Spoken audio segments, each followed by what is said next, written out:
The frantic banging of a pan echoed as the man doing it yelled, "Get up!" Increase, exhausted, put a hand to his forehead as he groggily woke up. He watched the guy next to his bed who was getting ready to put on his shoes. I think there's something in my shoe. His angry scream jolted Increase fully awake. "This damn bug!" he silently groaned. "Just shut up." He recalled his name was Increase. After causing so much trouble, he had been demoted from squad leader. All because of these idiots. Just then, Zen was warming up his shoulder joints. Christ had also just woken up, yawning widely. The person next to him was praying while Vegan was still fast asleep, oblivious to everything. Jackson, who had been awake for a while, sat diligently sharpening his knife. Suddenly, he recalled images of the army marching into battle. The commander would shout, "Attack!" and the troops would immediately swarm forward like a disturbed hornet's nest. The shouts mixed with the ear-splitting clash of weapons. He didn't have any special powers or anything like that. He'd made it this far, through relentless training. Ingrid was fighting with everything he had, but then his opponent countered, landing a heavy blow right in his gut. A wave of pain washed over him. But this was the end for him. Ingrid lay motionless on the ground as his opponent continued the brutal assault. Just then a squad appeared. They sliced the enemy's head clean off, saving him in the nick of time. As Ingrid reached out a trembling hand trying to grab his sword again, "I have no talent," and he knew his dream was beyond his grasp. Still, he finally managed to get to his feet to keep fighting. Suddenly, an arrow flew towards him at incredible speed. It pierced straight through the head of the soldier behind him, finishing the enemy in a single shot.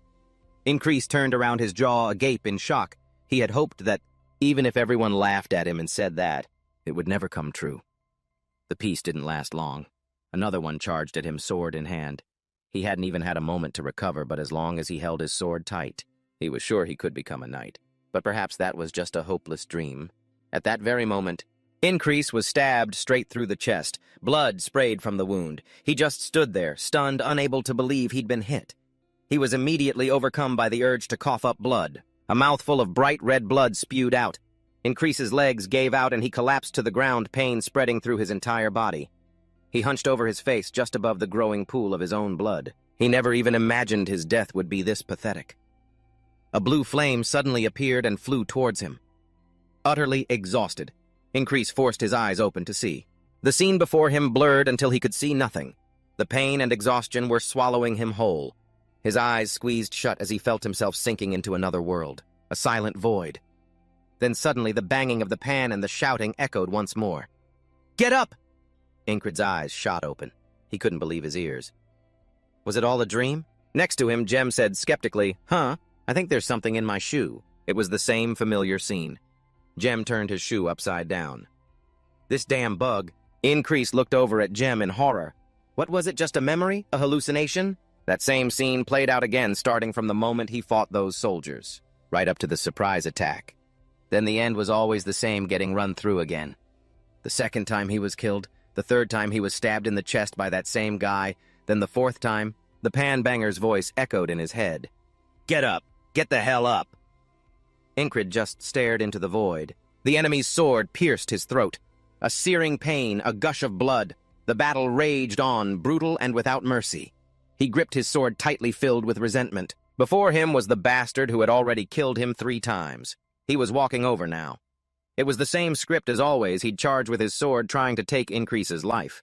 This day just kept repeating. Enrique stared with cold eyes directly at his attacker's advance. His focus was absolute, locked onto his opponent's every move as the memories flashed through his mind again. It played out like a film, a perfect thrust. He looked on helplessly, watching the blade he had now seen for the 17th time. As if finally giving in, he closed his eyes and awaited his death. The sword pierced Increase's chest once again, his 17th death. A mouthful of blood sprayed out. As the blade was withdrawn, a stream of blood gushed from the wound. He blamed himself. If only I had trained a little harder with my sword. If only I had worked a little harder. Maybe I wouldn't have died here. After delivering the blow, the killer walked away. Increase lay motionless in the pool of his own blood. As he lost consciousness, sinking into the void, a single dim light appeared in the darkness. Then a mysterious voice echoed in his ear. "Do you truly believe that—" The mysterious voice spoke to him again. "Try to struggle. Feel it. And then give up. That despair you feel before a wall you cannot overcome." Ingrid sat in the endless void. His eyes were filled with absolute silent rage, his teeth clenched tight. Once again, the sound of the pan pulled Incrid back to reality. He calmly thought about everything he had just experienced. Jem glanced at him from the side, confused.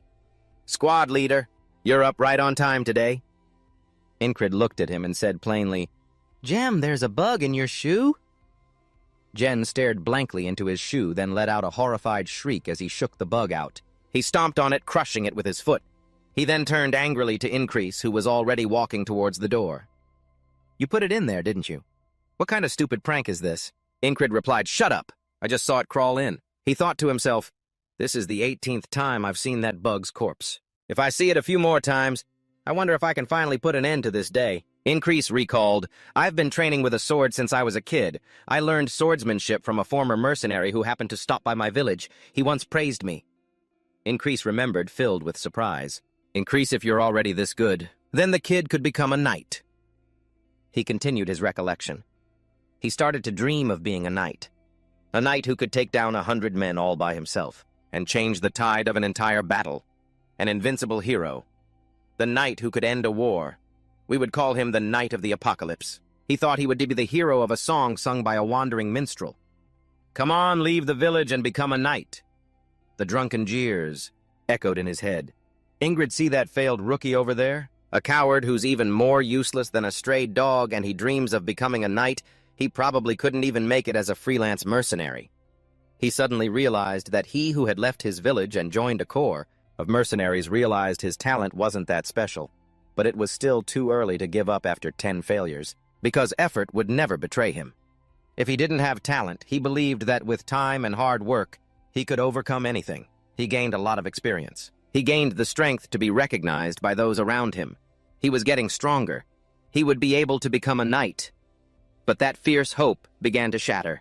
A kid from my village challenged me to a duel. The boy sneered, "Ingrid, uncle, you're so weak." He silently sized up the boy. 12 years old, and had only started learning swordsmanship 6 months ago. A fool who had spent over a decade swinging a sword until his hands bled was completely pathetic, in front of a genius who had only trained for 6 months. Was all my effort useless? Is there really no other way? Ingrid was still lost in thought. I want to become a knight. Everyone looks down on me, saying it's a hopeless dream. By spending less time eating and sleeping than others, swinging the sword, and swinging the sword. Ingrid trained like a madman until one day he swung his sword and struck the tree trunk right in front of him. The tip of the sword was then pulled out, vibrating continuously.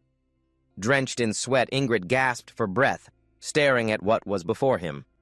On the distant horizon, a ray of light was shining, like the hope swelling in his heart. Ingrid fixed his gaze forward. The slashes were now carved deep into the ancient tree trunk. He wearily hunched over, observing intently. With trembling hands, Ingrid gripped the sword, thinking, even if I can't become a knight. He then used all his strength to swing it high. Ingrid tightened his grip on the hilt, unleashing an incredibly powerful slash. He gritted his teeth and told himself, at the very least, Ingrid can be an experienced soldier. Sweat flowed ceaselessly, but it couldn't make the young man give up. Ingrid opened his mouth wide and let out a piercing scream, as if expressing his determination. He just kept training diligently for 3 more years. Now in the Capros sector, 4th Company, 4th Platoon, and under it, 4th Squad. The flag fluttered in the wind. Ingrid kept moving forward. He became the leader of a second-class squad. That was the best position Ingrid had managed to achieve, thanks to his relentless effort. Still, being a regular soldier was better than being a wandering mercenary. He turned back and called to the person sitting and fiddling around. Hey, Jackson. Jackson glanced over coldly and asked, what is it? Ingrid asked, can you cover my morning duty today? He looked at him in silence. Jackson pushed himself up, sighing wearily as he reminded him, make sure you return the favor next time. Jen watched him leave and grumbled, oh, for heaven's sake. What a stray cat bastard. Look at the way he glares. Ingrid spoke in a low voice. Jem, he asked, huh? You planning on pushing some work onto me, too? Ingrid proposed the beast's heart. I want to learn it again. Jem was a bit stunned, observing him in silence. Jem laughed mockingly. I thought you gave up on that a long time ago. You think learning it again will do any good? The sky then was incredibly clear, the sun casting down dazzling rays of light. Ingrid unwittingly recalled the battle between Naulilia and Aspen starting again. He had died in that battle. Back then, his entire body was pierced by the enemy's sword. He came back to life and began to repeat those days over and over. He fought and trained endlessly. Although Ingrid had learned the beast's heart from Gem every time he revived, he still couldn't match the sword strike that pierced his throat. Right at this very moment, Ingrid had to grit his teeth and defend himself. Suddenly, his eyes widened. Today? Today for sure. At the same time, twilight descended. The soldiers lined up in neat rows fully assembled here. They raised their weapons and screamed wildly. Amidst the chaos, Ingrid was no exception. For the 20th time in the same battle, he charged forward with his comrades, fighting bravely. Suddenly, the tip of the blade was pressed against the nape of Ingrid's neck without him noticing. He thought he had completely memorized this constantly repeating situation, dodging the spear thrust from behind. Instantly, Ingrid lurched upward to avoid the dangerous blow. Next was the attack from the guy behind him. He quickly used his shield to block it, and sweat streamed down Ingrid's face again. His eyes became more determined than ever. The other members of his squad looked back. Seeing them charging on the battlefield, his expression became extremely tense. As the enemy's sword got closer and closer to him, Ingrid silently predicted, "He's going to die soon anyway." At the same time, an arrow was loosed. He corrected his previous thought. "Ah, no. He's already dead." Then he rushed right behind him, raising his shield to block the arrow. Someone in the battle panicked. What was that? Meanwhile, an enemy had raised his blade, intending a sneak attack from behind. The plan failed. Ingrid rushed in and struck him with his shield. Nearby, a body slowly fell to the ground. Ingrid sighed in relief. All right. Although he had blocked the arrow, the man immediately kicked it away. He had completed his first objective for the day. Suddenly, he glanced in that direction. His pupils lit up. All that's left is... One of them plunged his sword straight into the chest of his nearby comrade Ingrid. The sword was then lifted and a drop of blood fell onto the other man's face. He stood up straight and swung the sword behind him, but Ingrid, looking at those blazing red eyes, felt incredibly bitter. He always had to face a pathetic failure at the hands of this bastard. Meanwhile, the two were facing off in an incredibly brutal battle. He had stabbed him in the throat and killed him 20 times, but he always held on to one belief: I will survive. Ingrid recalled Gen's words as he tossed the axe into the air. He always squeezed his eyes shut in dangerous situations. A second later, he caught the axe handle. Gen bluntly pulled it back, the axe blade touching the nape of Ingrid's neck. Ingrid also shut his eyes tightly. He warned him, "Look here, if you do that on the battlefield, you'll die in an instant." His warning echoed in his ears. Be braver. Don't get so easily agitated or startled. Become someone who doesn't know death. Back in the present battle, Ingrid frowned, his eyes wide with terror. He remembered Gem's advice like a beast. While Ingrid was lost in thought, the man charged at him with a blood-soaked sword in a life-or-death situation. His eyes widened, his mind only able to think of a beast's heart. Ingrid's heart ached at the sight of that sharp weapon, a beast that doesn't know death. He leaned back, asking himself, "Am I afraid of death?" Ingrid's pupils contracted, glowing with a blue light. He silently affirmed, "No. Death makes me stronger." Instantly, Ingrid leaned to one side to dodge the attack. Ingrid's entire body suddenly froze. He could only frown, looking at the sword now pressed against his neck. Ingrid's heart pounded, each thunderous beat echoing through the air. The man's momentum carried him forward, leaving Ingrid standing there dumbfounded. As he glanced back for the first time, he was surprised at himself. Today, on the 21st time, I dodged his strike for the first time. The man was just as astonished to see Ingrid dodge. He composed himself and swung his sword once more. The man quickly reversed his blade's direction, pointing it backward. The movement was so fast that the sword tip shot straight towards Ingrid again. He couldn't believe it. His mouth agape as he stared at that hateful thing below his neck. Ingrid's pupils glowed a brilliant purple, and the man pulled his sword back. As it pierced through his throat, Ingrid clenched his teeth, looking down as blood splattered from his body. A different space appeared with a long oar touching the surface of the water. He seemed to have been taken to a river of parting with an ancient soul. The soul was rowing a boat towards Ingrid, who sat slumped over on that endless day. He was trapped, feeling pained and desperate. A mysterious voice spoke up. "Give up and get on the boat.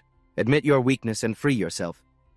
Ingrid became as still as the water around him. For a moment, a mysterious smile played on his lips as he firmly refused, "No. That day will never come, you bastard. And that's because that time I saw the tip of his sword with my own 2 eyes. And dodged it." The flashback ended with the sound of someone's clapper. Gem sat beside him, tying his shoes while looking at his gloomy mood, and asked with concern, "Squad leader, you're up on time today." Ingrid silently made a resolution. He was moving forward one step at a time. This 20-second time, Ingrid would challenge it once more. At that moment, the soldiers from both sides began to fight fiercely. Ingrid's eyes snapped open just as the sword tip reached him. This was already the 33rd day. I saw the path of the sword clearly. He immediately spun around to dodge the fatal slash. Ingrid silently calculated throughout the battle, I will dodge it before it reaches me. Right at this moment, the blade once again swept across his throat. Blood splattered everywhere. Ingrid gritted his teeth. Damn it! He's too fast! Right after he collapsed to the ground, his body motionless. The necklace around Ingrid's neck snapped as if signaling his death. The pendant fell to the ground, its light flickering. Suddenly, fragments of memories flooded Ingrid's mind. Back when he was a mercenary, he had accepted a few requests to slay monsters. It wasn't really that Ingrid was forced to take these missions. It was just that he happened to be asked for help by villagers in the places he passed through. The reason Ingrid chose to help them was because he dreamed of becoming a knight and protecting the weak. So that's a knight's duty. Just as he was about to leave, a villager pressed something firmly into his hand. We are very poor, so this is the only thing we have to repay you. Ingrid glanced down at the object he was given. He turned it over. A protective charm. It was a joke compared to the price of Ingrid's life. At the same time, the villager whispered softly, This charm can grant you the wish you desire most. Back in reality, Ingrid lay on the ground, blinking as he looked at the pendant. Could it be because of this? This charm is making today repeat over and over because of my wish to become a knight. A soldier approached him, taunting, You must be in a lot of pain. The man suddenly raised his sword, growling each word, This is my mercy. Ingrid's eyes shot open, his expression resentful. Damn it! Mercy! In that moment, his eyes filled with killing intent locked onto his. He saw the man smirk. Ingrid screamed silently in his throat, You're clearly a psycho, finding pleasure in stabbing others. Elsewhere, a group of people simultaneously banged on an iron plate, the sound echoing loudly. At the same time, Ingrid announced, Lem, I just dropped a bug in your boot. He immediately shot up. Huh, what the hell? Jen roared furiously. You just woke up and you're already pulling this crap. Are you out of your mind? Angry, he stomped his heel hard on the ground. Stop sulking and get out here. You glanced over with a vacant look. Teach me the heart of a beast. Jem sat down on the spot, his eyes still following Increase outside where the sunlight was scorching nearly everything. He swung the axe back forcefully. Meanwhile, Increase's brow furrowed, his face tense. Immediately, Jem swung the axe right at him, launching the attack. Surprised, he jerked back to the side. Seeing this, he stopped the assault. Jem couldn't help but feel suspicious. You're a bit strange today. Where did all that intense courage come from? Increase replied nonchalantly, From my training. He still looked bewildered. But this is way too fast. He had repeated this conversation more than 10 times. At that moment, Jen emphasized each word. My family's secret technique isn't something you can just learn because you want to. He's right, this fighting spirit. Increase got it from going through countless life-or-death situations. Hearing that, he turned around. Is it that important? I guess I was just lucky enough to learn it. Increase went back to the weapons, cradling them in his hands. Shortly after, he returned with a sword. He challenged him again. Fight me, one more round. 1. Hearing this, Jen almost froze, his eyes glued to Increase. A moment later, he smirked with delight. I like the sound of that. He knew in his heart that even if he learned the heart of a beast, it wouldn't be enough if he couldn't land a blow. Meanwhile, Jen suddenly rushed forward, raining down axe strikes without hesitation. On the other side, Increase focused solely on dodging, his eyes fixed on the axe blade as he roared with unyielding fury. How long are you going to keep dodging, squad leader? Just then, Jen abruptly spun his weapon and slammed it straight at Increase. This time, a cut appeared on his face. The only sword technique Increase knew was Valen's mercenary sword style. A bizarre sword style created by a mercenary named Valen. Quite a few people scorned this technique. They called it a chiap trick. At that moment, Jen charged forward decisively. Your lower body strength is terrible. Increase immediately spread his legs wide, one behind the other. But right now, among everything I have, this is probably my most proper move. He quickly got into a fighting stance. His hand tightened on the sword's hilt. Noticing Increase's unusual expression, he hesitated slightly. Meanwhile, the face of that soldier suddenly appeared before his eyes. Instantly, Increase swung the sword forcefully towards him. At the same time, Jen quickly knocked the sword from his hand. It clattered to the ground, spinning on the grass. Increase looked down in confusion at his hand, which wouldn't stop shaking. Just now He realized with a shock I mimicked that pervert's thrust. He had been grabbed by Increase's hand several times. Having died at his hands more than 10 times, my body is starting to remember it. At the same time, Jem felt a surge of relief. Damn it, that was a close call. Could have been a bloodbath. He commented calmly. Out of everything you've shown me so far, that last thrust was your best move. It should have been executed like this. With a bit more power, you get it? Jem shifted his gaze to Increase. Ah, that. Your hand. Your hand should have been more decisive. He started to run out of words. How should I put it? Hesitation. It's like you're still hesitant when you strike. Then, as if realizing something, he exclaimed, Ah, a strike like that can just glance off an opponent. And what if it's blocked? What are you going to do then? Then he roared word by word. You should be striking with the determination that says, you can't dodge this and you're dead, you little punk. Finally, Jen emphasized again. That's how you should hold a sword and deliver a fatal blow. Increed stared at his palm. Even though his explanation sucks, I think I get it. But right at that moment, he dazedly realized the difference between his thrust and that bastard's. The memories of being killed by him grew clearer and clearer in Increase's mind. After a while, he calmly came to a conclusion, I don't have enough conviction and power in my sword path. At that same moment, he pointed the tip of his sword down at Increase. This is my mercy. As the soldier thrust his sword down, he instantly snapped back to reality. I have to execute a decisive strike, returning to the present. Incred let out a scream and charged forward manically. This time, Jen easily batted the sword from his hand. He could only see the soldier roaring in fury. This is my mercy. Then he lunged forward and stabbed Incred hard in the throat. He repeated endlessly in his mind, step by step. No, the soldier screamed again. This is my mercy! Increase constantly reminded himself.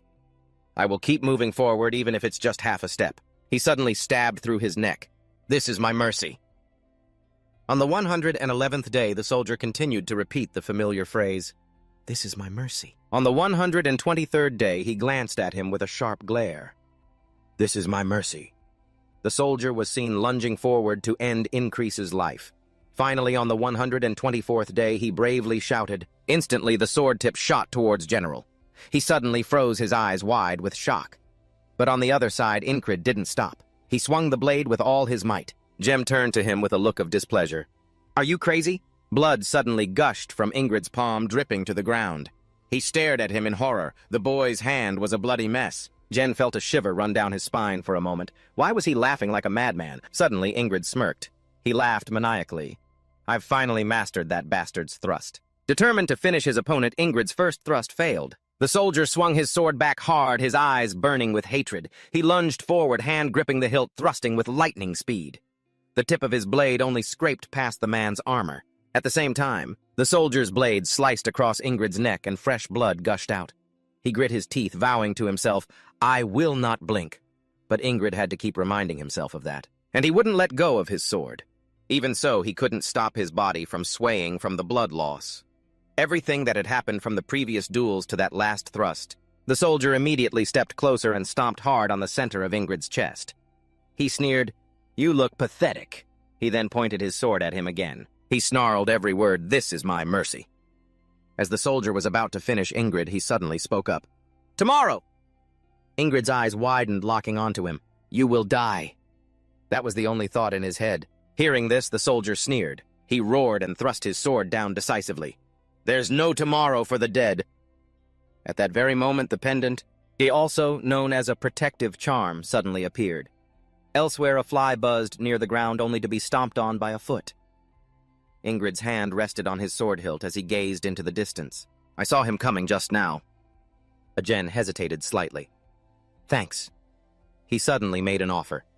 If you're so grateful, then be my bodyguard. He muttered under his breath, unable to hide his annoyance. How can he just order me around so casually? Day 125. Another loop. Ingrid suddenly called out, Hey! A bewildered Chris turned back. Huh?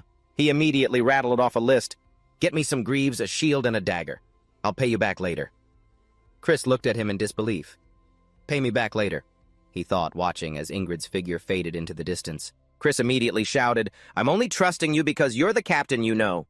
I don't normally help anyone you know that Zem came up from behind. Did the old captain used to give orders like that? Jackson suddenly interjected with a mocking tone. You guys are always pushing your work onto him, aren't you? You lazy bums. He threatened aggressively. What did you say?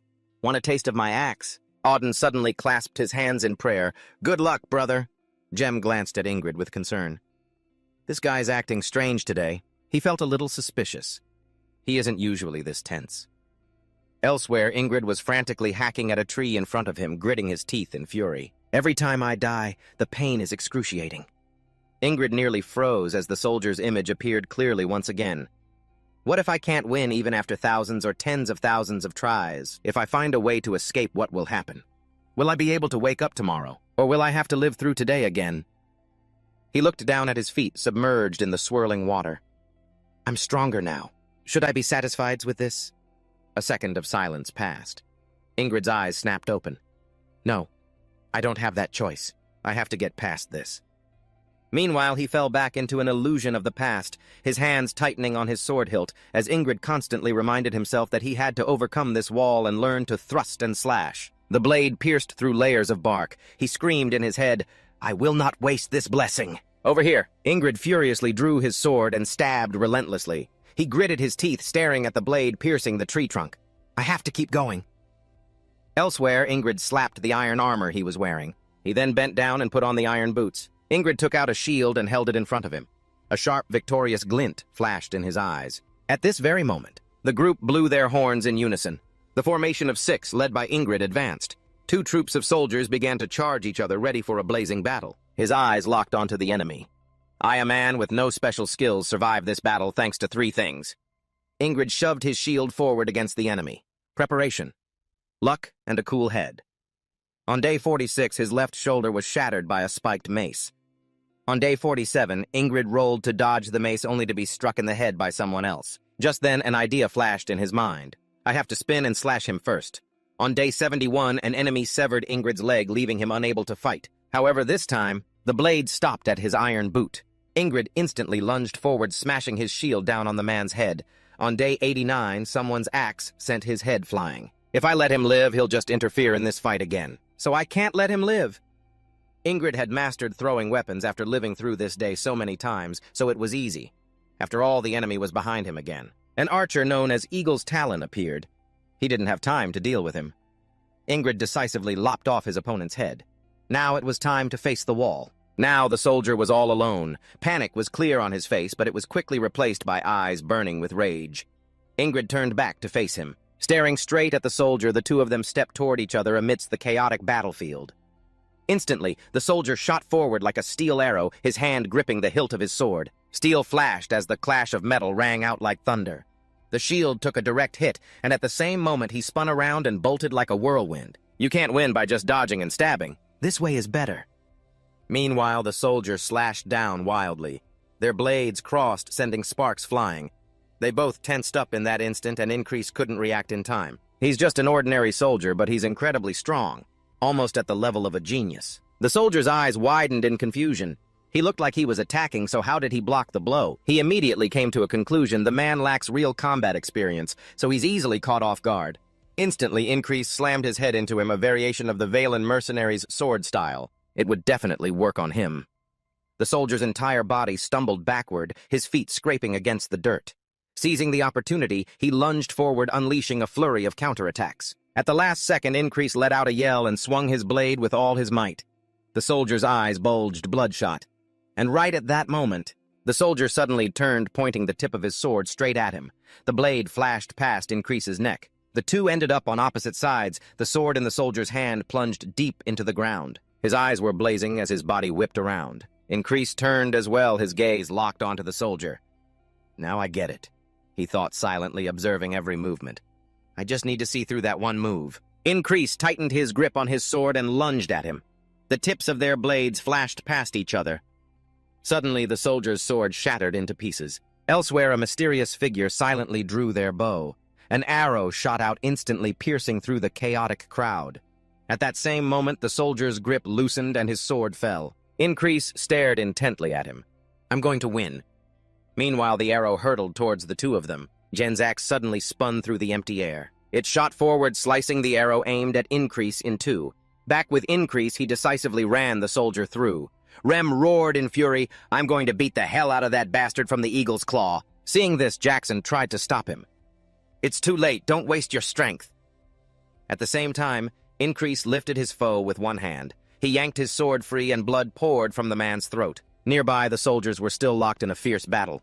Increase's gaze swept coldly over the soldier's corpse as the crowd continued to slaughter one another. Just then, flashes of light streaked past him.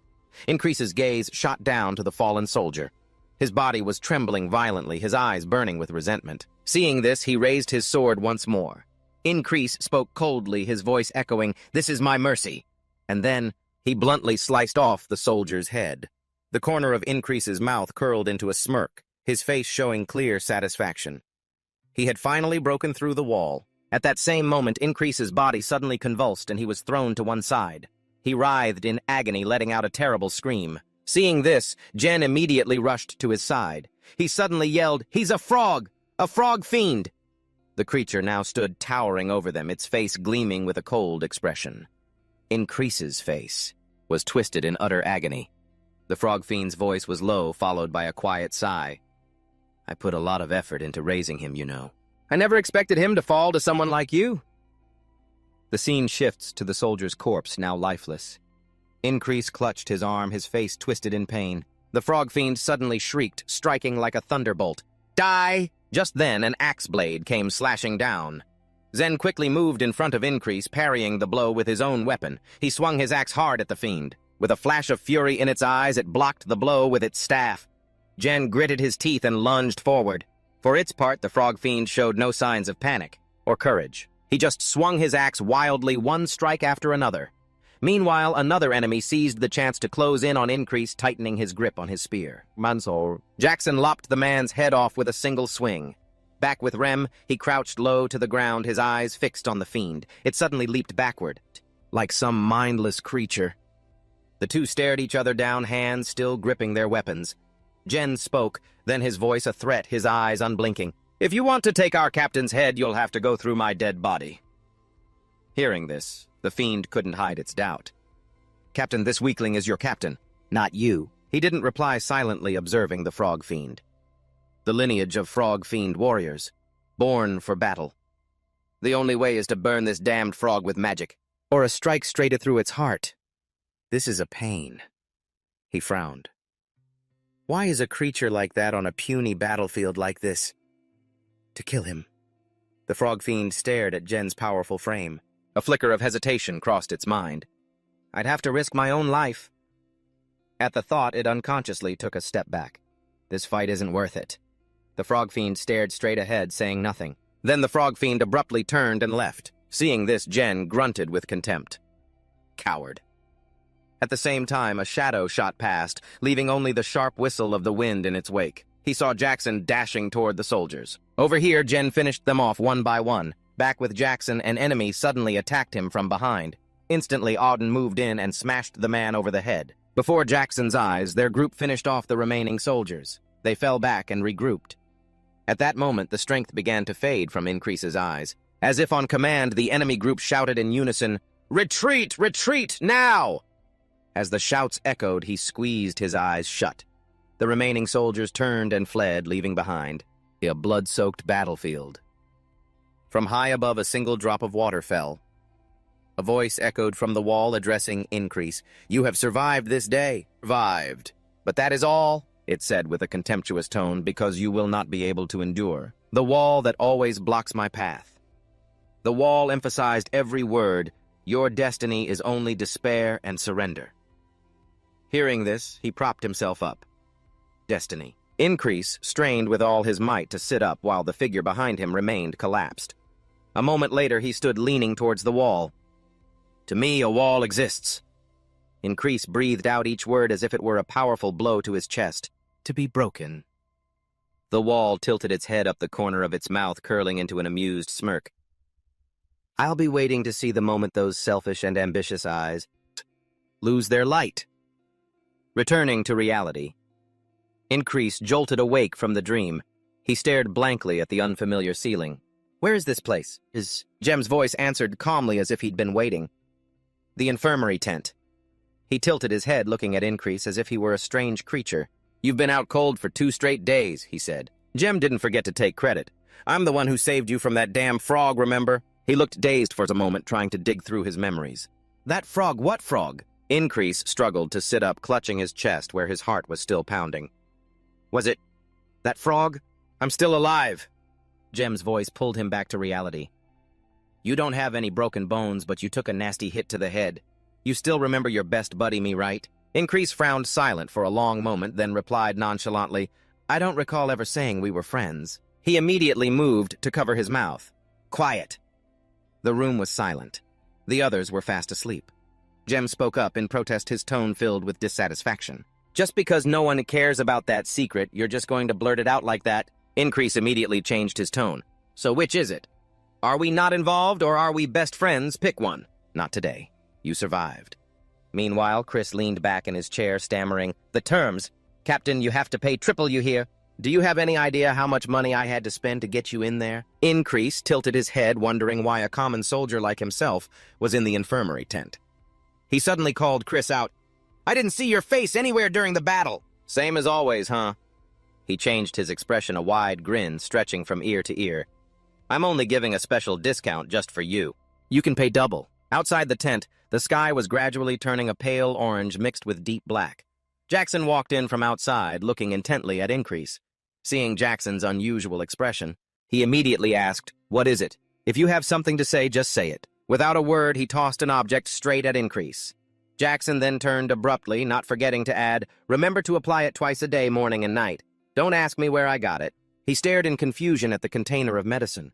This was the same ointment Jackson used. Doesn't he hate sharing his things? On the other side, Auden was crying, clutching a cross and praying. He just sat there muttering beside Increase's bed. He turned to look at Auden with an annoyed expression. Go away. I'm not dead.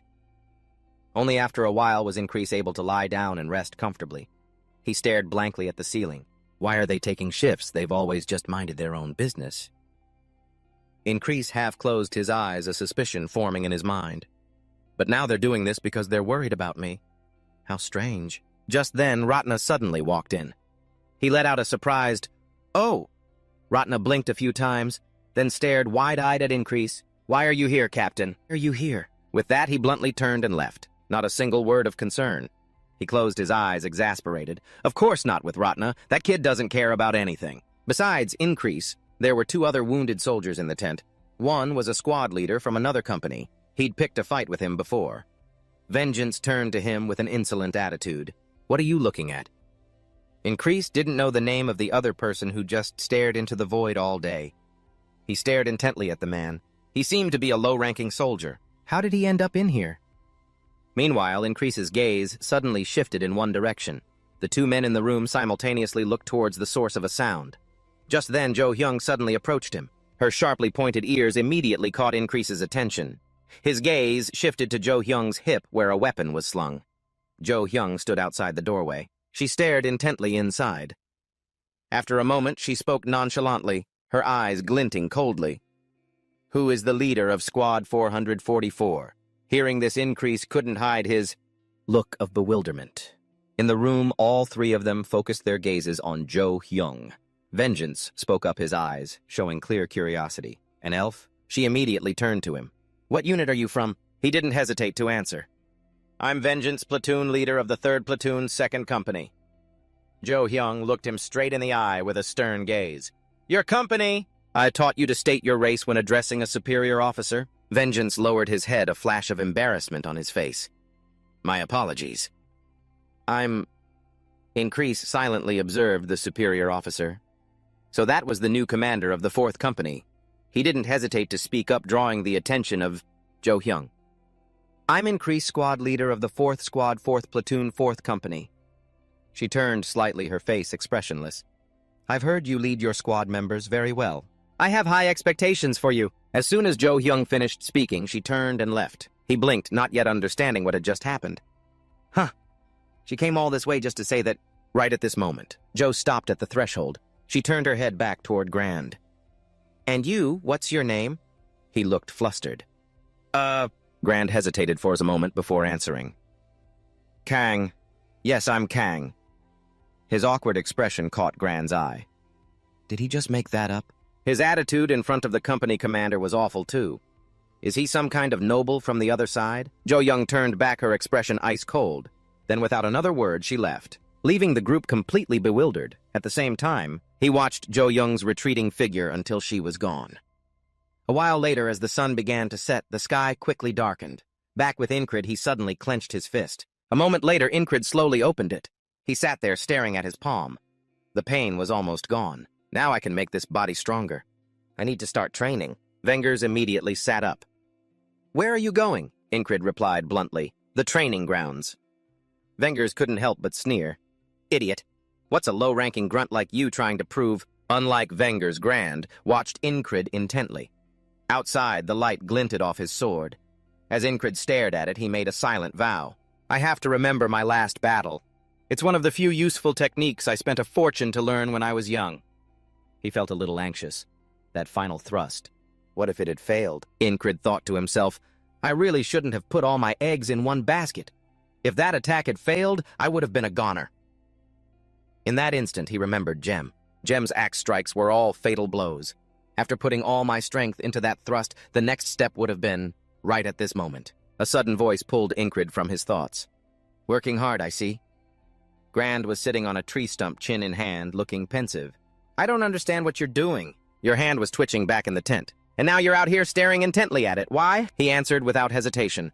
I'm training my grip. I'm just simulating the battle. He tilted his head, confused. Why? Incred replied simply, to avoid getting into trouble. Grand continued, his tone steady. And then what? What are you trying to become by staying alive? Caught off guard by the question. Incred froze, his gaze fixed on him. Incred didn't answer, just looked up at the sky. What I want to become is my dream.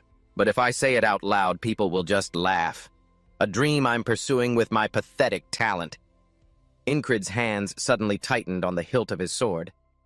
But I've never stopped wanting to achieve it. Then he pointed his sword toward the heavens. Incred raised his head, his eyes filled with determination. A knight.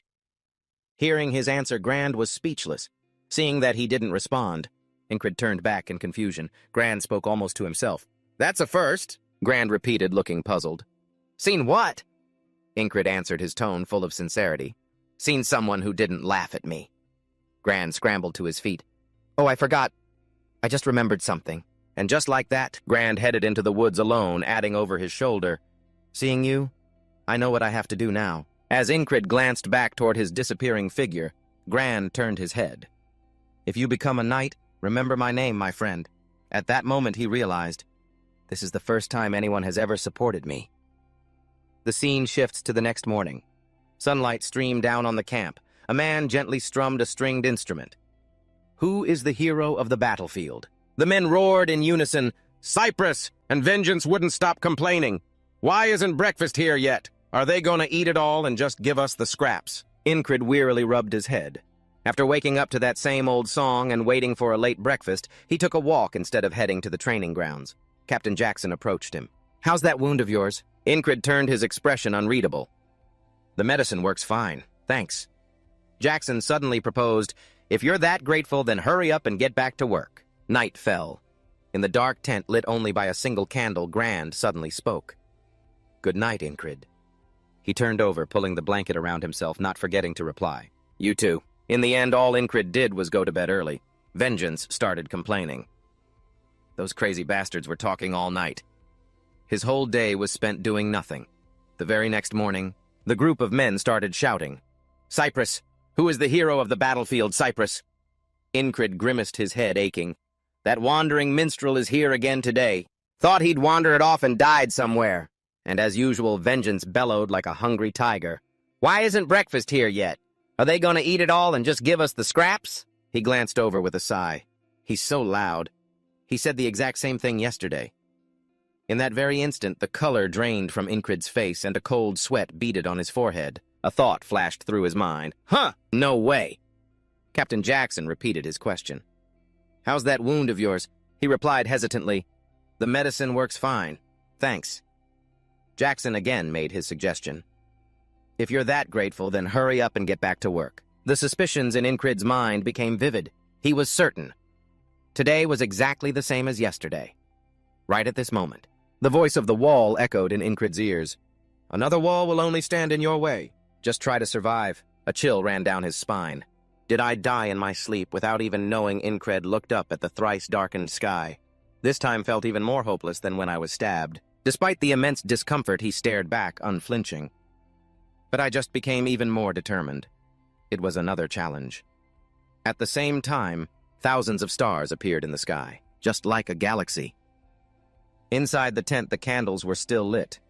Incred squeezed his eyes shut, his mind racing.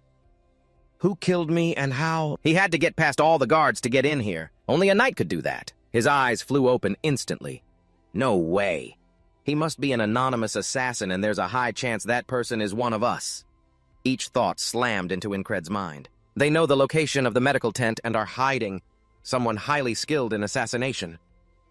At this thought, he couldn't help but be amazed. The swift, silent feet of the elven race, perfectly suited for assassination. At that moment, Jo Young swooped down from above. It was then that Incred realized it. So that day she came to confirm the location beforehand. He looked toward the tent's entrance. I have to see her to be sure. The medical tent only has one entrance. I can scream to wake the other soldiers when I see her. A jolt of tension ran through Incred. All I have to do is wait for the assassin. As he was concentrating, a needle was suddenly stabbed into his neck. He was almost paralyzed on the spot. A poison needle. Incred writhed and struggled on his own bed. I didn't even see him. He fell wretchedly to the ground, unable to move or speak. Incred was so angry he gritted his teeth. This is a paralyzing poison, so this is why I died without even knowing it. He sharply turned towards Vengeance. The others. Platoon leader, Vengeance. Immediately, Ingrid looked over to Kang's bed. He struggled with all his might. His hands clutched his throat in agony. It's that bastard. Incred stared intently at the enemy, the assassin. He stabbed down hard into Kang's chest. All he saw was him spitting out a mouthful of blood before going limp. Witnessing that scene, he nearly lost his mind, but right at that moment, the tent was torn open by a sword blade. Incred immediately turned to the source of the sound. He has an accomplice. His eyes widened as he tried to see the other person clearly. From inside the cloak, a distinctive ear was revealed. Incred's gaze flicked to Jo Young's hand. In that instant, he confirmed it again. So it really was her. In the dim moonlight, Jo Young's face was clearly visible. Incred couldn't help but feel resentful. The company commander. The next morning, the mountains were covered in gentle early sunlight. At that moment, a man was strumming an instrument while shouting, "Who is the hero of the battlefield?" The group of people cheered in unison. Cypress inside Incred hung his head low. It's been 3 mornings exactly like this. His mind felt as heavy as a stone. I've been on guard this whole time but haven't found anyone. This isn't easy. A cold wind blew past, carrying with it that familiar sense of unease. And then there's that company commander. Even if I manage to stop the assassination, I'll have to face her right after. Incred's whole body slumped over. He felt almost completely dejected. It's so hopeless. Incred's body was shrouded in shadow, exuding exhaustion. I felt this way a few days ago too, but in that moment the image of that soldier appeared before his eyes again. He whispered to himself, "Even so, I'm still the one who won." A spark of determination, which seemed to have died out, flashed in Incred's eyes. I will definitely find a way, as long as I don't give up. Right after that, he suddenly threw off his blanket, and Vengeance, hastily grabbing a mouthguard, cursed, What's wrong with you today? Are you crazy? Incred immediately turned around, ignoring the cursing in his ear. My guess that the assassins infiltrated the base must have been wrong. Then I have to be wary of the outside, too. He added another mocking remark. You psycho. Are you planning on practicing catching cockroaches with your sword or something? And Vengeance added in a scornful tone, I'm sure that's fitting for a low-ranking soldier. He didn't flinch, but instead smirked provocatively. I had no idea you cared about me so much. He craned his neck to argue back. Are you deaf, you moron? I'm mocking you. Incred didn't bother to pay him any mind and just sighed. I was just teasing you back. At that moment, Vengeance's voice could no longer remain calm. Get lost. I don't want to see your face. Grand suddenly appeared. Are you two fighting again? He looked inside, exasperated. I'll come back in a bit. Seeing this, Incred immediately spoke up. It's fine, come on in. He hurriedly lay back down on the bed, cursing, such annoying bastards. Meanwhile, he looked over at Krang with a wary gaze. The assassins observed him so carefully. He must be the main target. Incred quietly watched him. He really is suspicious. But just who is he? His mind began to struggle. I don't intend to dig into things the other person would only talk about if asked. Incred glanced over at the group of people. Just like those other bastards. He hesitated for a moment, but it's because of him that I got caught up in this assassination plot. So that should be enough. Incred immediately called out Kang's name. He quietly calculated, I should just ask to be clear. Incred asked bluntly, what are you? Faced with the unexpected question, Kang froze for a moment. The atmosphere stalled. He swallowed hard. Did I say something wrong? I guess my communication skills are on the same level as Jen's. Kang suddenly hesitated. What am I, you ask that? Then he replied firmly, I can't tell you. Increase was still curious. Why? Kang shrugged slightly. It's a long story. The more Increase heard, the more suspicious he became. A glint suddenly flashed in his eyes. A moment later, Increase crossed his arms and said, all right if you say so. Vengeance, who had been listening in, started to get annoyed. Are you kidding me? I wanted to hear the answer. If you're just gonna stammer like that, you shouldn't have even asked, you blockhead. He questioned Kang, or whatever your name is, on his behalf. Well then, you're definitely not from this kingdom. I can tell just by looking at you. Spit it out. What country are you a spy for? He turned to glare at him, his eyes filled with disgust. Faced with that look from Kang, the words on the tip of his tongue died. He slowly stepped closer, and a moment later Kang was standing at attention right in front of him. With a slight tremor of fear, he said firmly, his voice low, I have never and will never betray the kingdom. In Crescendo, who was observing from the side, thought grimly, I can see it, in his eyes and the way he carries himself. He carefully made his judgment. The aura of a knight. Instantly, Vengeance's voice cut through the air, pulling everyone back to reality.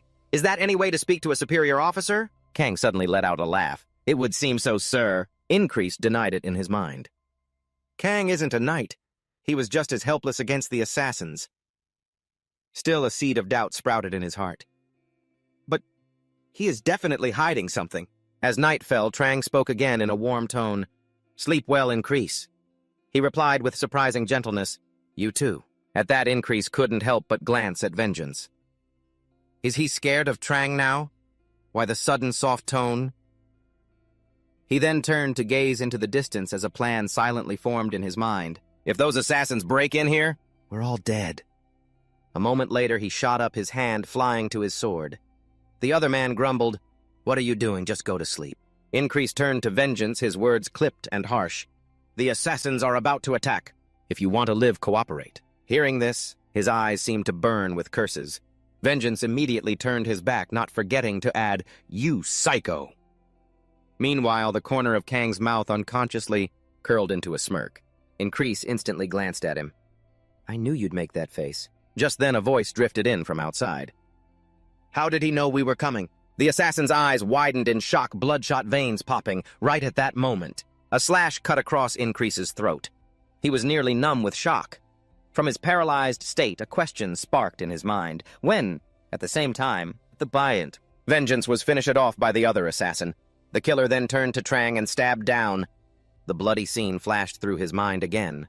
A while later, that familiar voice echoed from outside. Who is the hero on the battlefield? Cypress. Increase. Dome's head was chopped off. This is the 4th time. Since I have no proof the assassins are coming, I can't ask Vengeance and Kang for help. I have to report this to my superiors and raise the alarm. As soon as Graham heard, he started yelling. Are you out of your mind? Get lost! Before I make sure you never speak again. He quickly thought of another plan. All right then, I'll just predict the moment the assassins appear and yell right before they attack. And so Increase stared intently at the tent flap. Is it time? He bit his lip tense. After one single beat of silence, Increase made his call. Probably, right now. Instantly, a sword point pierced his throat. He could only watch as they coldly withdrew the blade. Blood gushed out like a spring. He screamed from his subconscious, Damn it, they're too fast. Scene change. Increase was crouched low, his hand already on the hilt of his sword. There's no way to get anyone to help. I have to ambush and defeat them before they can make a move. Still, right at this moment, a hand suddenly flicked out, sending a needle flying. It plunged straight into Increase's neck. He felt a wave of helplessness. How was he supposed to fight back? When I can't even see my enemy. A moment later, Increase had a sharp realization. I can't see them, but they can see my every move. He gritted his teeth as blood spurted out. If I can't dodge the poison dart, it's all over. Meanwhile, the assassin's figure vanished into the night. From outside, the man yelled again. Who is the hero on the battlefield? The crowd roared in unison. Cyprus! Increase's hand trembled. The 20th morning, and I still can't do anything. His face darkened, pure horror etched upon it. 20 times. Increase bit his lip as if trying to will it all away. Then a cold smirk played on his lips. He snapped his eyes open. I've only died 20 times. He immediately began moving around the barracks. A plan was forming. I have to find a way to dodge that poison dart first, then I can worry about taking them down. But the thought kept repeating in his mind, how can I dodge an attack before the enemy even sees me? Over here, Jackson was carefully cleaning a dagger. The moment he saw Increase, his whole body froze. Jackson? A memory flashed through his mind. An innocent-looking Increase asking, why is Jackson a perverted stray cat? He tilted his head, confused. But you're the one who called him that, Jen casually replied, because he plays dirty, of course. He continued to explain, he never attacks head-on. He just likes to stab them in the back and then run away. Isn't that just like some perverted stray cat? At the same time, Jackson turned to look at Incrid. The captain looked up, his eyes showing a hint of concern. How's your wound? A thought flashed through his mind. He definitely could have defeated those assassins that day. Incrid's face grew serious, thoughts racing like a storm. But I can't keep him by my side. I don't have the right to do that. Even if he did, he kept telling himself, I have to climb that wall myself. So right now, Incrid whispered Jackson's name, a plan secretly forming in his mind. I will become as skilled as Jackson. As soon as the thought passed, he asked bluntly, if someone like you were to stab me in the back, what would I have to do to block that attack? Jackson rested his chin on his hand, thinking with intense concentration. A moment later, he turned and answered quickly, I wouldn't know. No one's ever survived one of my ambushes. Hearing this, Incrid's face darkened. Noticing Incrid's strange look, Jackson instinctively looked up. He suddenly bowed deeply, arms stretched straight. Then Jackson swung his arms back. You need to have eyes in the back of your head. Incrid still hadn't reacted. His voice became dry. Eyes in the back of my head, what are you talking about? Jackson slowly raised his head. Well, you see that cart over there? Incrid repeated, bewildered. A cart. Seeing his blank look, he clarified, behind the barracks. Jackson immediately spun around, not daring to believe what was before his eyes. What? How could he see something so far away? Does he really have eyes in the back of his head? At the same time, Jackson whispered softly, his voice somewhat cold. That cart is about to break. Just as he predicted, the cart's wheel suddenly fell right off. Incrid's eyes widened in complete astonishment. He hesitated for a moment, then asked, Jackson, are you a prophet? He replied, looking helpless. His gaze did not meet Incrid's. What kind of thing is that to say? Or did you hang out with those mangy scum so much you caught their disease? He became more and more urgent. Stop kidding around. Tell me how you did it. Jackson suddenly pointed to his ear. A single word escaped his lips. Sound. Jackson then confessed, I heard the sound of the wheels joint rattling. Instantly, he turned his sharp gaze to Incrid. Once I hear it, I can predict what will happen next. The space suddenly fell silent. He was almost stunned. He can hear a sound that small. I'm not even sure I could clearly hear the cart coming, let alone that. Jackson continued. That means you don't necessarily have to use your eyes to grasp everything. At that moment, he leaned forward. If you want to train a skill like mine, you can try listening, focusing your senses, and following even the smallest sounds. But Incrid didn't forget to be snide. You're explaining it in quite a lot of detail. Before you acted like anything I asked was a pain. Jackson replied nonchalantly, it is still a pain. His eyes darted away. But this is better than having you whining in my ear all the time. But just then, Jackson suddenly added an implicit remark. Lately, Captain, it seems like you've decided not to give up, huh? A long while later, the barracks were plunged into the deep darkness of the night. Only the flickering fire remained inside. Incrid shut his eyes tightly, tense. The second wall I have to overcome is the invisible scythe of the Grim Reaper, he reminded himself. I have to see it to survive. At the same time, Incrid perked up his ears, trying to listen to the assassin's every move. He could easily visualize all the movements. The steady footsteps of the patrol guards. The sound of the burning torch. Just then, the assassin suddenly leaped down next to Incrid's tent. He squeezed his eyes shut, his eyebrows knitting together. Where? Outside, the assassin slammed his hand on the ground, a murderous aura radiating from him. Back to Incrid, he grew tense. Where is the sound he's making? At that moment, the assassin suddenly vanished into thin air. Instantly, the arrow once again pierced Incrid's throat. The pain jolted him awake. Fresh blood spurted everywhere. Incrid was growing helpless. Failure was inevitable. The next morning, the familiar sound still echoed from outside. Who is the hero of this battlefield? The excited crowd shouted, "Simpless!" Incrid now realized he hadn't improved at all, but his body still remembered the memories of his training days, where he forged a brave heart and sharp sword skills.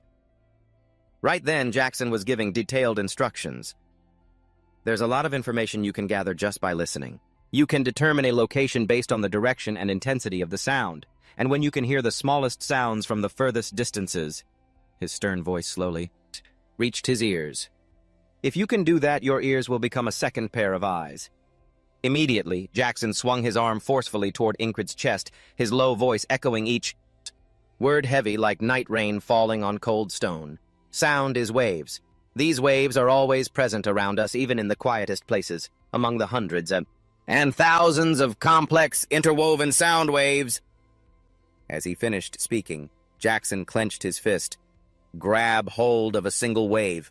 Incrid walked alone through the crowd. They began to murmur amongst themselves. One person boasted smugly, "That's how I was able to snap that bastard's neck." Another one of them asked if he'd been to that village yet. "There's a really pretty girl there." Another guy snapped, cursing, "Nonsense, you damn liar." He squeezed his eyes shut, trying to make sense of everything in that chaotic mess of sound. Which sounds are blending together? Listen, distinguish, and grasp them.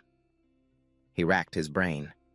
The sound of flags fluttering. It sounds like just one big flag. How many flags are there? 7 or 10. He tried to sense them with his hearing from right to left. 3 people nearby, 2 farther away. He tilted his head back slightly, taking a deep breath, his chest heaving violently, feeling the waves of sound. As familiar sounds echoed in his mind, he gradually began to stabilize. He whispered softly, "And the unfamiliar ones, too." Just as he was concentrating, Kang suddenly called out. He gave a slight smile, his eyes thoughtful. "So what's this exercise about?" Instead of answering, Increase turned and asked a question back. Trang let out a dry laugh. Increase. "Sure, if you like," he replied nonchalantly, not paying it much mind.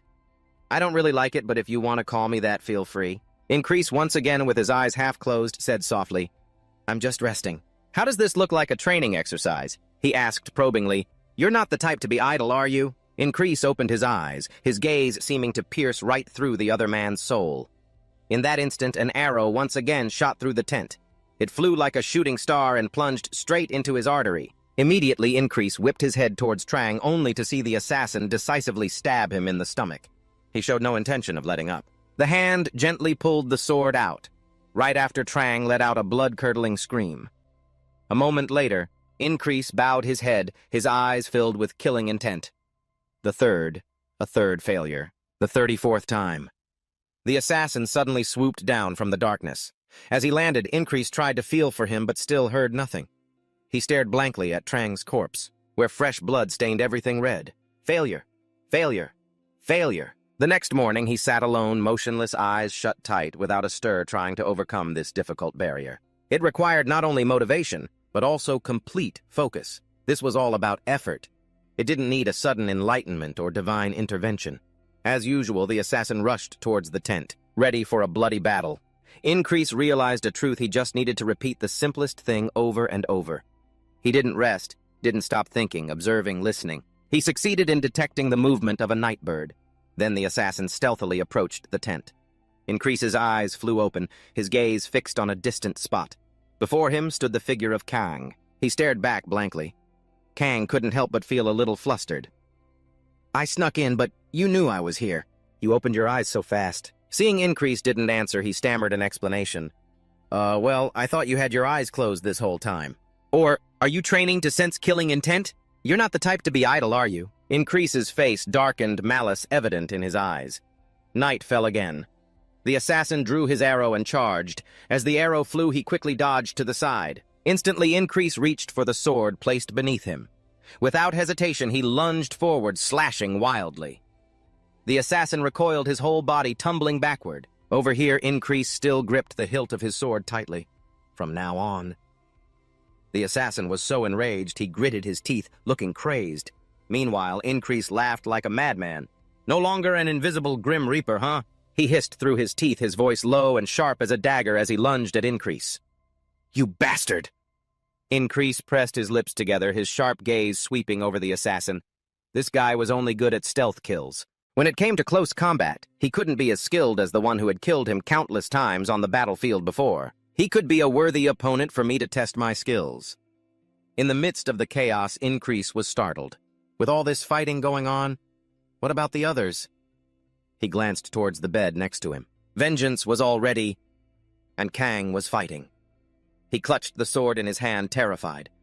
At the same time, the enraged assassin swung his knife at Increase. He tried to calm himself down. Even though everyone is awake and on alert, I still need to be careful, just as Increase was dodging and trying to assess the situation. He may not be strong in close combat, but he's still an assassin at the very least, right at this moment. He suddenly threw the dagger straight at him. Instantly, the blade slashed across Increase's chest. Seizing the opportunity, the assassin spun around and charged, wanting to finish him off. He only saw the sword blade rushing towards him like a shooting star. Increase gritted his teeth, trying to twist his body to avoid it. At the same time, a figure dashed in. He immediately shifted his gaze. Squad leader Yujong, she's here. In that instant, every muscle in his body tensed. His breath caught in his throat. I need to strike first, or I'm going to fail. Without a second thought, Increase charged madly towards Yujong. The assassin roared in fury as arrows flew out. You called more people here. While Increase was distracted, they flew swiftly towards him. The assassin didn't let up on Kang arrows shooting towards him. He turned slightly, a look of horror on his face, then looked back at Yujong. She easily dodged Increase's sword strike. A cloak suddenly flew out, blocking the arrows. Yujong was running while using her body to shield Kang and him. A flicker of doubt crossed Increase's mind. Before I thought she was connected to these assassins. But it seems that's not the case. It's more likely she appeared to rescue everyone. Of course, that gives our side a greater advantage. He quickly grabbed his sword and charged at the assassin. In the blink of an eye, the tip of the blade in Increase's hand was before his eyes. The assassin's eyes showed clear terror as he swung his own knife forward. He swung the blade forcefully, easily dodging Increase's blow. The assassin hissed, his voice filled with rage. Damn it! Instantly, he turned and bolted. A while later, only he was left in the tent. He stood there stunned. Increase lifted his head and looked outside where the cold wind blew in gusts. He escaped. Just then, Trang cautiously approached. It seems that assassin was targeting me. He stated it plainly without hiding anything. I know. Hearing that, his eyes widened, his lips parting slightly. The sound that came out was one of astonishment. How could you possibly know that? Before Increase could explain, Yujong cut in. That assassin. They planned their target carefully before acting. It seems I and the others have nothing to do with them. That's right. That assassin is quite dangerous. Good thing I arrived in time. She gave him a cold look. How you're reacting to this situation? I have to admit I'm quite surprised myself, squad leader. Incrid stared at the sword in Jo Young's hand, a flicker of suspicion in his eyes. He knew the squad leader was here to protect everyone, but he had no idea what her relationship with Kang was. What if she's doing this to keep Kang's secret? At this thought, Incrid tensed, gripping his sword hilt tighter. In that case, I'd become the target. I need to be on my guard right now. Kang suddenly brushed past him, walking quickly towards Jo Young. He hesitated for a moment, then spoke. There's something I need to say right now. Kang's tone shifted, his gaze turning ice cold. Everyone has been dragged into this because of me. I just wish no one had to die today. Faced with Kang's sudden reaction, Incrid couldn't help but feel suspicious. He saw Jo Young place a hand on her chest and bow respectfully. That is a wish that must be fulfilled. Kang's voice seemed to catch in his throat. It looks like vengeance. He's been poisoned. He probably won't make it. I wonder if anyone else in the camp has been dragged into this because of me. Her voice rang out calm and firm. Don't worry, there's an antidote for that, so he won't necessarily die. At the same time, Incrid quietly observed Jo Young. It seems the squad leader knows a lot about poisons, too. He frowned slightly, his eyes thoughtful and calculating. All right, we need to deal with this first. It's a bit chaotic here. We need to act fast before everyone else shows up and makes things complicated. He quickly came up with an idea. We can search for more information the assassin left at the scene to find out more about him. As Incrid turned to look towards the door, the way he acted, he must have left a lot of clues behind. Just then, the camp was suddenly set on fire. Thick smoke billowed up. A scream suddenly tore through the silence. Fire, everyone, hurry and put out the fire. Hey! The commander roared incessantly. Hey, get over here quickly! Over here, Incrid stared intently at Vengeance. His eyes widened. His breath hitched for a second, and he growled softly. That bastard assassin. He set a fire before he left to cover his tracks. He looked helplessly at the crowd struggling to put out the flames. Now finding clues about him is going to be much more difficult. Meanwhile, Jo Young's group and... Kang quietly advanced deeper into the forest. Her voice suddenly rose. If he hadn't woken up in time to warn us, you would probably be dead by now, sir. Jo Young couldn't help but feel doubtful. The reason you trust him so much. Is it because of his strength and courage? He replied curtly. That's right. Don't you think he's a trustworthy person? Hearing this, Jo Young didn't reply, her gaze fixed on something in the distance. Over here, Hong looked up, a doubt flashing in his mind. I tried so hard to lay low in the camp.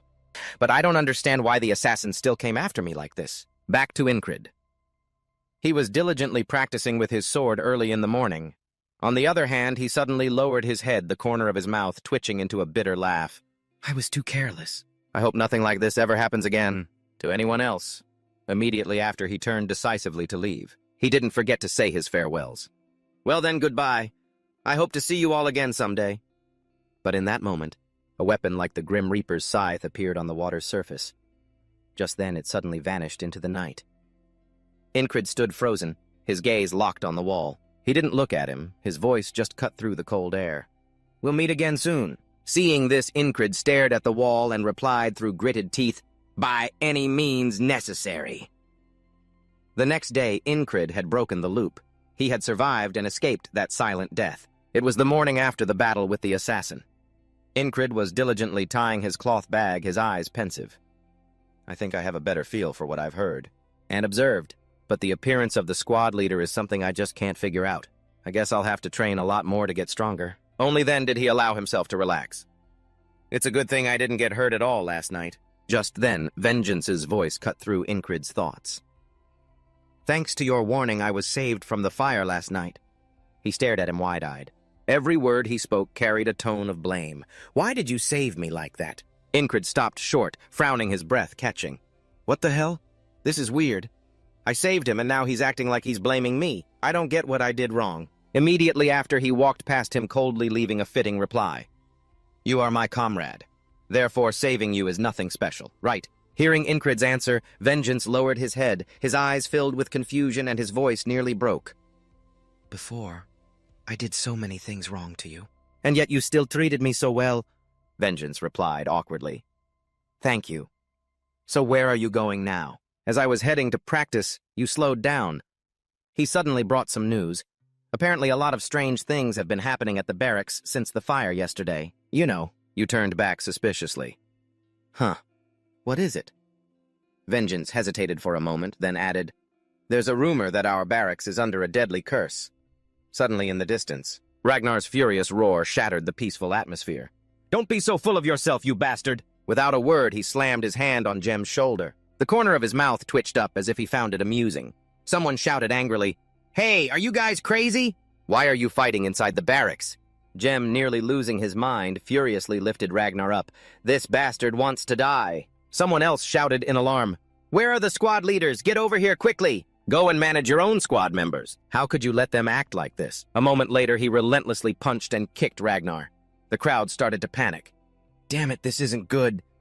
Jem grabbed him in a headlock and roared, If you even think about getting up again, you're dead. Instantly, he broke free and threw a punch. Seeing this, the other man furiously retaliated with a powerful blow. Jem swung his heavy axe. All right, then. All right. Good. Let me use this axe to give you a haircut. Someone else quickly tried to intervene. Hey, don't use weapons. Ragnar's voice roared, gritting out every word, his breath coming in heavy pants as if his chest would explode. If you've got the guts, come at me. Let's see who dies first.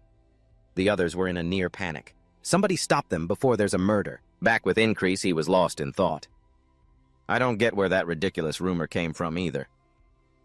Increase sighed, exhaustion clear on his face. But maybe... There really are a lot of complicated things happening here. Just then he shouted angrily, Stop it now! The crowd yelled in unison, Squad leader, you're here! So you're still alive after yesterday's fire. Whatever, just hurry up and stop these two. They've gone crazy. Increase calmly replied, I'm not dead yet. All right, if you two want to fight to the death, you at least need to tell me why. Huh? Beneath a sunset sky with clouds drifting lazily like thin silk ribbons. It had been 3 days since his return to the squad. The last light of day shone into the room, at where Increase was sound asleep in his bed. Suddenly, a soft sound broke the silence. He startled awake to see Jackson standing rigidly by his bed. He explained softly, his tone a bit awkward. I tried to be quiet. Did I wake you? Increase sat up straight, his bare feet touching the floor. No, I was about to get up to train anyway. Jackson remained standing there. His eyes full of surprise stared at him. You only started learning to sense sound recently, but you can already hear this well. Increase replied nonchalantly. It's because I've been training hard. His voice suddenly turned serious, his gaze cold as he looked at him. Keep training. It will help you on the battlefield. Winter is coming. The battles have also started to become less frequent now. Increase's hand gripped a tree branch. He pulled himself up, revealing incredibly toned, muscular arms. As Ingrid used all his strength to lift his body, his face was soon drenched in sweat. Thanks to that, we have more free time. Now is the perfect time to train. Suddenly, a voice echoed from a distance. See, good morning, squad leader.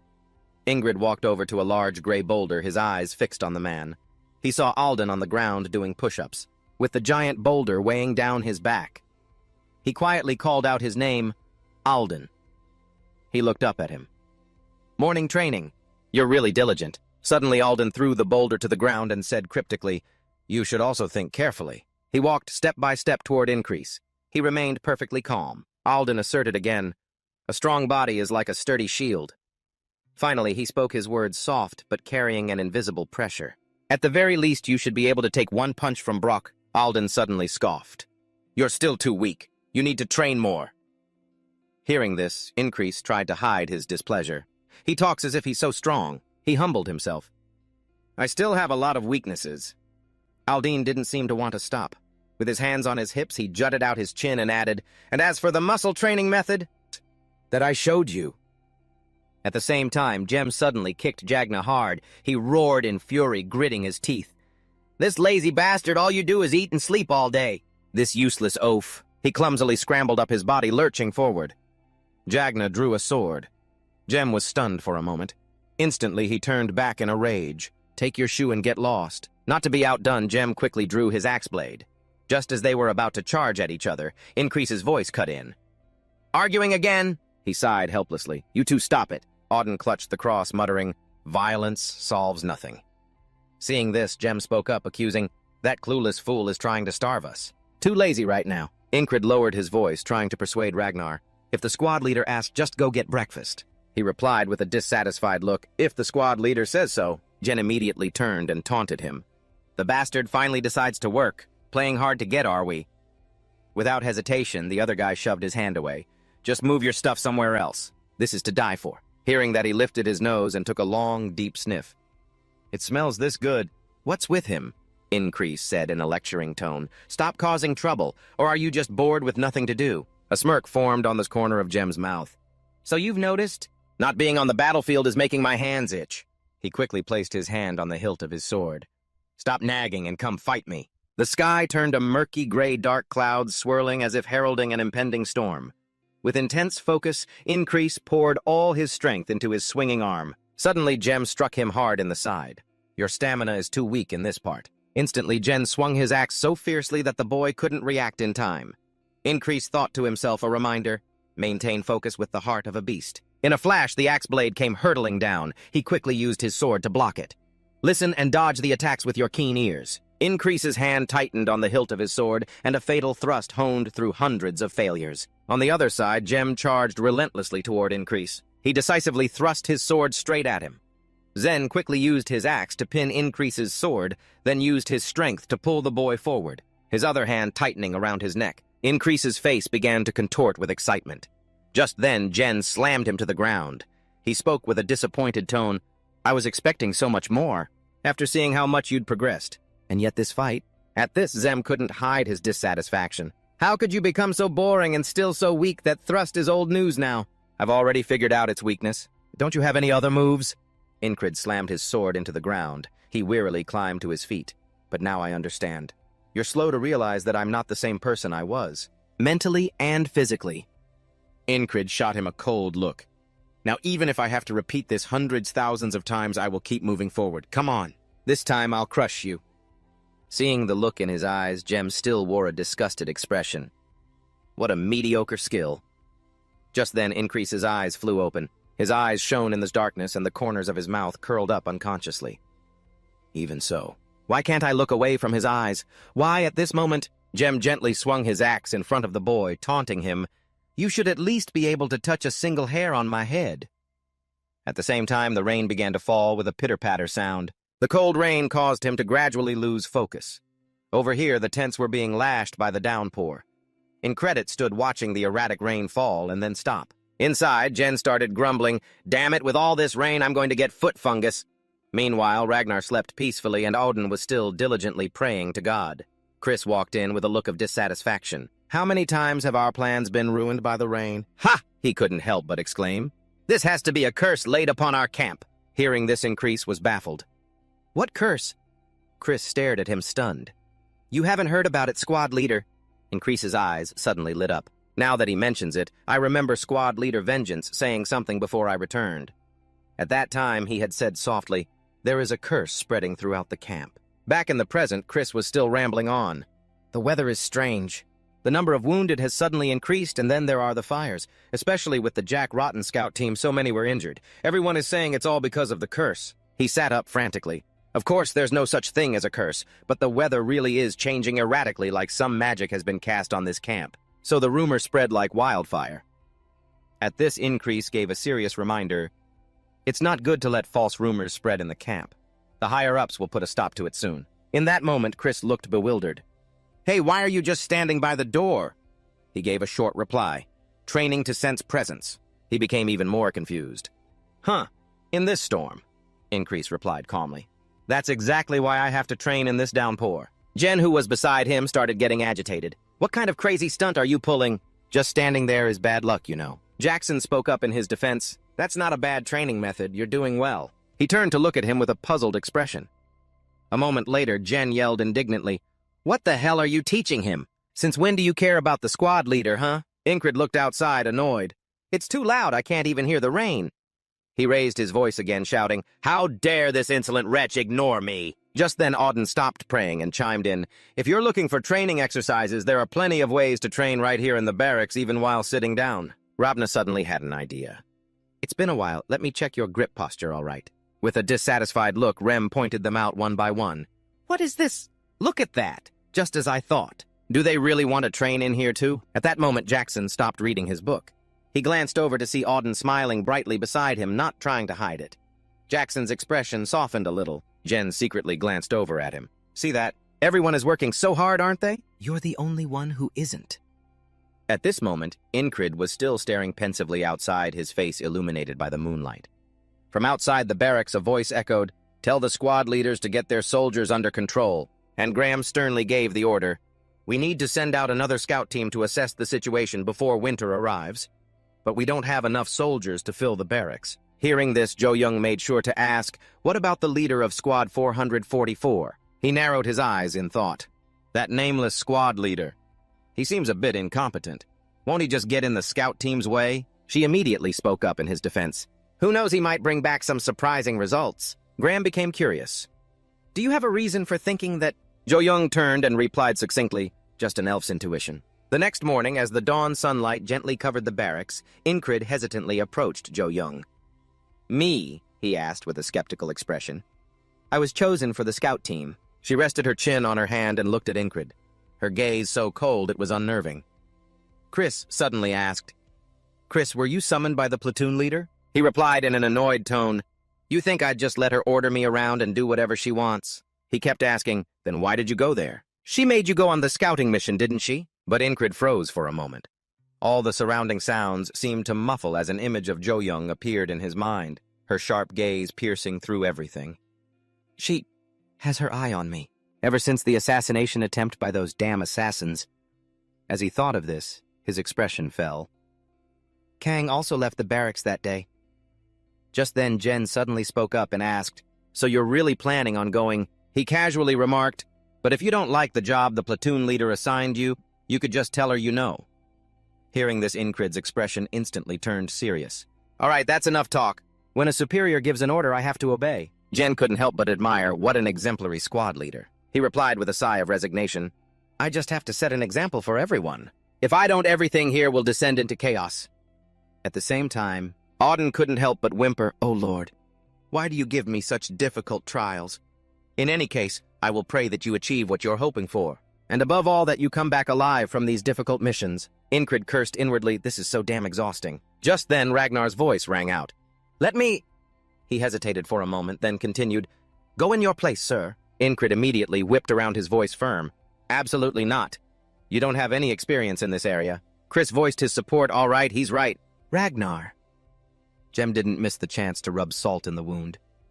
You might be strong in other areas, but in that regard you can't compare to him yet. At the same time, Jackson, who had been silent this whole time, suddenly interjected. The scouting location the platoon leader mentioned. Is it the Great Plains? He warned cautiously, not looking directly at Incrid. If you're there and you hear any sound, other than the usual wind and rustling grass, you need to pay attention. That would be highly unusual. It's basic knowledge for avoiding a surprise attack. Hearing this, Jen immediately yelled, Are you trying to lecture the squad leader again? Your only talent is cheap shots. What experience do you even have with scouting? Incrid sighed softly, a helpless look on his face. This is such a pain. If I leave, who's going to stop them? If we leave them like this, they'll just start fighting again. But then he paused, his expression growing somber, his eyes veiled with a deep-seated weariness. But no matter how many times I think it over, there's no one else more suitable to go there than me. After Ingrid enlisted, since he had no special abilities, he was often assigned to undesirable posts. He'd worked in every position but never gained much experience in any of them. The place where he felt most useful was right now. Jen suddenly charged forward with his axe. You son of a bitch! Jackson immediately drew his dagger, his eyes burning with rage. He quickly ran toward them. Just as the two were about to clash, their gazes suddenly changed. They saw Ingrid standing calmly between the axe blade and the tip of the dagger, and that was this very position as squad leader. The unit he commanded was one that everyone else in the barracks wanted nothing to do with. Ingrid blocked the axe blade with his bare hand. What's gotten into you two? He complained resentfully. Captain, he's the one who kept trying to start something, so I couldn't just stand there and take it. Jackson turned back coldly without a shred of respect. You should be thanking the squad leader. If it weren't for him, you'd be dead for sure. Got it. Jen gritted his teeth. All right, talk is cheap. We'll see who dies first. A moment of silence fell. He stared at them intently. Even though they fought like this, they were both skilled warriors on the battlefield. I just hope they can get along and help each other in this brutal war. This reconnaissance mission will be dangerous, but Ingrid was fully aware of his own capabilities. What was necessary now was to train even harder. Ingrid's face fell slightly, a sense of vigilance flashing within him. The reconnaissance team goes ahead to the front lines to gather information, so being cautious and on guard against everything is essential. Andrew suddenly raised his voice and yelled, Hey, newbie, get a move on, will ya? The man snorted coldly. Even if you were a squad leader before in this reconnaissance team, you're just a newbie. Here I'm the commander. Everything I say you have to obey. Got it. The reconnaissance team's squad leader, Andrew Gardner. Another soldier sneered. What can a guy like him do, Captain? Just ignore him. Pretend he's not here. Another one snorted with laughter. That guy, I bet he can't do anything and will just die an early death. I mean, look how clueless he is. Andrew turned to look at Ingrid with malicious eyes. Of course, when we're fighting, I'll keep a little eye on you. Otherwise, you might just disappear without a trace. I know you were the leader of Squad 4. That squad is full of troublemakers. The fact that you could lead them? I guess someone must have put in a good word for you to get that position, huh? Right after that, the man spun around and barked his orders. All right, that's enough talk. Pay attention. If we encounter the enemy, be careful. First, just take them all down, then we'll talk. The group shouted in unison, Yes, sir! At the same time, he gave them a dissatisfied look. It's ridiculous. What kind of reconnaissance team shouts so loudly, and the captain is as hot-headed as a child? I wonder if this recon team can even survive the first battle. Suddenly, an urgent whisper rang out. There are tracks here, Captain. Andrew immediately bent down to inspect them.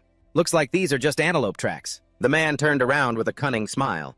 All right, follow these tracks and we'll have ourselves a barbecue. In contrast to them, Ingrid analyzed it alone.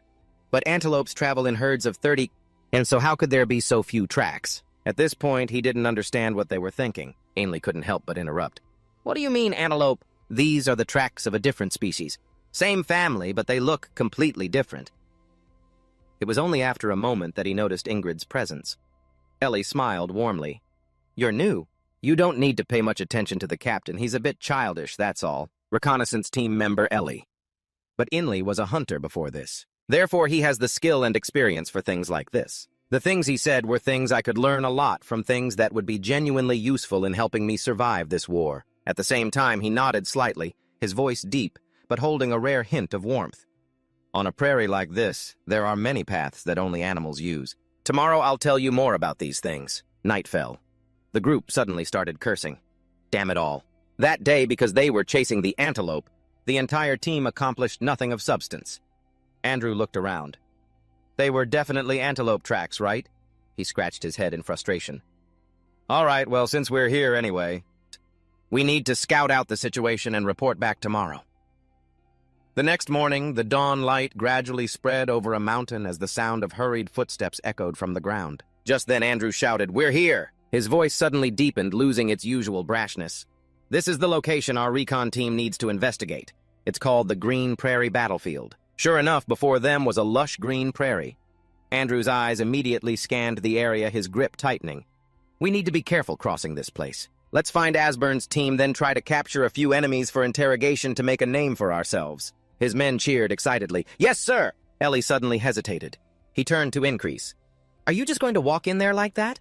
The mission is just to scout the perimeter. Parting the tall grass with one hand, he glanced over at him. It's the captain's order. What can we do? Soon after, the group followed Andrew's lead deep into the prairie. Meanwhile, Increase was lost in thought. Getting through this head-high grass wasn't going to be simple at all. Honestly, it took everything I had just to get this far. This is so much harder than it looks. You wouldn't understand unless you did it yourself. But I really have to admire the other members here. They haven't complained one bit. Ellie stopped, his eyes scanning the withered grass covering the ground. Doesn't look like there are any animal tracks here, he commented nonchalantly. Well, that might be the problem. He muttered, annoyed. With grass this tall, there should be plenty of herbivores, but there are none. Doesn't that seem wrong to you? But just at that moment, a huge shadow appeared on the ground. Immediately after, a foot slammed down unexpectedly.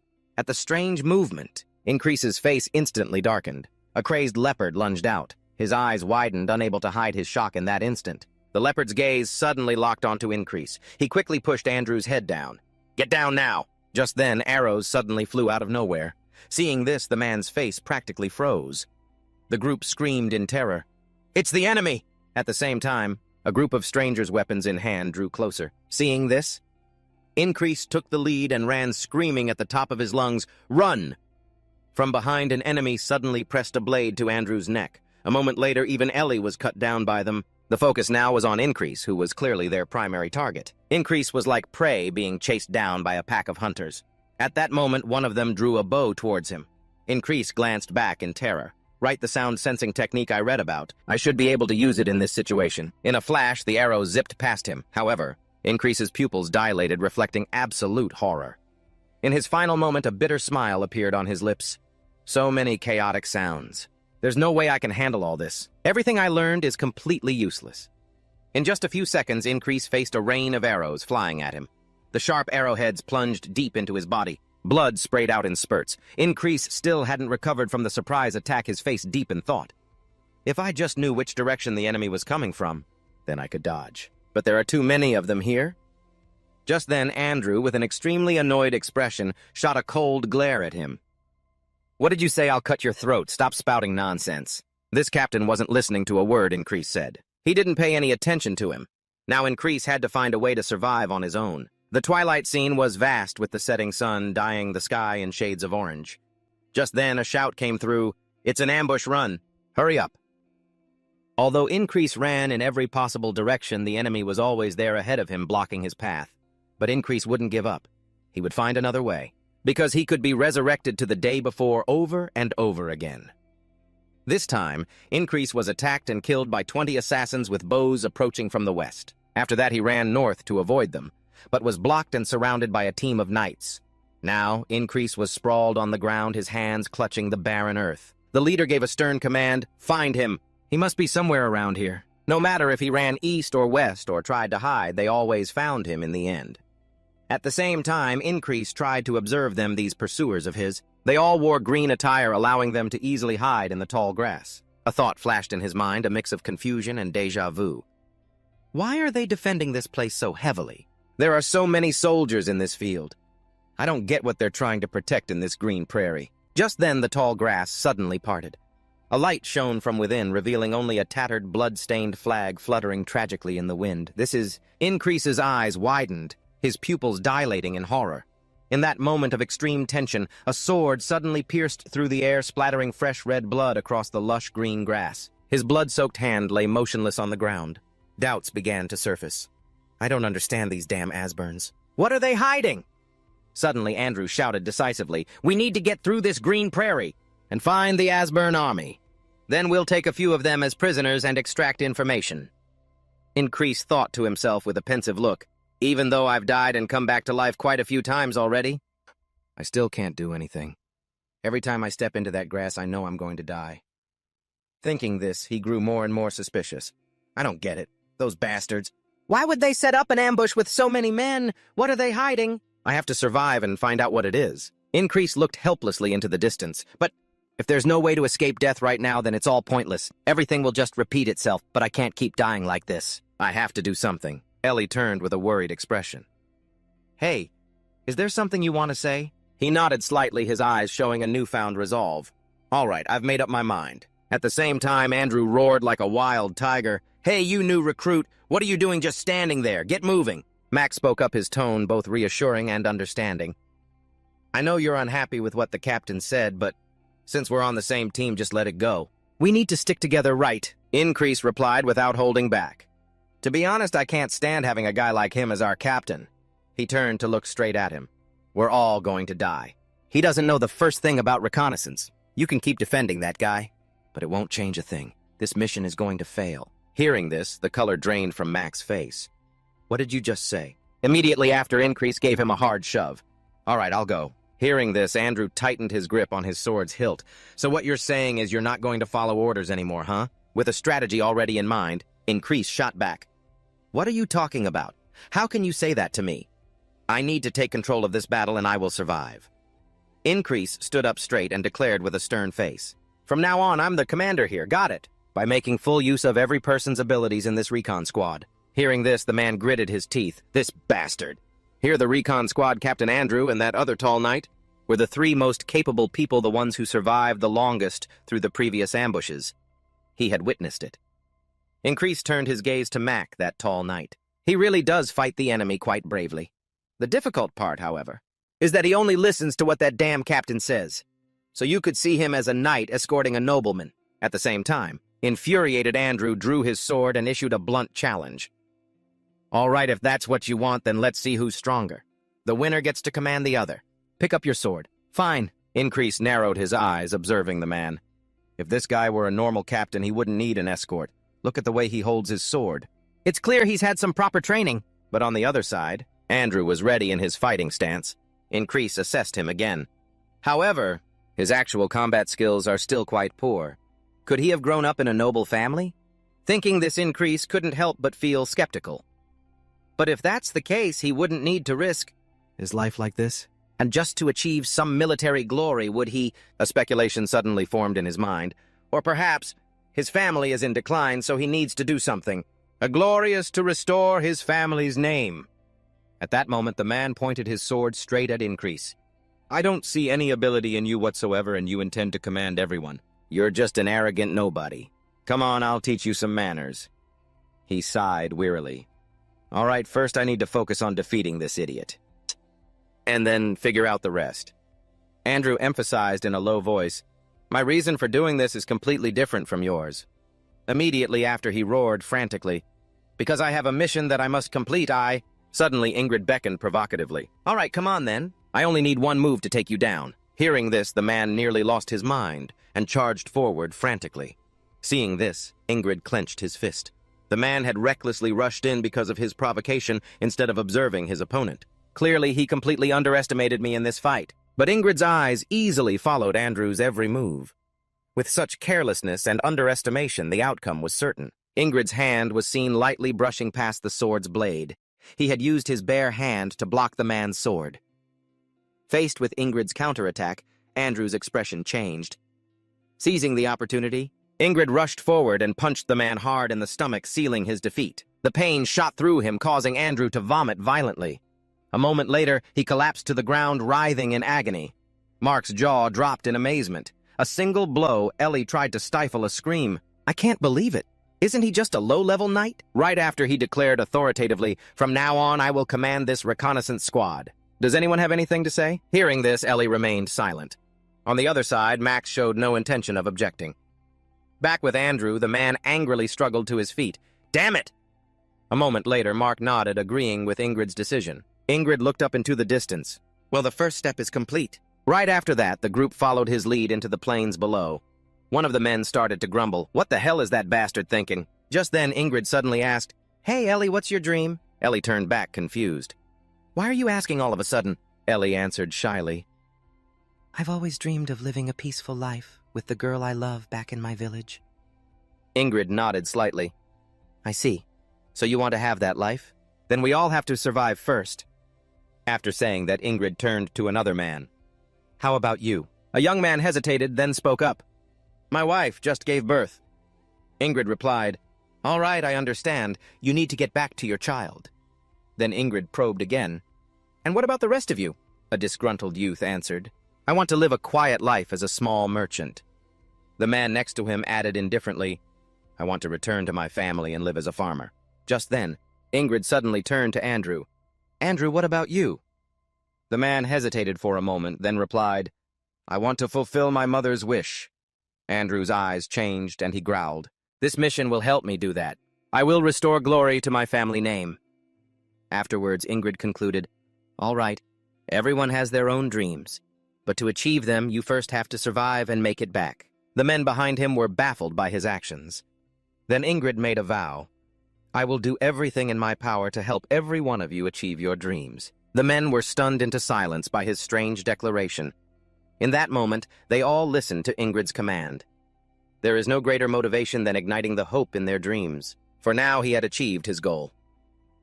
Suddenly, Ingrid raised his voice and commanded, "Hey, Ellie, shoot an arrow at that tallest patch of grass over there." Ellie looked back bewildered.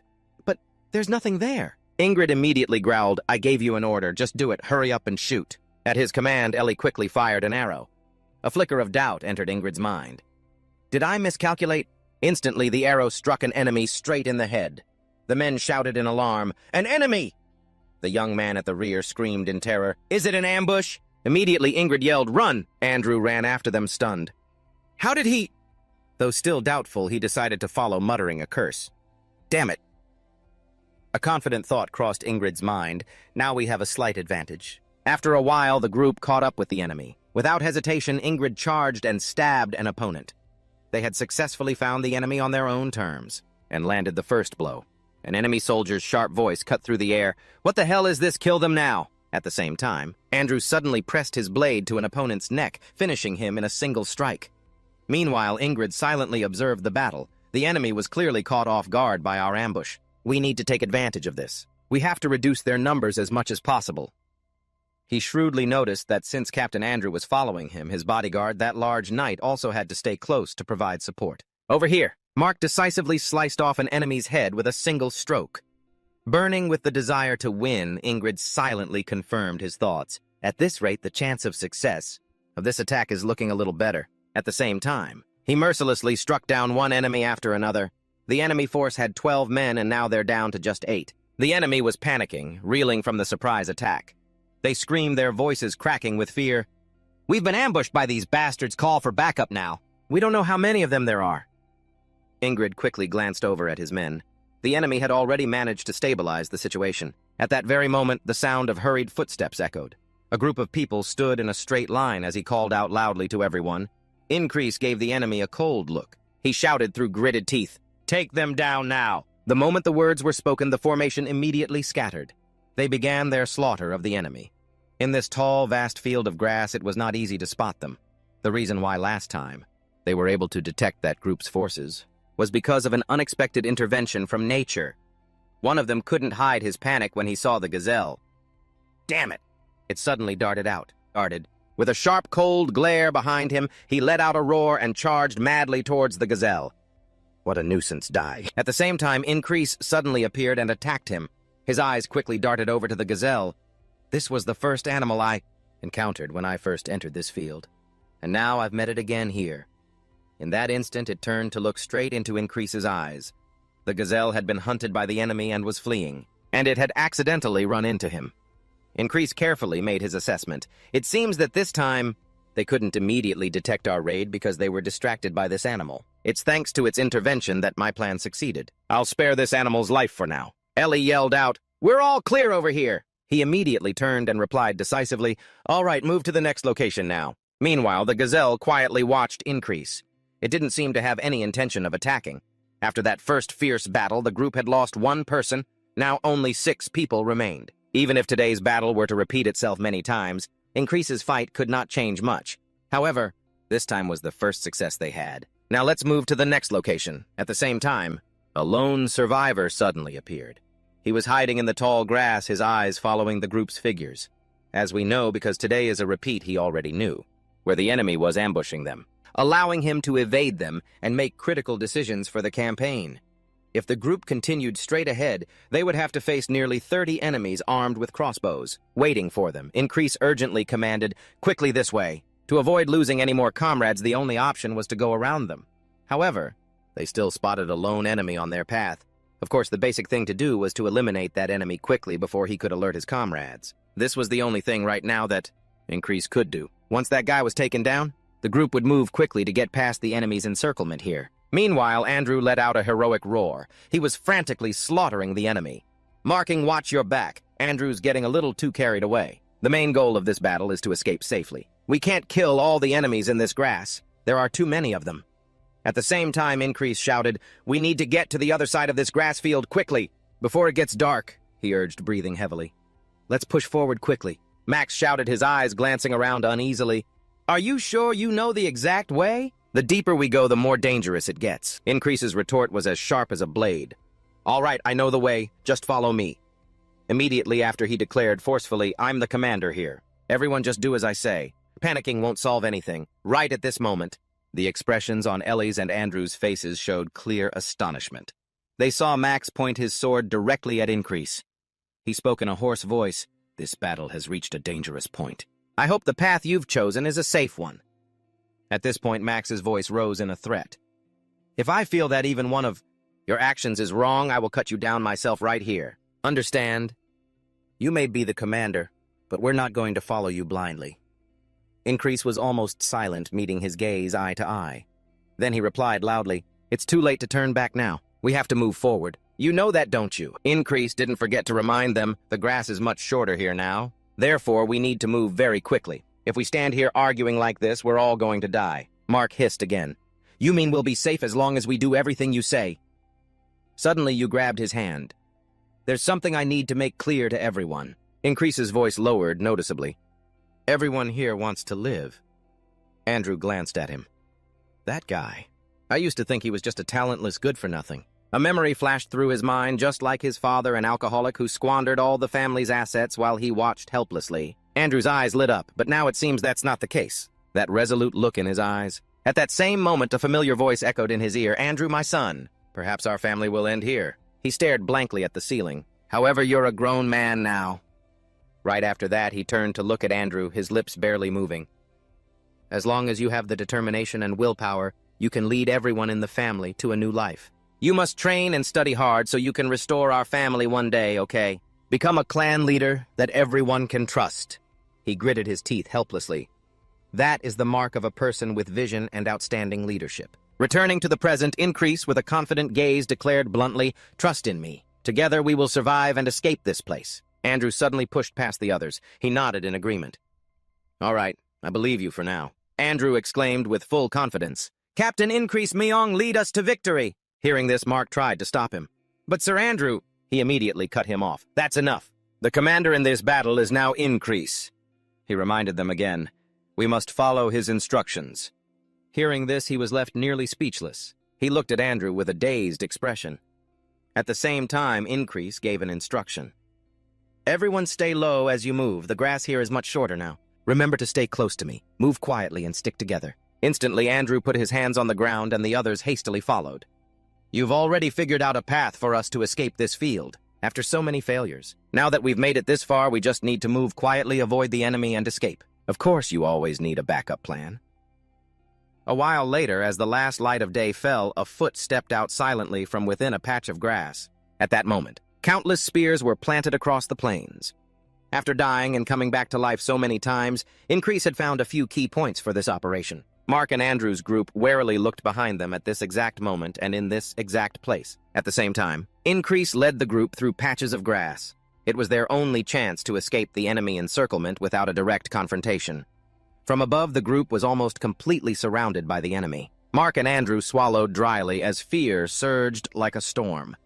On the other side, his face suddenly changed. Just then, the enemy had withdrawn without leaving even a single trace. At the same time, the frightened group was crawling flat on the ground. Everything Increase had done so far was working perfectly. Now that we're here, we need to stay calm. The grass is low here, so we're easily spotted. We need to hide and wait for nightfall for a better chance to escape. Rushing in the previous attempts was the very reason he had failed. This time he would learn from his experience.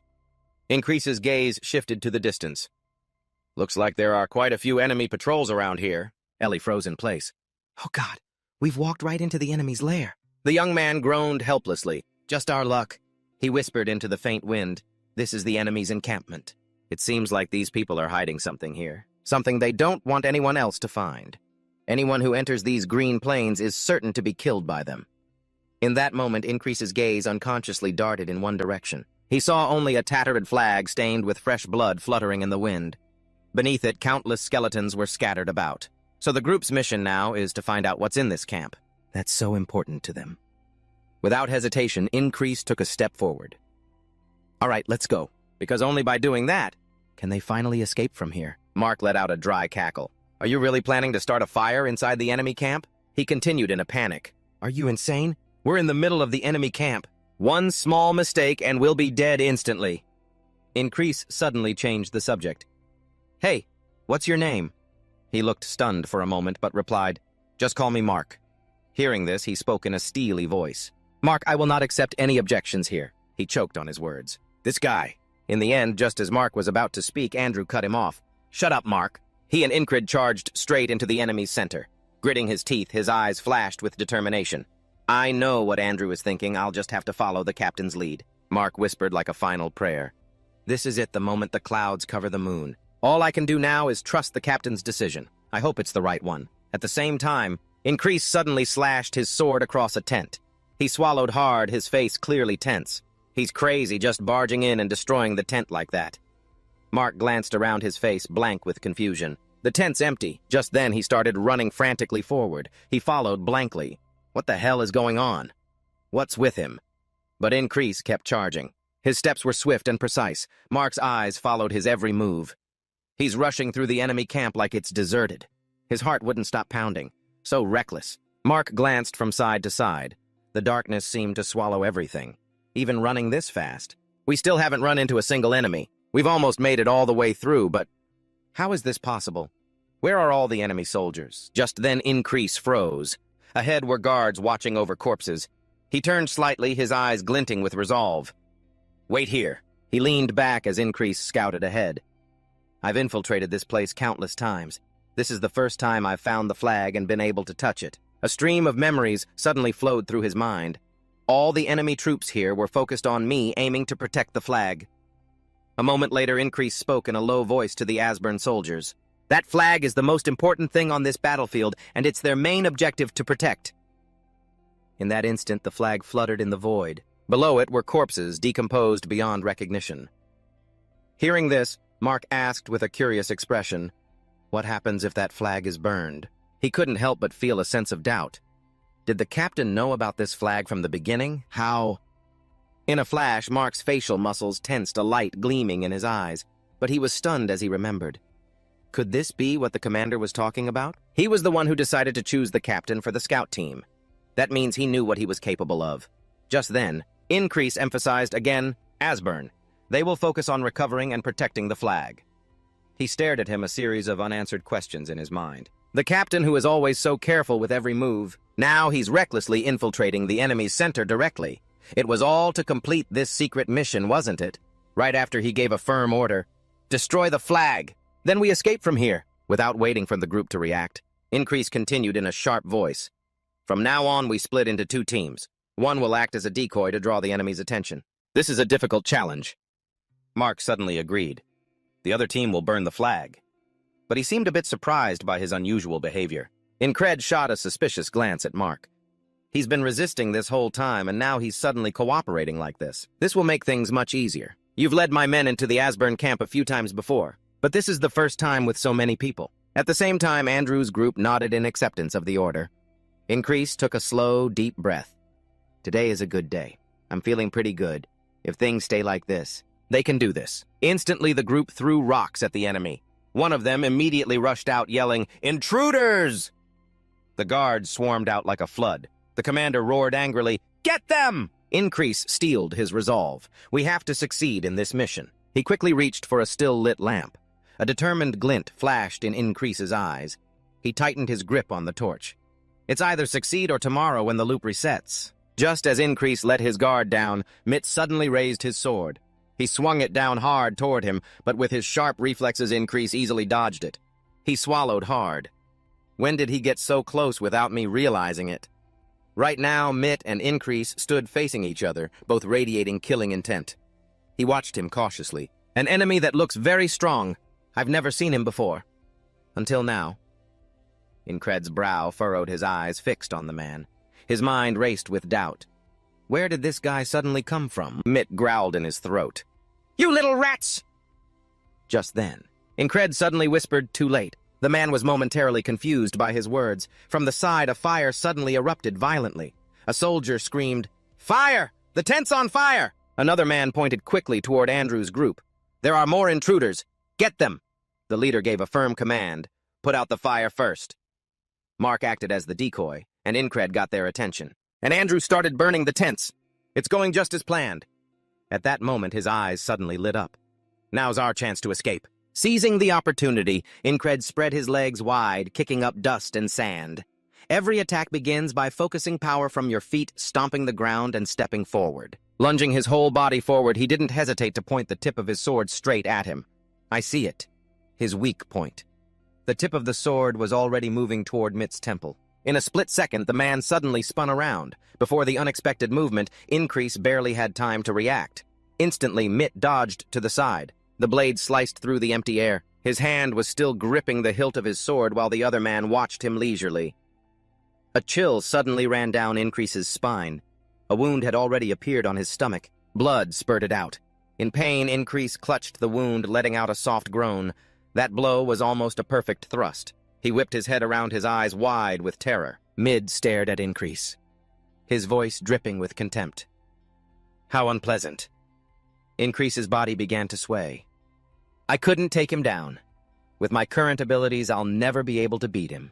To have come all this way? Increase had died and come back to life countless times, broken through the defenses on the Reed battlefield, and avoided being killed in countless ambushes. He finally thought he could overcome this. Today on this mission, a flicker of despair showed in Increase's eyes. Are you truly a wall that I can't break through? He kept asking himself. Increase's hand slowly moved away from the wound as an internal struggle began. If I keep fighting him, I'll die. He lowered his head in despair. And I'll have to lead the squad all over again, crossing the battlefield and repeating this day countless times. After so many deaths, I can't afford to fail. On the other side, the man's expression suddenly changed. Mid roared with fury. Are you smiling right now? Increase lifted his head and looked forward, the corner of his mouth turning up into a smirk. I'm going to kill you. At the same time, the man swung his sword in a rage. I'll turn you into fodder for wild beasts. Increase immediately ducked low. His eyes followed Mid. I have to break through this wall right now. Increase swung his blade again. The two of them charged at each other, the clash of steel creating a deafening sound. Increase seemed to have the upper hand, pushing Mid further and further back. Increase's expression immediately changed. He blocked my attack. Seizing the opportunity, the man lunged forward, raising his sword high. In a heart-stopping moment, Mid brought it down with a powerful slash. He had no intention of letting him go. He swung his blade powerfully once more. Doubt flashed through Increase's mind. From that posture, he managed to block it. The blade, like the Grim Reaper's scythe, flew towards Increase's face. In that hair-raising moment, he quickly used his sword to block. Increase bit his lip, his eyes filled with tension. His movements are too complex. The voice in his head was hoarse, as if strangled by defeat. I don't even have a single chance to counterattack. As I thought, the difference in our levels is just too great. At that moment, Mid slashed fiercely at Increase. His body staggered backward, and in an instant, the man knocked the sword from Increase's hand. Suddenly, from a distance, a dagger came flying. With his sharp senses, Mid quickly used his hand to deflect the blow. Increase swallowed hard. You used your hand to block it and change its trajectory. His rage boiling over, Mid charged forward like a madman. Without an ounce of mercy, he pointed his sword straight at Increase while others began to shout in alarm. The fire is spreading. Back with Mid, the blade in his hand suddenly lost its aim. Mid turned around worriedly as the crowd continued to scream. Someone spilled the oil? One of them started to panic. The fire's near the flagpole. Meanwhile, one of them suddenly called out, "Commander!" Mid paused for a moment. He roared in anger, his sharp gaze fixed on the man. "Don't you know what's important right now?" Mid turned to look at Increase. He seemed to be hesitating. This guy. It seems he's not easily swayed even when I'm at a disadvantage over here. His hand still gripped his sword, his eyes almost lifeless. Just then, Mid suddenly called out, grabbing Increase's attention. His voice echoed cold and proud. "Just wait until next time." With that, Mid turned and left. He left him all alone on the battlefield. A flicker of doubt crossed his eyes. Is that guy retreating from this fight? He's just leaving, sparing me like that. A question suddenly surfaced in Increase's mind. Was he not actually the wall I needed to overcome? He immediately denied it. No. Even if he wasn't the wall for me to overcome today, we will definitely meet again in the future. Thinking this, Increase tightened his grip on the hilt of his sword. Whatever happens today is finally coming to an end. He slowly lifted his head, his gaze drifting aimlessly. For now, the battle had reached a temporary end. Under the flickering firelight, a young warrior called out, his voice trembling and his breath ragged with exhaustion. "Commander, sir," his voice carried on. The wind was filled with utmost urgency. "We have to leave now." Seeing Increase hesitate, he urged again, "Commander, let's go." On the other side, Mid stood motionless despite the sea of flames surging around him. He suddenly turned his head back, his eyes burning with hatred. Meeting Mid's gaze, Increase involuntarily shuddered. Increase didn't have time to think. He sheathed the sword in his hand. Immediately after, he yelled, "Fall back, we're retreating!" Meanwhile, the soldiers were still frantically using water to douse the flames. Just as the group started to run, a panicked scream came from behind. "Put out the fire!" Increase glanced around nervously. No one's missing. All 5 members of the squad are here. Suddenly, one of them yelled, "Have we done enough?" "A large-scale pursuit force probably won't chase after us, right?" he replied, half sure, half doubting. Probably not at this very moment. Ellie suddenly froze. He groaned in pain, pressing his hand hard against his wound. Suddenly, an enraged roar tore through the night from behind. "Capture those intruders! Don't let them get out of here alive, model." Faced with the chaotic scene, the group didn't hesitate to rush forward and shield Ellie. With one decisive slash, Increase lopped off the enemy's head. Over on the other side, Mark bluntly finished off his opponent. His expression was completely unfazed. At the same time, Andrew was slaughtering them like a madman, as if venting his rage. Just then, he yelled out with authority, "Don't hesitate, just keep running!" The person next to him suddenly screamed, "If we can escape to the Prairie Fox territory, we'll be close to our own forces." The enemy's pursuit force probably won't follow us there, but wouldn't that make it just as hard for us to get out? Ellie then spoke up, her eyes shining brightly. "I know a safe place. It's a path the hunters use." Hearing this, Increase nodded decisively. "I trust you. Lead the way for us." After a while, the group could no longer hear the enemy's pursuing footsteps. Now only their own frantic footsteps echoed from behind as they ran for their lives. Antelope observed thoughtfully. Thanks to Andrew and Mark's excellent fighting, they were able to kill a few enemies during the retreat without any trouble. If it hadn't been for Ellie leading the way back then, the group wouldn't have been able to avoid the enemy so easily. They had made it this far, because everyone on the team worked together. A while later, the first light of day shone directly into Increase's eyes. He squinted toward the rising sun. From the mountain peak, the sun began to emerge. The scene was incredibly peaceful after the recent scouting mission and attack on the enemy camp. He was completely exhausted. The moment the teenager saw the group, he couldn't help but feel bewildered. "What the hell happened to you guys?" From behind, Ellie appeared, his body covered in scratches. He spoke in a tired voice. I think I'm about to pass out. Meanwhile, Increase took deep breaths of the fresh air. Once again, he had survived today's loop to witness the dawn of another day. Elsewhere, the flagpoles had been incinerated by last night's fire. Harrison spoke softly in a low, sad voice. "The flag in the camp has been burned, The person next to him added, "We'll just have to prepare it all over again." He sneered, "I didn't think the famous Hound unit would turn out to be nothing but a burden in this battle. The captain of the Hound unit." He gazed into the distance, completely unable to understand. How could just a few men follow the trail left by the elite soldiers of the Hound unit? A trail left in this tall grass, and successfully cross a field where so many of our troops were lying in ambush, and then set fire to the flag and escape. The Hounds, a squad with the authority to operate independently within the Aspen Army. The team's name originates from the Aspen Hounds, famous for their gray coats and tenacious nature. They are famous for pursuing their target. To the very end, whether in love or in war, that is why this special squad, originally named the Hounds, is also known as the Reckless Lovers. In battle, they fight with incredible ferocity. Back in the present, Harrison suddenly interrogated him. Was he really that strong in a fight? Commander Midhorizon neither confirmed nor denied it. If back then it wasn't for someone complaining and coming to put out the fire to save the flags, I would have finished him off. The Hound Commander Midhorizon? Harrison's gaze drifted into the distance. That guy, he was really lucky. In the end, he still managed to escape. Mid's breathing became heavy, his face tensed with a frantic desire. But the next time we meet, he won't be so lucky. At the same time, Increase sat awake alone in his tent, staring at the blade of his knife. The thing that's bothering me is that I couldn't overcome it. That wall. After facing him, I always want to fight no matter how dangerous the battle is. But Increase kept telling himself, one day. In that moment, Mid's voice suddenly echoed in his mind. Next time, I will definitely catch him and kill him.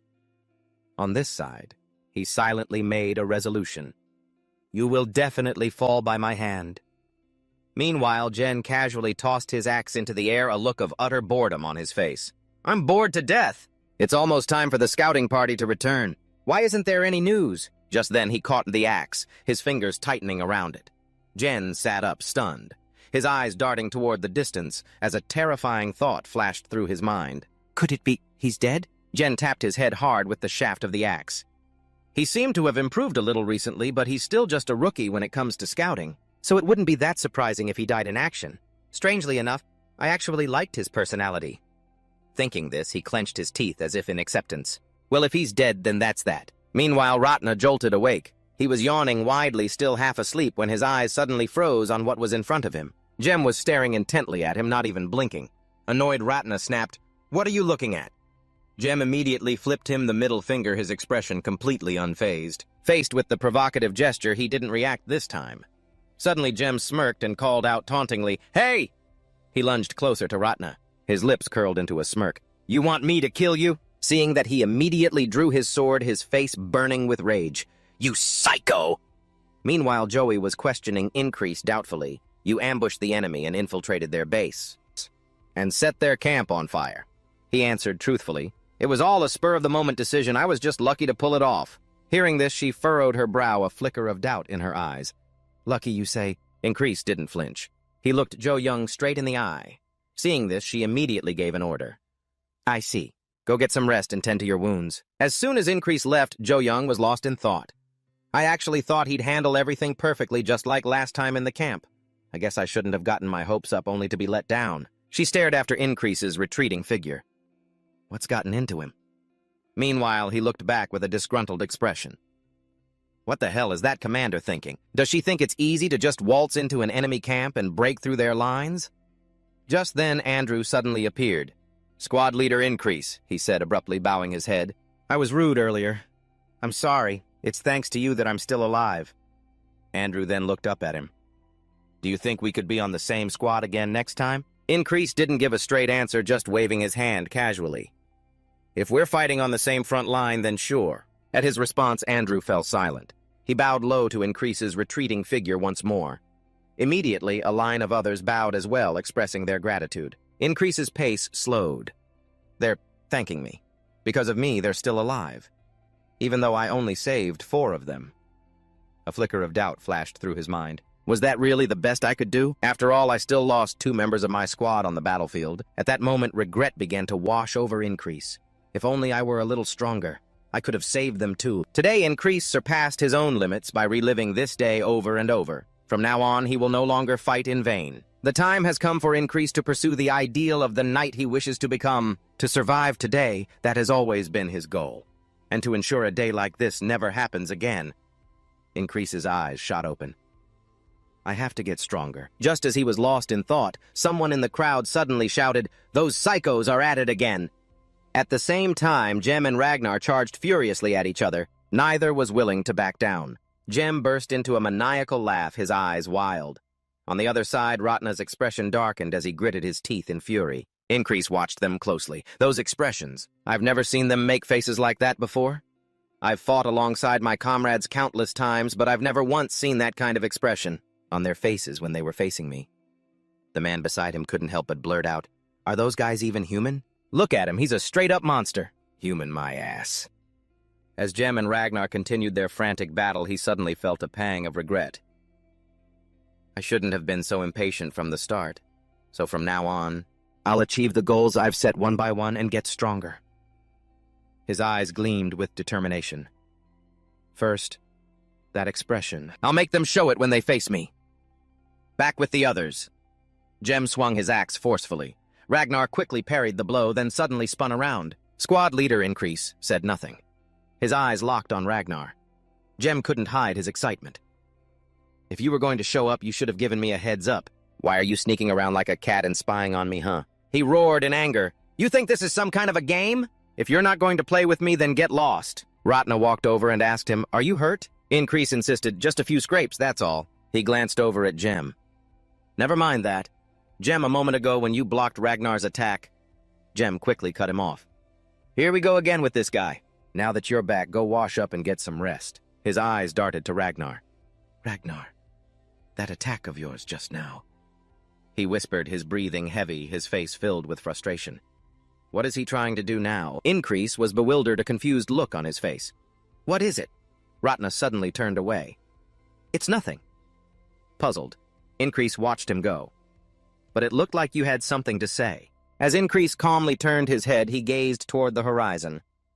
"Well, just tell me whenever you're ready." When the commander discovered the ambush, she had already dispatched all available troops near the battlefield. While on the move, their wounds healed remarkably quickly, and they used that opportunity to train. "Another round of training?" Chris asked, munching on something. "We're marching out tomorrow, too. Give it a rest, will you?" Increase bluntly walks outside. He quietly clicks his tongue. If he keeps this up without any progress, we're all going to die. The next morning, as the dawn light illuminated the sky, Ratna was still half asleep when a sudden sound rang out. He looked outside helplessly. The squad leader is training again. Ratna raised his hands high, stretching his body to the fullest immediately after. Ratna reached for the sword placed at the head of his bed, his hand tightening around the hilt. He has a talent for swordsmanship. Ratna scratched his head thoughtfully. Getting stronger isn't hard. That's why I could already see the path to becoming a knight before. He went outside and let out a huge yawn. But it's boring. A thought flashed through Ratna's mind. What's the point of becoming a knight if I don't even want to? Do I really have to put in all this tedious effort just to become a knight? Ratna had lost his sense of self-worth and no longer had a goal to strive for. So just like that, he stopped. At the same time, Increase swung the sword in his hand down hard. At that moment, a sudden pain shot through his hip. He immediately let go of the sword, clutching the wound in agony. Increase's face turned pale. Cold sweat started to bead on his forehead. Ratna didn't take his eyes off him. The commander learned the basics all wrong from the very beginning. When I first picked up a sword, I mastered the fundamental stances first, he assessed calmly. Because he's learned tricks and bad habits, no matter how much he practices, he'll never get any stronger. But as he thought this, Ratna's sword arm moved unconsciously. At the same time, the pained look in Increase's eyes was replaced by determination. He couldn't help but find it strange.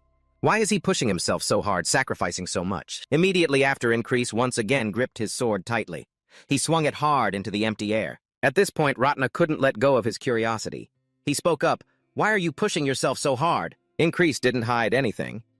He answered calmly, "Because I want to become stronger." Hearing this, Ratna grew even more skeptical. And when you get stronger, what are you going to do then? Increase emphasized every word. I will become a knight. Seeing this, he continued to ask, a knight is just someone who's good at fighting, right? So what's the point of becoming a knight? Increase's voice was low but firm, as if he were making a confession. For me, becoming a knight is about doing what I believe is right. He continued, his voice reaching Ratna's ears. It's for the poor, the hungry, and the sick. It's for honor. As he said this, Increase pointed the tip of his sword high. It's to wield my sword for the one I love. That's what my dream of becoming a knight means. Ratna's eyes were locked on him. Belief and honor. He nodded slightly. So that's it, huh? In the end, strength is just a means to an end. What does it mean to be a knight? What does this sword mean? Thinking this, Ratna placed his sword firmly on his shoulder. What am I really looking for? He slowly began to walk. Until I walk that path myself, I'll never know. Ratna suddenly turns to him. Hey, squad leader! Increase looked back confused and doubtful. Then Ratna suddenly spoke up. Do you want to learn how to become a knight? Without a moment's hesitation, the decisive answer came from him. Of course. At that moment, the two stood facing each other in silence. Ratna lowered his head, a soft sigh escaping him. He bit his lip lightly, his hand gripping the hilt of his sword so tightly that his knuckles turned white. I ran my mouth. Damn, this is so annoying. Immediately after, Ratna raised his head, his gaze sweeping over Increase. Well, anyway, half mocking, half intrigued, he looked at him. That look in his eyes, this could be interesting. Ratna stepped forward slowly and suddenly asked a question. So about that beast's heart and the thrusting attack you learned from the Manji tribe, what about them? Beast's heart. Ratna nodded. That and the thrusting attack. He looked Increase straight in the eye, waving his hand slightly as if to remind him. Besides, those two things throw the rest away. He asked, shocked, even the Valen sword style of the mercenaries. Ratna blurted out an immediate reply, that one especially has to go. He enunciated each word. If you don't get rid of it when you learn new swordsmanship, you'll unconsciously fall back on your old tricks. If that's the case, you'd be better off just staying as you are. With that said, Ratna leaned in as if forcing Increase to make a choice. Throw it all away and start from scratch, or be content with where you are now. His answer rang out firm. I will start again from the beginning. Ratna was momentarily stunned by the unexpected reply. He tilted his head to one side, his lips barely moving. Really? But Increase didn't answer right away. He turned to look straight at Ratna. So what do I do first? Ratna nodded slightly, a spark of interest in his eyes. This guy is seriously weird. Later, Ratna reached out and gripped the sword. A strong squad leader like you doesn't need such a light weapon. A long sword would be better. How about you trade with me? Increase froze. You're giving your sword to me. Is that really okay? Ratna replied calmly. It's fine. It's just something I picked up anyway. For a long sword, it's right hand forward, left hand back. But then his eyes narrowed. Why are you gripping it so tightly? Increase answered curtly, afraid I'll drop it. Ratna raised an eyebrow and asked, Who taught you that? The reply came through gritted teeth. That useless monkey. Right at that moment, Ratna suddenly yelled, Hold that pose! Then he charged at Increase like a storm, his expression grim. As the blade swung down, Increase quickly used the sword in his hand to block it. Increase frowned, looking down at his arm, which was trembling uncontrollably. He complained, What was that for? That hurt. Ratna paid him no mind and replied coolly, Of course it did. His voice was as cold as ice, his gaze as sharp as a blade. If you're as stiff as a block of wood, you'll just break. You're like a dry twig, something like that. At this, Increase's eyes widened and his cheeks puffed out in annoyance. This guy always says the strangest things. What kind of weird comparison is that? In that moment, he seemed to have an epiphany. Are you saying my arm is as stiff as a block of wood? With that thought, Increase relaxed his wrist. If you don't want to break, you have to know how to flow with the sword's momentum. I have to be more flexible. The atmosphere of this training session was tense and dramatic. A roar echoed from below as Ratna angrily kicked his leg. Focus on your center of gravity. He couldn't help but roar. Where are the tips of your feet pointing? Ratna swung his blades down hard. You're tensing up again, trying to break your own neck. He once again made a sharp critique of Increase's technique. What kind of dance was that just now, huh? The fire of the sun scorched the space, dyeing the clear sky a brilliant emerald. At that moment, Increase's body tumbled to the ground. Ratna watched him coldly. Ratna muttered under his breath, trying to hide his contempt. I can't believe he's this pathetic. He doesn't even know the most basic things about swordsmanship.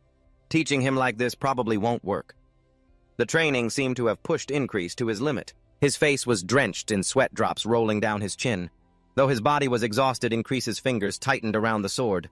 Ratna watched blankly as he staggered back to his feet. He looked straight at Increase stern and somewhat cold as he adjusted his own grip. "Get a firm hold on the hilt again." Hearing this, Ratna helplessly drew his blade. He sighed wearily, then gave an order. "Let's start over from walking." But in that unexpected moment, Jem appeared from behind. "Haven't seen you all day," he commented scornfully. "So you've been hiding here playing children's games?"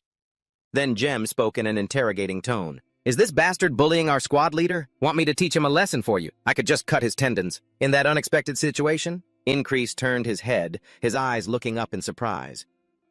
"What's going on? Why are you all dressed up today?" Jem delivered an urgent order, his voice full of authority.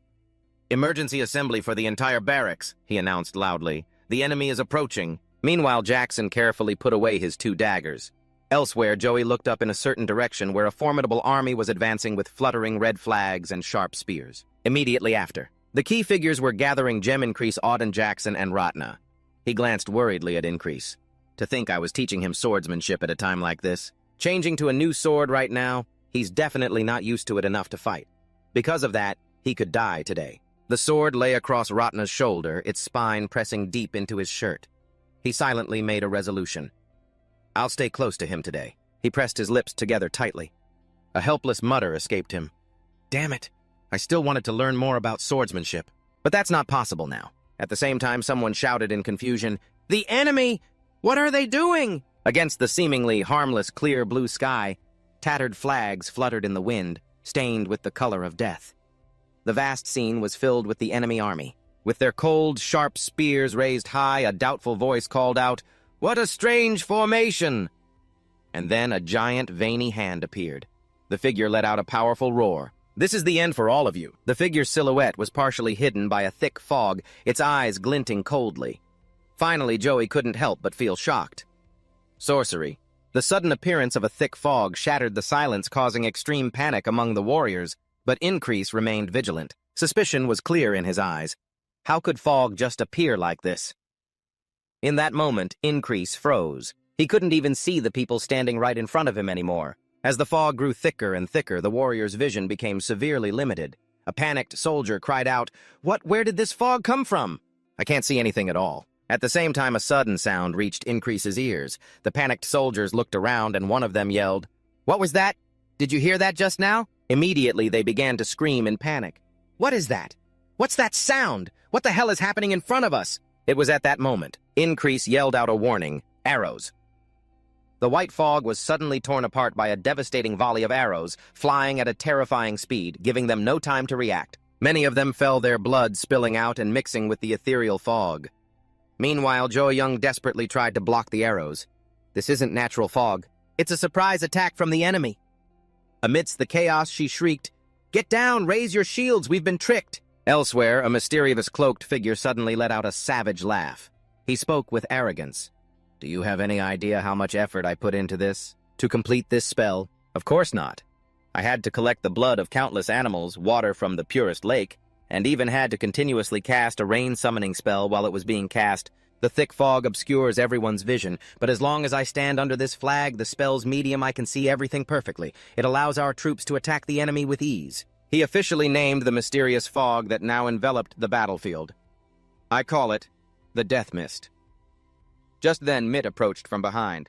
"You seem pleased." The man let out a hearty laugh. "Of course I am. I had to risk my own life to keep this flag from being burned just so I could successfully cast this spell, you know." Mitt clicked his tongue, a fire of hatred welling up inside him. "If it weren't for that bastard burning down our camp, things wouldn't have been this difficult." He glared into the distance. "That bastard? He's going to die by my hand this time." Incred was desperately fighting off the storm of arrows. Countless more shot out from within the fog, making the situation even more chaotic. "Arrows, more arrows, they're coming." Incred narrowly dodged an arrow as it grazed past his head. A blurry figure behind him exclaimed, "Squad leader, don't move." He glanced over, surprised. "Huh, is that Ratna right behind me?" Suddenly he heard furious shouting. "Is this magic? What bastard is doing this?" Incred instantly recognized Jen's voice and frantically scanned his surroundings. "He's right in front of me, but I can't see him clearly through this fog.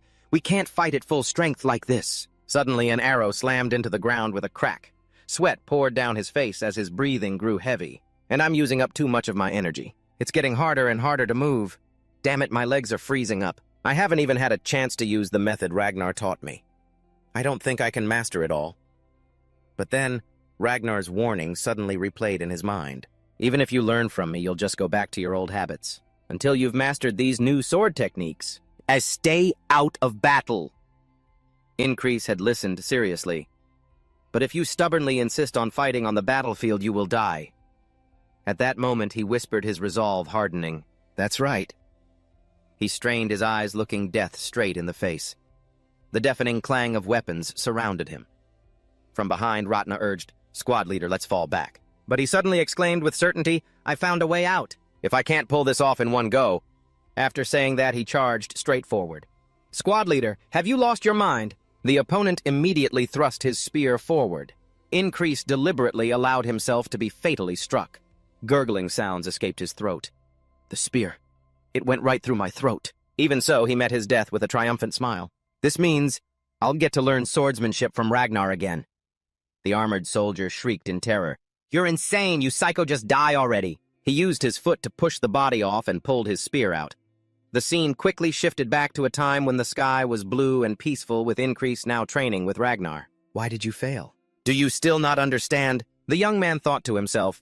Honestly, Ragnar isn't that great of a teacher. From his genius perspective, his explanations are just too vague and confusing. I understand. Increase said, his eyes shut tight. But my body can't keep up. Ragnar tilted his head, confused. I'm only asking you to swing your sword. Is it really that hard? I don't mean to be rude, I'm just curious. For the optimal stance, where is the body's center of gravity? Caught off guard by the question. Ratna stared blankly. The center of gravity. He awkwardly tried to adjust his stance. Like this. If I remember correctly, it should be something like this. Increase stood up, observing the other man. I knew it. How could a genius like him understand my body? But I did learn a new lesson. His explanations are hard to understand, but one of my special skills is being able to focus and listen. No matter what, I have to master my stance and footwork when I swing my sword. Just a moment later, that familiar surprise attack happened again. Arrows.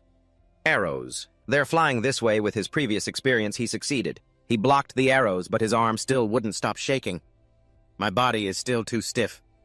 A sharp iron spear suddenly thrust out from that skeleton. It's okay. I'll just die and learn again. Increase let it finish him off just like before. He continued to practice his footwork, which became more and more agile. Ragnar swung his sword incredibly fast, but he managed to block it. Today is the 13th day. My body is gradually becoming more flexible.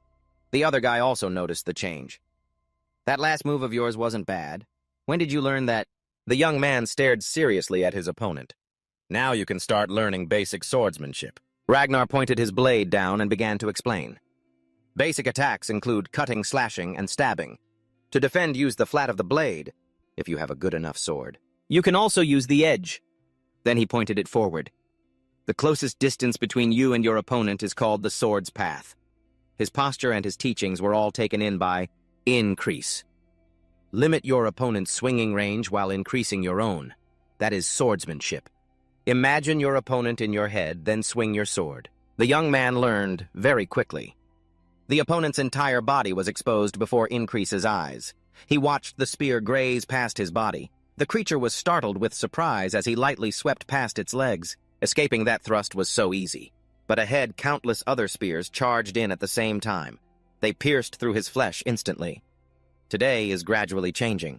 The training session grew more intense as their blades clashed powerfully. The other guy asked in surprise, "Did you just parry that by only watching my sword's path?" He said nothing and just let himself be reborn again. Though it was still vague, Increase was finally able to execute a decisive blow on his own. Ragnar looked quite pleased.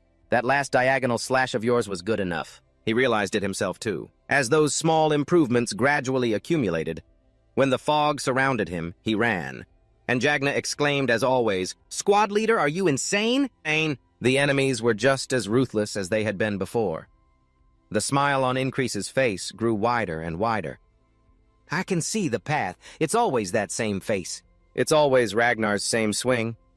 Before it came down, the young man had already lowered his stance, both hands gripping his crude sword and swung upwards. Sparks flew as the sharp objects scraped against each other. Today is the 100th day.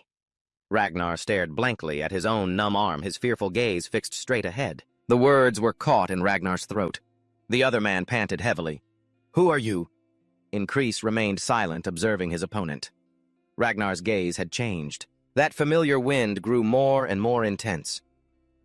"A talent I never thought could blossom." Ragnar cried out in alarm. "Squad leader, wait!" But he ignored those words and just rushed forward. "Heh, I've leveled up." Increase easily dodged something he had tasted far too many times. He locked his sight on the spear, aiming for where he wanted to go. The young man passed two of them with incredible ease. He couldn't hold back a smile. The knight's path. The enemies ahead were all thrown into confusion. As he charged forwards again, they used that same thing to pierce Increase's body. Blood quickly coated the corners of his mouth, and behind this pain, his triumphant smile. He was so happy that he exclaimed in his heart, "This fight is so much fun. So fun, it's driving me crazy." The same offer came from Ragnar again. "Squad leader," that person asked coolly, "do you want to learn how to swing a sword?" His movement as he turned was very slow. "If I can become stronger." As always, Increase had been looking forward to this moment. "Of course, I'm willing to die and be reborn hundreds of thousands of times to achieve it." After sparring for a while, Ragnar commented awkwardly, "I didn't expect you to be this good squad leader." He asked curiously, "Or have you been pretending to be bad this whole time?" Increase wanted to argue, but brushed it off. "That's not it." The other man continued, "That's enough for the basics." His attention didn't leave a single one of Ragnar's words. "It seems the squad leader needs more real combat." A rain of arrows fell from above, more familiar than ever. Today had already repeated over 200 times. So familiar that by the time they flew in, Increase was already prepared. The soles of his shoes scraped hard against the ground, kicking up dirt. He lowered himself, supporting his entire body on one leg. The young man gathered his strength to dash straight forward. He was eager. "Let's see how far the power I've honed for so long can go." The first opponent immediately lunged, missed. The attack had been predicted. Before he could even realize it, a blade was at his neck. Increase mercilessly sliced it off. "I remember exactly where and when the enemies will appear. In this fog." He then pulled a small dart from his clothes. Even without being seen, the next unlucky guy took it right in the chest. "I can still take down a few more." His comrades screamed, their faces pale. However, all he could see was an empty, cold mist. That guy was mumbling something, but no one was there. Suddenly, Ingrid appeared to finish off that troublesome leg. Resounding screams and chaos began to spread from the enemy side. "What's going on? What's in front of us? Down below! Watch out! Down below!" The crossbowman hurriedly aimed downwards. Just then, he also remembered Ragnar's lesson. Remember this carefully, eyes, feet, hands. The eyes that can see through everything. He opened his wide to observe and predict with his eyes and move with his feet. Each decisive footstep landed firmly on the ground. Ingrid pounced on the enemy, dispatching them with his sword and finishing them with his bare hands. Then he burst out laughing like a madman. Different. The young man drew his weapon, sending blood flying. Compared to before he'd honed his basic skills, this felt completely different. He craved more running in another direction.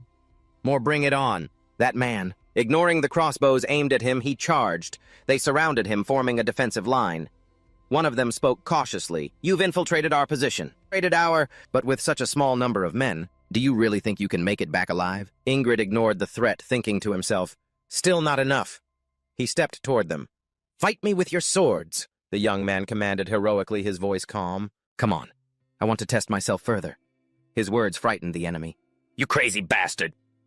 Countless arrows flew from every angle to finish Ingrid. It was the last straw, and the drops began to fall. "You fool!" A voice of reproach echoed. "You ran right to your death." It looked at Ingrid coldly.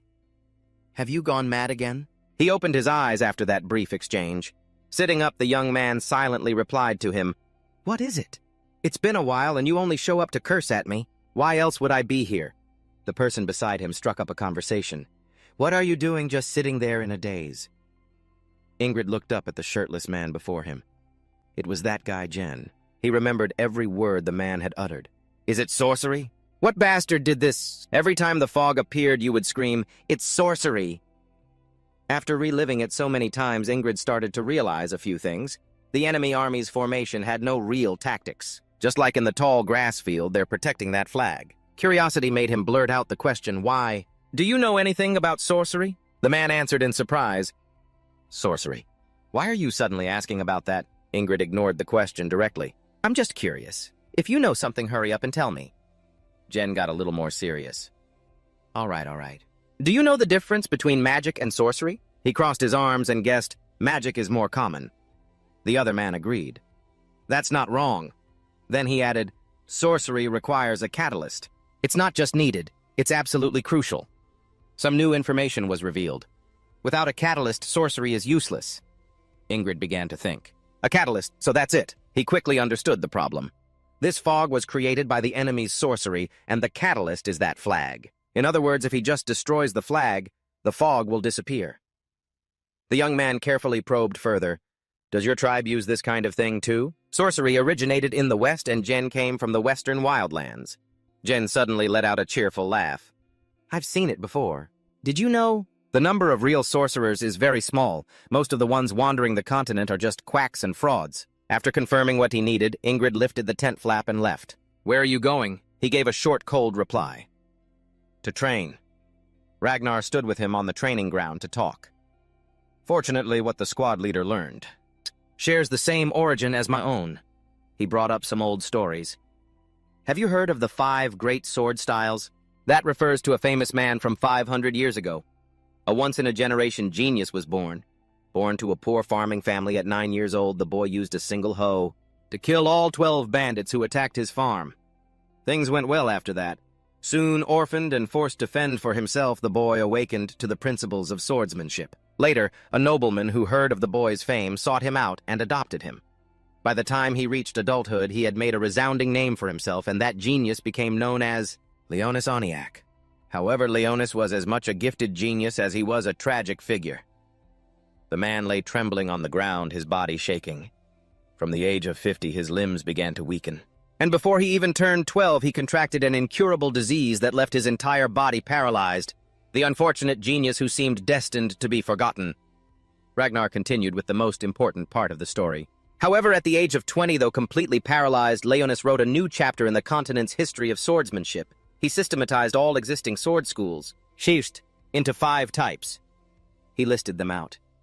Swordsmanship of precision and finesse, swordsmanship of power and ferocity, swordsmanship of grace and flexibility, a swordsmanship as swift as lightning, and swordsmanship of unpredictable transformations, the 5 great sword styles." He sat in his chair surrounded by his elite troops as Leonis rewrote the history of swordsmanship. And the Onyx family became the most powerful family in the Empire thanks to this event. This school of swordsmanship has been passed down through generations, becoming the standard. And as Ratna said while pointing his sword at me today, we have the Northern Heavy Sword style, the Orthodox Sword style, the Central Roving Sword style, the Western Fast Sword style, the Southern Switching Sword style, and additionally the Eastern Eccentric Sword style. To use the Northern Heavy Sword style, I developed a technique myself. He suddenly hesitated, having forgotten.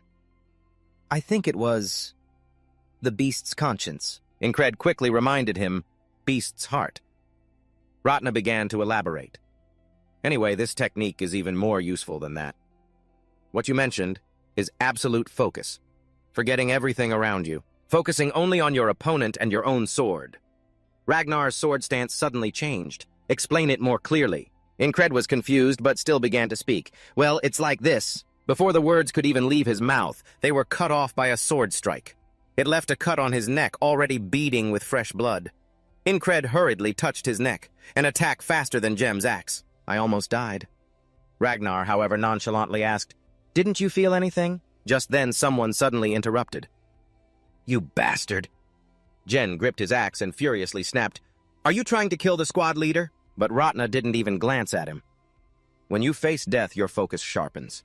I'm just helping him train." The person behind him exclaimed, "You have to be alive to use a sword skill, you know. It took the squad leader a very, very long time to learn it. Beast's heart, that is." They fell into another argument. "It's because he was taught by that stupid barbarian Manji." "Are you that eager to meet my axe?" Incred turned away and thought to himself, "Both of your explanations are equally vague." Jen pointed his axe at the other man and accused him, "Hey you're from the far north, aren't you? That place is full of nothing but genuine barbarians." The other man immediately shot back, "And you're from a barbarian tribe in the west." He furrowed his brow in annoyance. "Fine, just carve on my tombstone. Killed by the hands of barbarians." Incred was forced to step in and make peace. Let's go. So are you here because of the summons?" Ratna turned his attention back to him to continue the lesson. "Feel the sensation of your nerves stretch to their absolute limit when facing death." A young man listened to it all in silence. When absolute focus takes effect, everything around you will disappear, and you'll feel the sword move as you will it. The army and the red flag. The tattered banner of the enemy fluttered high. It's similar to Beast's heart, yet completely different. Incred was walking within his own army. Beast's heart is courage in the face of death. Absolute focus, on the other hand, demands intense concentration. I need more real combat experience to grasp this feeling. He glanced ahead and... The flag is a conduit for a spell that creates fog. The spell they're about to cast. I have to destroy it to stop the enemy's one-sided attack. Our army hurriedly shielded themselves. What is this fog? Another objective for this battle. And Incred quickly moved out with his set goal. First, I have to destroy that flag. He cut down the man blocking his path. If I'd brought Gem or Jagna with me, I could have reached the flag easily. The young man attacked while weaving in evasive maneuvers. The spearmen all fell before his blade. Incred quickly drew his weapon to continue the fight. "But I will." His eyes shone with eagerness, wanting to test his own strength. Incred drew upon all his previous failures. Absolute focus isn't easy at all. I've died and come back to life so many times, and I still haven't grasped even a little of it. He listed the skills one by one, honing his hearing to survive an assassin's blade, each with its own advantage. Beast's heart forged by being stabbed, slashed and tumbling on the battlefield. And absolute focus. Ragnar's attack was incredibly fast. It stopped right in front of Incred. "Did you feel anything?" His instructor reminded him carefully. "They say when you succeed, you will see the tip of the sword move in slow motion. You have to feel that." The young man immediately closed his eyes to feel it. "I don't know if the courage from Beast's heart is holding me back." He vaguely saw something. "I think so." The other man, however, was puzzled. "Everything around you blurs, leaving only the opponent's sword. You can predict its path. You don't feel anything." Incred thought it over carefully before asking, "Using the fear of death to focus. That doesn't sound quite right. So how did you learn absolute focus?" His opponent rested the sword on his shoulder and replied, "Learn what I can, just do it naturally." Confused, he repeated the word. "Naturally." "Naturally," Ratna repeated. "That's just how it is. You just focus on one point and you can do it." The young man could only sigh and turn away. It was a mistake to expect a clearer explanation from Ratna. "It seems I can only experience and understand it on my own." He set another goal for himself. "Don't be impatient. We'll continue the absolute focus training later. First, we have to destroy the flag. I'll weave through the enemy ranks and keep our casualties as low as possible." The fog from the spell spread quickly. "What is this? I can't see a thing." While they were still panicking, a very loud voice boomed out.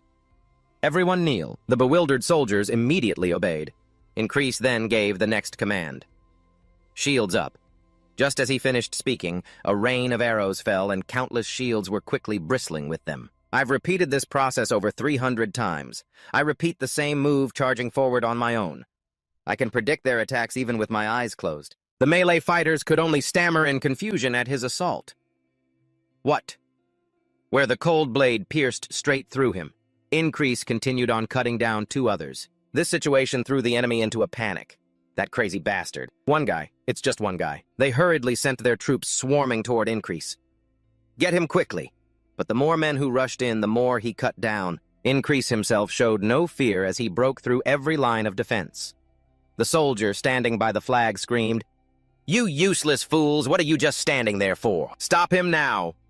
In contrast to their panic, he was smug, a smirk playing on his lips. The force of that powerful sword swing brought the man to his knees, but Increase's next blow finished him instantly. The others were sent flying into the flagpole. He decisively chopped down the tall flag. It took me 10 tries like today's just to get here. The effort had me drenched in sweat. I finally touched the flag. But all Increase felt was shock. He stopped and looked around.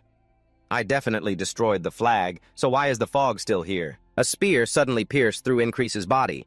Just then, a soldier behind him whispered, "Looks like you know a thing or two about spells, huh? You've been tricked." That painful blow made me realize something new. So, only one flag is real. The other 5 are fakes. Now Increase's eyes were fixed only on those flags. I have to find the real flag among them. The next battle began much like the last, forcing squad leader Ragnar to shout, "Sir, where are you going all by yourself?" But he had already broken away from the Legion. The odds are 1 in 5 among the remaining flags.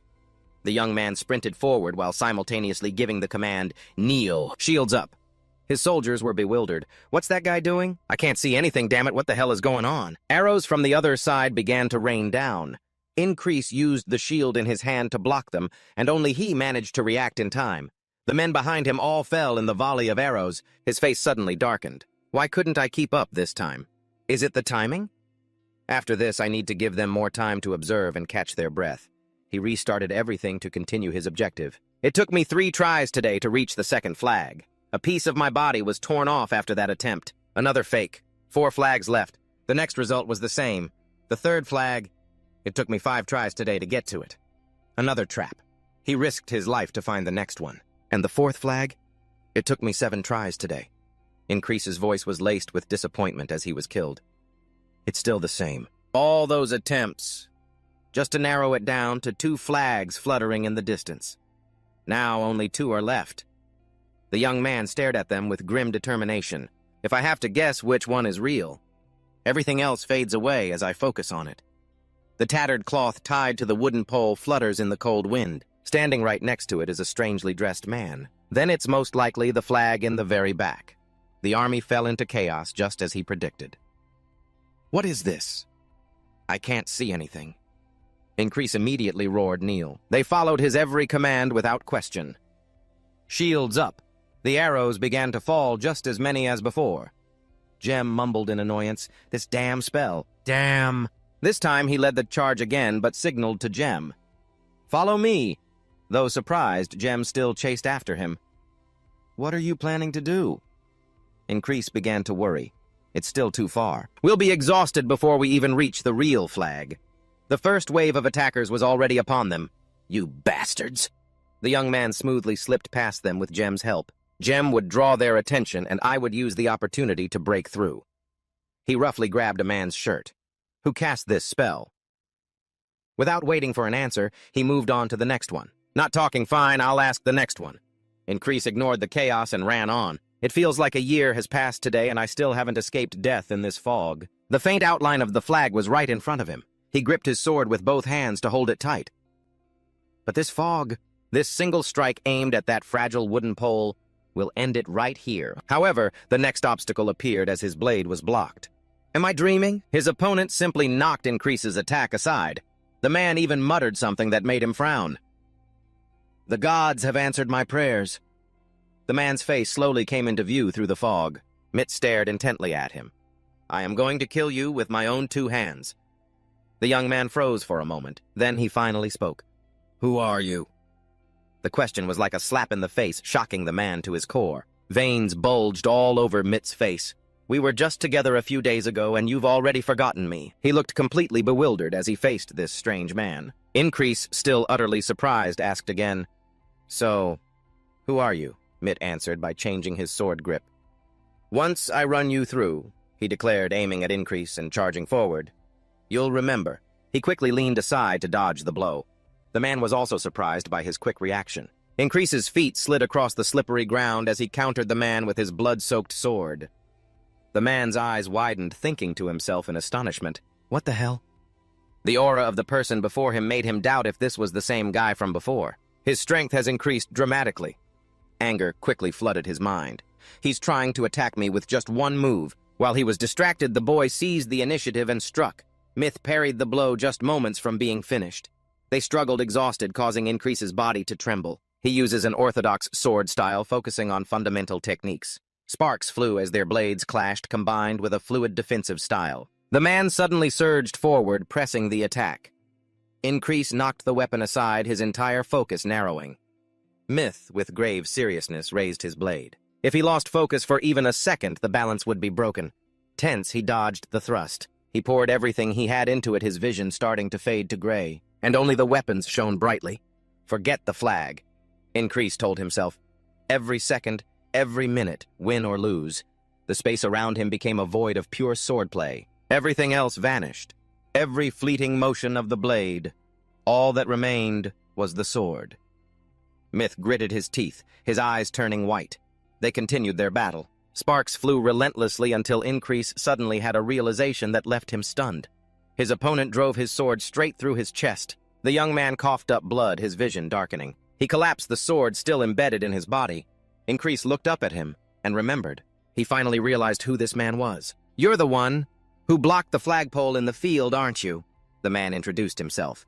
"Mr. Horiason, captain of the Hound Squad, Duchy of Aran." The nearby soldiers approached. "An enemy?" they asked. "Yes." Their captain nodded. "It seems he's quite skilled at hiding." They muttered, sizing him up. Increase looked a little disappointed. As Myth turned toward the boy, his face twisted in shock. "What did you say? Why are you smiling?" Cold sweat dripped from the boy's chin as his breathing grew fainter. Increase's vision blurred. "Ragnar, this guy's insane. This isn't the focus born from the fear of death, is it?" He stared intently at Myth's face. A worthy opponent. An adversary that would force him to give his all to sharpen himself in this life-or-death moment.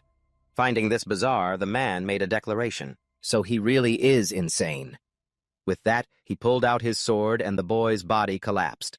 And so he learned Ragnar's lesson once again, absolute focus. It was a feeling akin to facing death. The young man simply gave a passing reply. Seeing this, Myth scoffed. "Why so indifferent? Have you given up?" It all happened fast as Jem shouted, "Everyone assemble!" This time Increase spoke first. "Let's go, Ragnar." Jem was a little surprised. "Well now, he seems really fired up, doesn't he?" Watching the figure ahead of him, Jem sighed. "What a strange guy." Ragnar smiled. "I guess I should warm up properly today, too." Then a mist descended, accompanied by a scream. "What is this? I can't see anything." They panicked, following the squad leader's command. "Everyone kneel. Shields up." It was a rain of arrows aimed at their formation. Jem stood there muttering, "This damn magic," as Increase dashed past him, calling for him to follow. Jem exclaimed in surprise, "What are you trying to do?" Ragnar was right behind them. "Are you just charging straight in?" Jem immediately shot down the idea.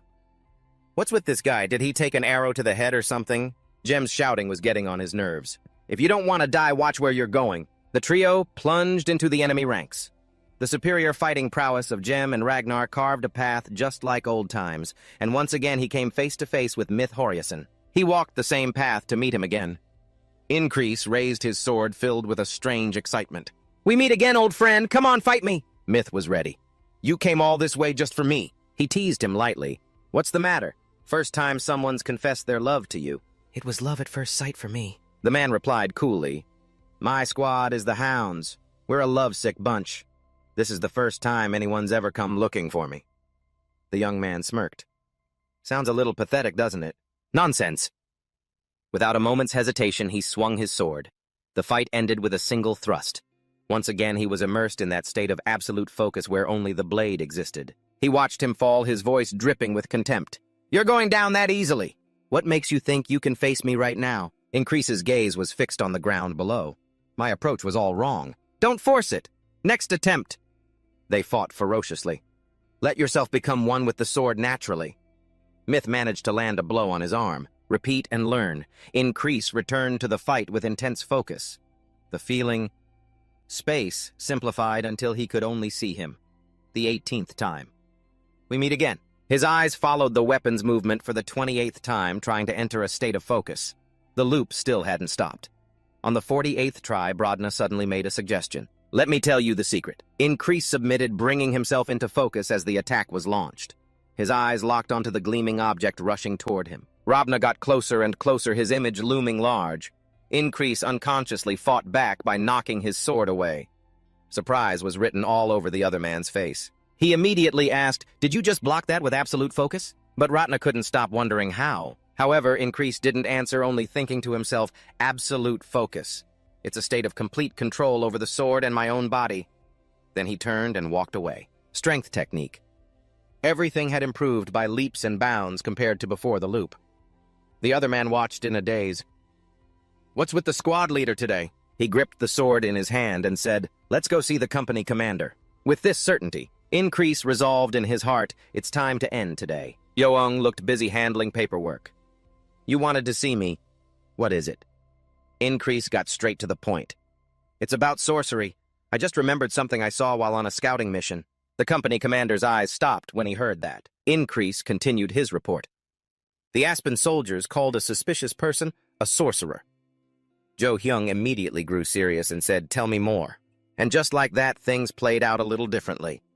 I've passed on everything I can to secure a victory in this battle, but our army was still overwhelmed by that sorcery. What is that?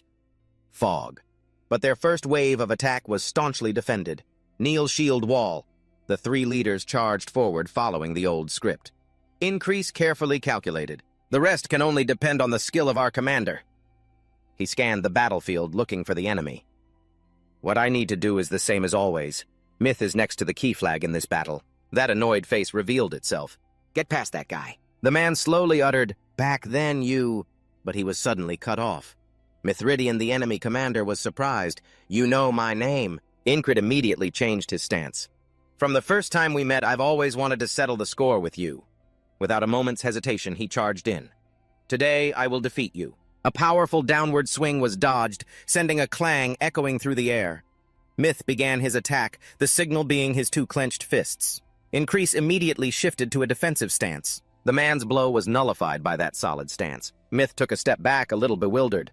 This guy, the young man like a wild beast, attacked relentlessly. The man quickly parried the blow, but it took a lot of effort. Both of them raised their arms high behind them, then put all their strength into pushing against each other. Myth's eyes widened as he asked, "Were you hiding your true strength?" His own eyes never left the man. Just a coincidence. That guy suddenly wondered, "What's your name?" He gritted his teeth and replied, "Increase." The other man suddenly shoved him away, surprising Increase. Myth spoke as he launched his next attack. "I will remember that name." "There's no need," he replied nonchalantly. "If you forget, this week Apocalypse Night will remind you." As soon as he finished speaking, he widened his eyes to enter that state. A gray color enveloped the space, leaving only the dazzling light of the sword. The tip of Increase's shoe dug hard into the ground. Absolute focus. Center of gravity shifted to the right foot. Every one of the opponent's actions was carefully analyzed.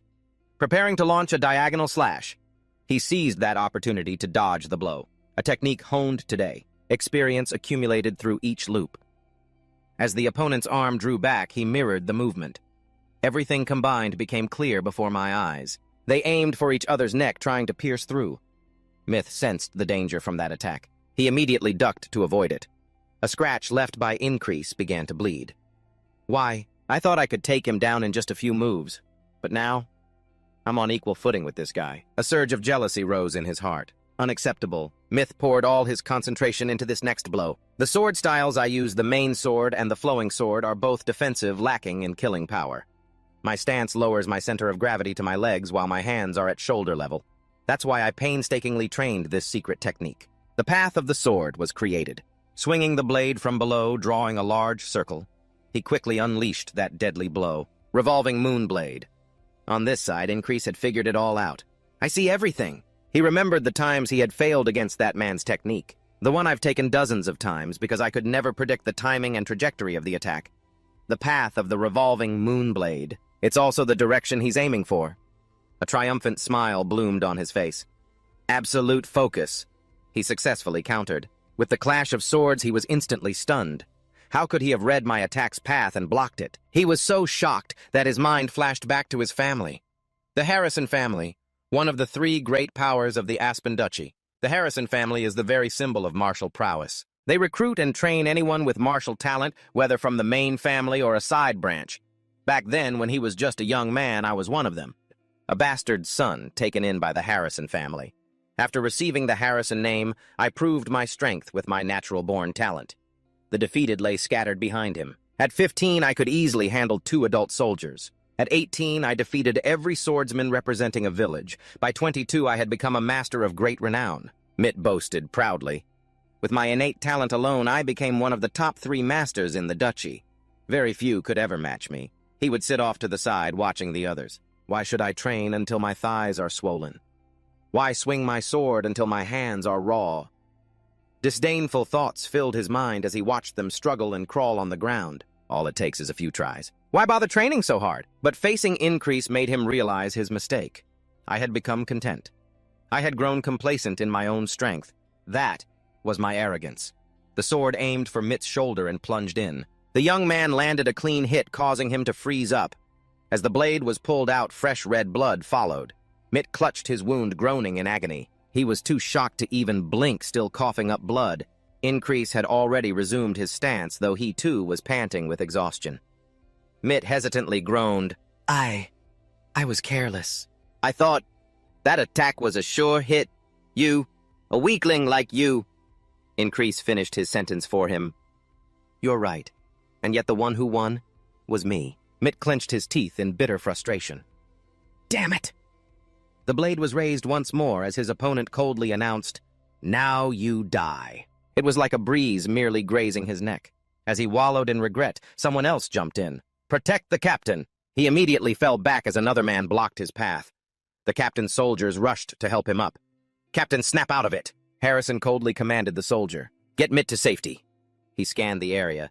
"To think you'd dare charge in here all by yourself and cause this much of a mess." Then Harrison growled, weapon in hand, "You won't die an easy death." The threat snapped Increase back to his senses. That's right. I can't forget. It's not just him. Countless other crossbowmen are surrounding me. This is the enemy's nest. That flag is still flying high. I have to destroy that flag and open an escape route. Harrison stood before him like an impenetrable wall. The young man glared, thinking to himself, "He's the wall standing between me and victory." Harrison roared, ordering all his soldiers forward. A volley of countless small spikes shot out all at once. Harrison was on the defensive while Increase went on the attack. He took the initiative charging forward, but he was still calculating carefully. I can't dodge all of his attacks. Rushing in like this is a bad idea. Harrison furiously raised his weapon high. "How dare you!"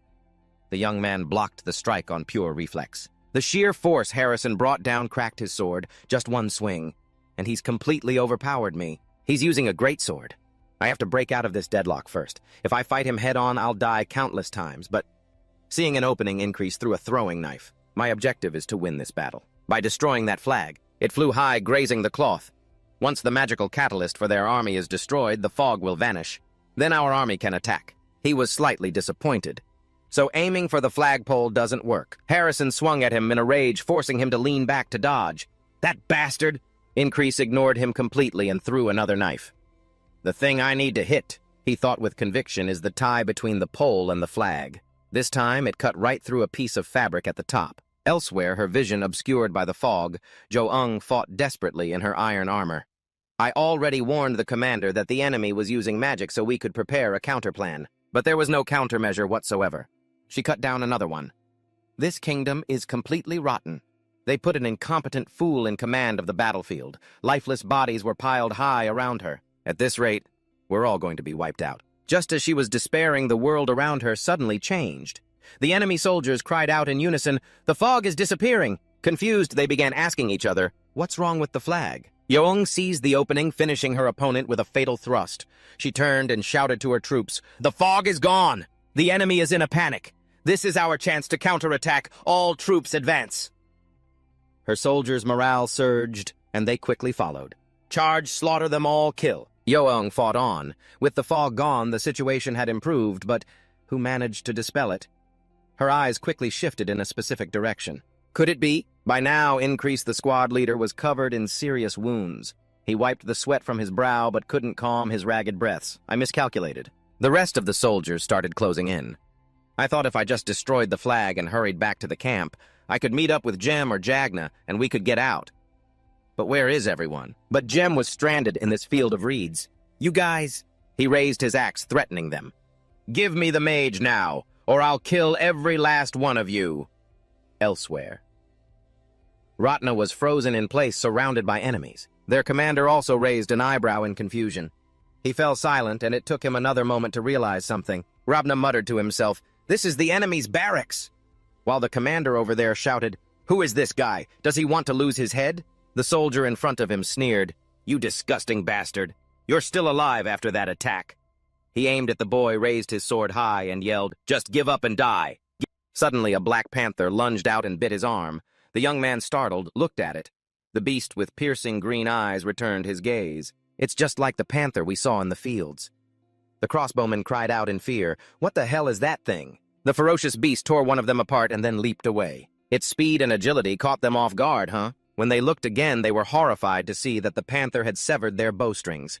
After harassing them, it stood fiercely in front of Increase. He spoke wearily, "You should all just leave." Harrison's face darkened menacingly. "If you don't want to die here." The man gritted his teeth, filled with utter hatred for him. Just then, a hand gently touched his shoulder. "Fall back, you fool." Vengers stepped forward boldly. "I'll save you." Increase, surprised, called his name, Captain Vengers. The captain immediately took a serious stance, raised his sword and charged, but before he could even land his first blow, Harrison sent him flying. Vengeance tumbled to the ground instantly. "Damn it! He's too strong." The young man beside him said, "And you said you were going to save me. This isn't working." He immediately devised a new plan and shouted to the soldiers, "Archers, fire! Fire at him!" But Harrison blocked every single arrow they shot. "What the? He's a monster!" The Black Panther suddenly pounced on the man, but his reflexes were still incredibly fast. He used the hilt of his sword to block it.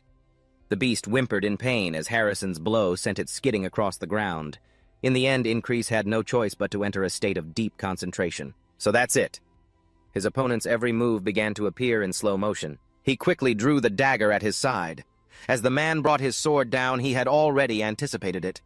Strength alone would never be enough to stop that great sword. So with just that small blade, Increase successfully parried his attack. He didn't stop there, continuing to analyze his opponent. "I have to parry first, then counterattack when he shows an opening." In that very instant, the dagger knocked the sword's tip off its trajectory. Harrison was so astonished he was speechless. He stopped right in front of him. "That parrying technique you just used? Where did you learn it?" The young man just gave a slight smirk. Then he replied defiantly, "What about it?" Vengers suddenly rushed between them, pushing the man back. Harrison also realized the situation was not in his favor. Jo Young's soldiers had swarmed in and were closing in on him. He let out a quiet "ch" of his tongue. In the end, Harrison had to turn and leave. "I'll remember your face." Increase replied coolly, "Do as you wish." He raised his hand and gave the order to his soldiers on that side. "Retreat!" Captain Vengers hurried over to him. "Your shoulder isn't bandaged. Just sit there for now and stop the bleeding." Meanwhile, he pulled the Black Panther towards him. "We need to take this panther back with us, too." The captain lifted the young man's body and grumbled, "Are you insane? Worry about yourself first." A deep, grim voice echoed from the wall as he held a small lamp, letting his canoe drift with the current. "So you've finally achieved your goal, haven't you? You truly are a formidable one." The wall's face showed pure curiosity as he stared into the void, continuing to wonder, what was it that made you this way? Meanwhile, on another front, a fierce battle was raging with swords and spears everywhere. A few moments later, the sound of many people murmuring filled a tent. Who did this so ruthless? Weren't there two of them that charged out together? I lost sight of the squad leader. Never mind. The company captain said he needs to rest now. I just hope the squad leader is all right. A young man stirred slightly, wondering to himself, what's all that noise? It was Increase. He slowly opened his eyes and saw a leopard curled up in his arms, causing him to wonder, a leopard. The other members gathered around him. Seeing their leader wake up, their eyes were glued to him. "Huh, the squad leader's awake. This time I really thought you were a goner. You're safe." "Thank heavens!" they exclaimed. Faced with their outburst, a bewildered Increase sat up and asked, "What's going on?" Jackson approached him. "Want some water?" Increase nodded as he took it, not forgetting to reply thanks. Jackson added, "You lost a lot of blood." Christ explained his condition to him. Luckily, the physician said there won't be any lasting effects. The goddess of luck was smiling on you. Our squad leader really is lucky. He then looked down at the panther licking itself in his arms and slowly began to remember everything that had happened. "I think I passed out during the retreat." Jen was the first to leave the tent after making sure Increase was all right. "He's awake. Well, I'm off." With that, the crowd gradually dispersed. "I need to get some sleep." Increase was left alone with a single relieved thought. I finally made it through the day. The camp passed peacefully into a new day. Jen was lost in thought, his eyes fixed on the person opposite him. When Increase noticed his curiosity about the creature in his lap, he made a kind offer. "Why are you staring at me like that? Want to pet it?" However, his friendly offer was met with Jem's blunt refusal. "No, I'm not interested in animals." He furrowed his brow, his gaze turning more serious. Jem spoke again. "Squad leader, how did you know it was sorcery?" But Increase froze at this question. He took a few moments to consider his answer. "If I say I know because today is repeating, you definitely won't believe me. Should I just make something up?" "No, I can't." Jem helped me with all he had. I have to be sincere with him. Finally, in a low voice, Increase answered Jem's question as vaguely as possible. I used to live with a guy who was a nomad like you. I heard a few things from him and then just inferred and guessed on my own. He calculated silently, feeling incredibly nervous nonetheless. All right then, I'm not lying because the stories I heard from him are true. Jem didn't ask any more questions. He stood up and replied, "Think whatever you want, but don't you dare get involved with things like sorcery."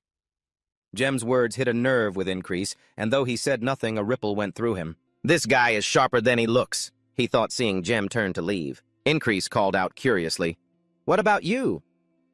Where did you run off to back then?" He answered succinctly, "I went to see the face of the guy who raised the flag, then turned to look at." Increase smiled and added, "But his face was so unpleasant that I chose to forget it." The memory of Jem slaughtering the others flashed through Increase's mind. He looked around, his hand still stroking the leopard's head, but his mind was elsewhere. I don't see that sorcerer anywhere. Jem must have taken care of him. Chris wanted to feed the leopard but was met with its wariness. He had to gently coax it. It even let out a loud growl to warn Chris. Increase turned when he heard the sound and gently reminded him, "Chris, be careful. You don't want to get scratched." Chris, who was already hiding behind a bed, looked tremblingly at Increase and replied, "But if I miss out on 10,000 corona, my heart will be broken." Increase asked, puzzled. 10,000 corona? And Chris began to explain, "Yes, I heard it from Henry, who went scouting with you squad leader." He shared what he knew about this leopard species. They call it the lake-spotted leopard because of its lake blue eyes. It's a sacred creature that lives by absorbing energy from the heavens and earth. Just one of its claws alone is worth more than 10,000 corona. Since it has to sharpen its claws regularly, we can... Chris continued to ramble on as Increase thought to himself, 1 gold coin for 1 corona. So 10,000 corona is like 10,000 gold coins. That's more than my entire salary. As evening approached, Increase continued to recount the battle situation. After I fell, our forces gained the upper hand since we were no longer hindered by the fog. But we still could not secure a complete victory. After that, we neither retreated nor attacked. A few days passed just like that. He recalled his own moment of brilliance from before. That feint back then, could I do it again? I'm not sure. Jackson, who was cleaning his weapon, had to speak up when he saw Increase move. "Be careful, you'll injure yourself again." He reassured Jackson, "I'm just adjusting. Moving like this is fine." Ratna from across the way added a suggestion. "For now, sir, you can only do stretching exercises. Or maybe you should take the chance to get a little shut-eye." Jem, half-joking, nudged his shoulder and retorted, "Are you trying to pass your lazy habits on to the squad leader? Just focus on standing guard properly." Provoked. Ratna started to move while muttering, "Where's my sword?" Jem wasn't the least bit afraid and even challenged him back, "What, you want to fight me?" Increase cut into their argument with a question. "I have a question about swordsmanship," he explained with a serious face. "I used a technique that I've never practiced before, but it felt completely natural. It was the first time I've ever experienced that.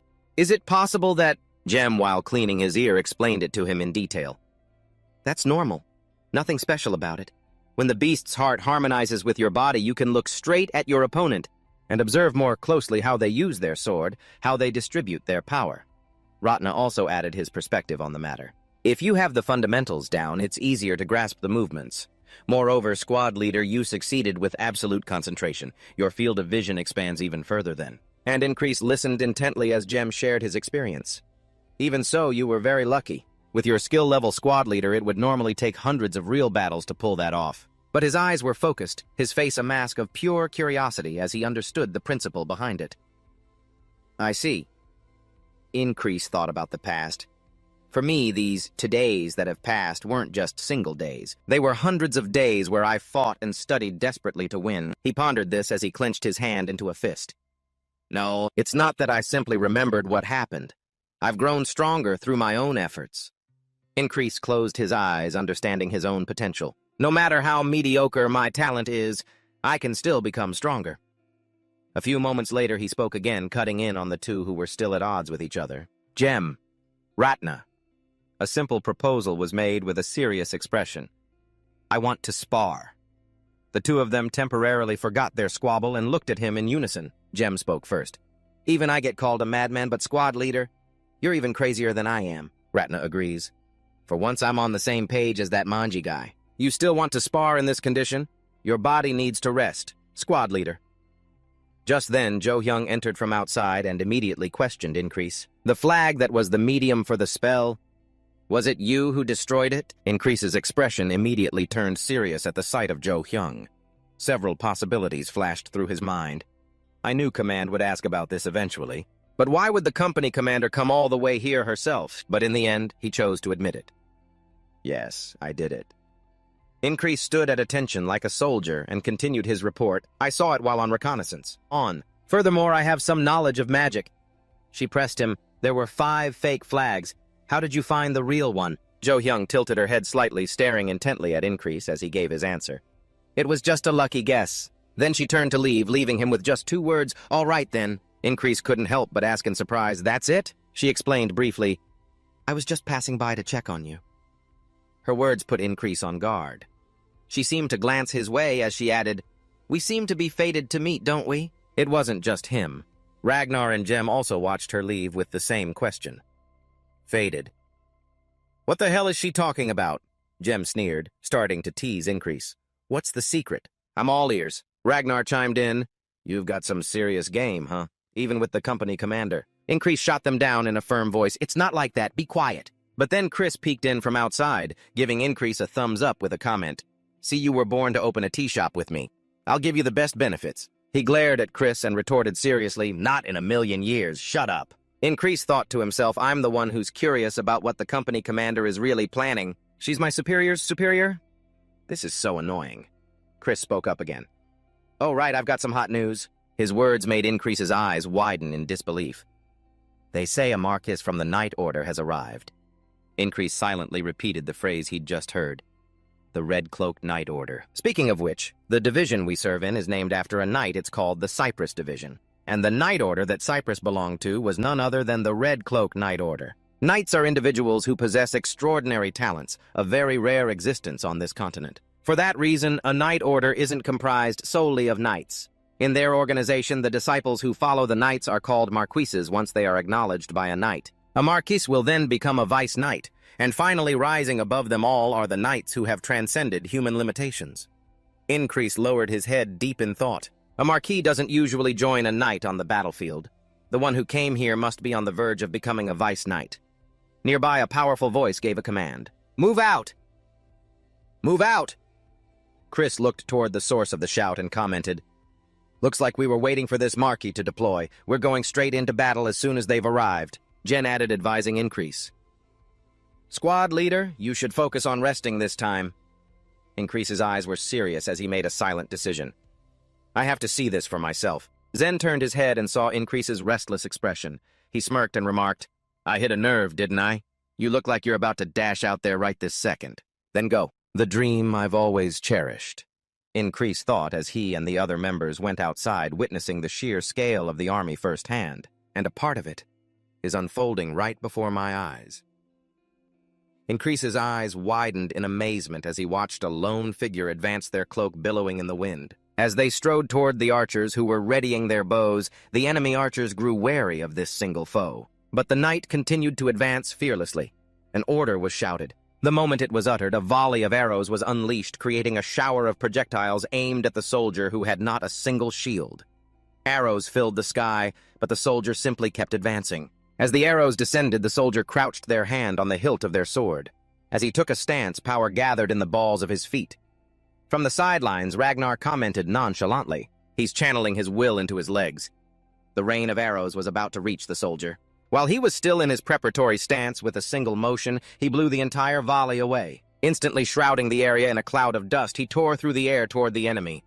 The move stunned Increase.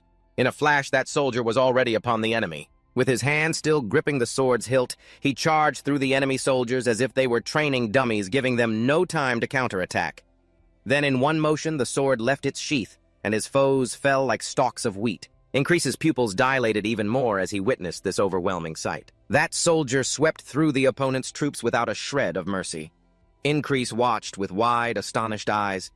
Even the enemy commander's eyes bulged as he cried out, What the hell is that? This soldier continued to prepare for more attacks. He spun around, blowing away the grunts around him, sweeping across the battlefield like a ferocious beast. The terrified remnants of the army shouted to each other, Damn it, retreat! How is this possible?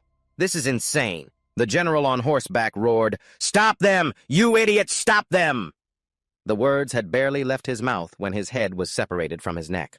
The soldier hovered in midair. That proves the one who just killed the enemy general was him. The scene unfolded in a flash. No one could react in time. They could only watch blinking as their leader was beheaded.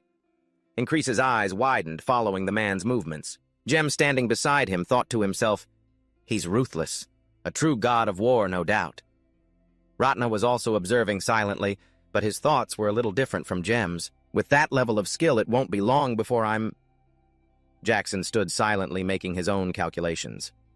At least 5 times I had the chance to finish off that marquis. The enemy commander is too foolish. The big guy clasped his hands and prayed for the Allied forces. May the Lord protect his brave sons. Grace, standing next to him, scratched his head and remarked, "There's no need to retreat anymore. It's all over." Increase thoughtfully observed the man. He silently analyzed his fighting style in his head. The Marcus's swordsmanship. Is it the orthodox sword? No. There's also the heavy sword and the swift sword in there. Speaking of sword styles, the orthodox sword is righteous and refined, leading the opponent into one's own stance before countering. Then there's the heavy sword, a powerful and ferocious blade that chops and crushes everything with brute force.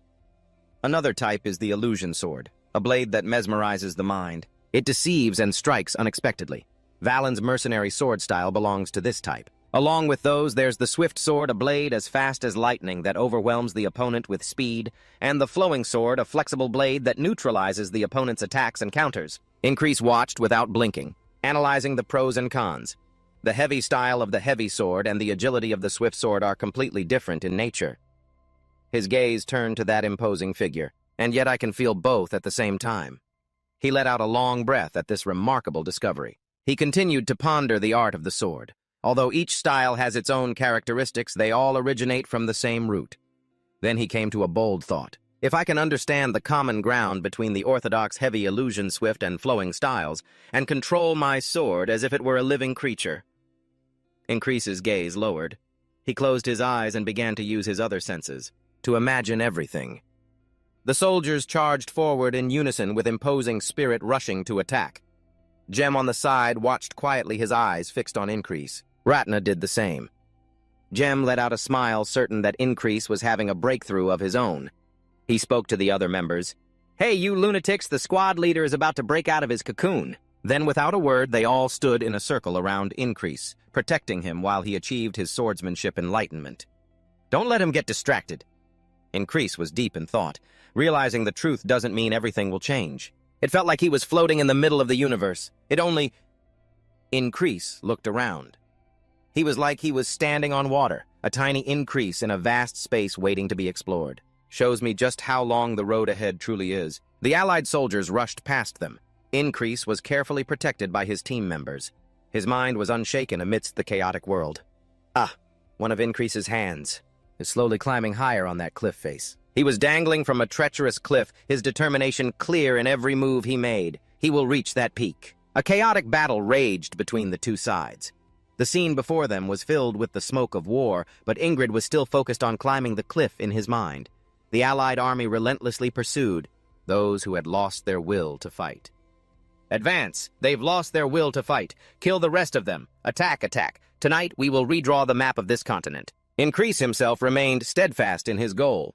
A hand was raised, a symbol of victory. Following it were flags, swords, and cheers that echoed throughout the entire region. Only then did Increase open his eyes and look around. The battle had come to an end. As dusk fell, the battle finally concluded. This winter and spring are going to be very busy. Night fell at that fortress. About this place, a country built by 3 powerful families, the Duchy of Aspen. Duke Aspen was the one clutching his head in exhaustion, cursing at the others. These damn scoundrels, daring to break the unwritten rule of not using the night order. The scar-faced man being yelled at is from the Harrison family, the symbol of military power. The old man with glasses over here is from the Eakins family, which holds political and administrative power. He was pondering a document as he spoke. They used the appearance of General Broach in the battle as an excuse. With Broach's strength, deploying the night order is understandable. Alfred sighed. If only that damn Broach hadn't shown up. Ekins continued to present the information he had. Broach has always been a free spirit. This was bound to happen sooner or later. Even if it wasn't him, they would have found another reason. He added, if the sorcery had succeeded, it wouldn't have come to this. Alfred's eyes widened in rage as he furiously declared, the doghounds will be held responsible for this. Only then did Harrison speak up. I will not let this go. The scene shifts to a fertile, hilly region. After a long and fierce conflict, Aspen has been forced to retreat, and our army began its march home. Increase marched with them. To the fortress city of Bordisgath, a border fortress directly managed by the king. Located right on the border with Aspen, with an army that makes up 1/5 of its population. This is a true military city. Inside, an announcement from the higher-ups was echoing. Once again, I would like to commend the elite sons of Nerolia who have brought a glorious victory to our country. Now I would like to bestow rewards upon the soldiers who have shown their loyalty and courage. The first person to be named is Increase of the 4th Squad, 4th Platoon, 4th Company for breaking Aspen's cowardly sorcery. Increase quickly stepped forward to receive his reward, but every step he took was met with scornful whispers from the crowd below. That no-name squad leader, how could someone like him break the spell? Every single harsh word reached Increase's ears. He's so weak. What's going on here? Is he trying to steal credit from his comrades? They're getting more and more vicious. The company commander must have fallen for some kind of trick. Just a trick. What's his actual skill level? But they were quickly shut down by a word from Mark, try him and you'll see. Andrew, who was next to Mark, also agreed, openly defending Increase. He's not the kind of person that you all can judge so carelessly. They all thought about Increase, and every one of them was proud of him. And it was undeniable, watching him receive the reward, that he was an extraordinary person. His eyes showed no particular emotion as he looked at the pouch of money in his hand. As soon as Incrid returned to his squad, Chris greeted him with a question. Squad leader, what are you planning to do with that prize money? Booze women. I know a few good places. Incrid replied nonchalantly, good places. He then requested Chris take me to the best blacksmith in the city. Incrid's declaration left the crowd gaping in shock. Someone cried out, what are you planning to spend all that money on a sword? The swords we're issued are good enough, aren't they? Chris grimaced, offering a dozen reasons against it. There's no shortage of swords on the battlefield. We could just pick up enough to last the entire squad a lifetime. But Incrid had other ideas. Right now, he had only one goal in mind. To become a knight, I first need a weapon worthy of one. He picked up a proper sword, inspecting it. While answering Chris, what's the use of that cheap junk? Increase thought to himself, it's time to prove my own strength. Then he let out a declaration that shook everyone. I'm going to take the soldier promotion exam. The time has come to leave this rank behind. Hearing this, Chris couldn't hide his surprise. A promotion? But I thought you weren't interested in that sort of thing. Increase explained with a short but compelling reason, I can't stay stuck in one place forever. Chris raised an eyebrow in agreement. You've got a point. All right then, let's get started. Now, regarding the ranking system, Nerulia uses a soldier hierarchy to boost troop morale. Highest class, high class, middle class, low class, and lowest class. In addition, there's a special class for soldiers of overwhelming strength. Each rank comes with corresponding rewards. To be promoted, a soldier must spar and defeat 3 other soldiers of the same class. Therefore, for the soldiers who come to watch, it's basically a betting sport. Chris took full advantage of this to line his own pockets. Place your bets. Place your bets now. Any middle-class soldiers want to take on our squad leader Increase? No one. The other soldiers, seeing the challenger was Increase, sneered openly. That piece of trash squad leader dares to challenge a middle class? He only got that reward by riding on someone else's coattails. And he doesn't even know his place. As the man stepped forward, Increase watched him and thought to himself, so he's my first opponent, huh? The crowd was also cheering for his opponent. Go easy on the little guy. Don't go easy on him even if he starts crying. Increase sized up his opponent. A famous mercenary. A pretty strong soldier for a middle class. The man glanced at the money box Chris was carrying. He let out a contemptuous laugh. Ha! Someone actually bet on that no-name squad leader. What kind of moron was that? But Increase just smiled and replied simply, we won't know who wins or loses until the very end. The two combatants took their stances. Before, I've grown stronger by dying over and over. But in this match, there's practically no danger, because I only have one shot. Incrid thought as he observed his opponent. He moved cautiously. Focus. Be careful. Mediocre talent, the limits of hard work, he thought, looking at the other man. He made a general assessment of the fighters. Most of the rabble here have a level of skill I couldn't have even dreamed of reaching before. Increase furrowed his brow, his eyes showing intense focus as he reminded himself, don't get cocky. I have to fight as if I'm facing death. The other man shouted, come on, you idiot! Increase's eyes widened as he observed and analyzed the trajectory of the sword. A block forged on the battlefield. If I can pull this off and create even a tiny opening. Then in a single motion he lunged forward, smacking the other man's sword from his grasp. Before his opponent could even react, his sword was sent flying high into the air. Increase's gaze remained fixed, watching his opponent and wondering. The other man let out a pained shriek from the stinging blow. "What the my fingers?" Increase silently watched the man. Then he followed up by slamming the pommel of his sword into the man's mouth, preventing him from saying another word. Struck by 2 critical blows, he collapsed to the ground, spitting up a mouthful of blood before curling up on the dirt floor. Increase was a little stunned, thinking to himself, why is he so weak? The crowd was utterly stunned. They cried out, some even turning to vent their anger on Chris. That no-name squad leader actually won. Hey, you're the one who placed a bet on that no-name captain, aren't you? Did you know how this was going to turn out? Chris himself was just as astonished. He confessed honestly, I had no idea. Since when was our squad leader this strong? I only bet on him to save face. Oh my God, that's amazing. That remark left the others speechless. You're a squad member and you don't trust your own squad leader? But Incred just kept his eyes fixed on the sword in his hand. He thought it over and over. Was it because my opponent underestimated me and got careless? But normally, victory and defeat aren't decided so easily. A mid-tier soldier is no pushover. He silently came to a final decision as he saw the second challenger step onto the floor. If you have any doubts, you just have to try again to find out. This guy showed up and started crowing, you got lucky once and now you're acting all high and mighty. Clutching the spear in his hand, he gritted his teeth and continued, This time, let me fight you. Incred observed and analyzed the opponent before him, a member of the squad, an armored soldier from our company's elite forces. He watched as the other man took his stance, deducing his attack pattern, a feint to distract with the spearhead followed by a surprise attack. Then he thrust his spear at him. Caught by surprise, Incred had to dodge to the side, the sword in his hand smoothly slicing off the spearhead. His eyebrows furrowed. Incred's gaze was fixed on his opponent, but a flicker of disappointment was still clear on his face. Was it just a straight thrust? Or was it a trap? He'll use the shaft of the spear to launch another attack. He continued to observe, then dismissed that thought. When he saw the shocked disbelief on his opponent's face, no looking at his expression, that's not it. Was it really just a straight thrust? Really? Am I allowed to counterattack? He quickly considered it, then decided to kick the other guy straight in the stomach. It sent him tumbling to the ground. The crowd, half amused and half stunned, let out a roar that echoed through the arena. He won again. They cheered for Incred.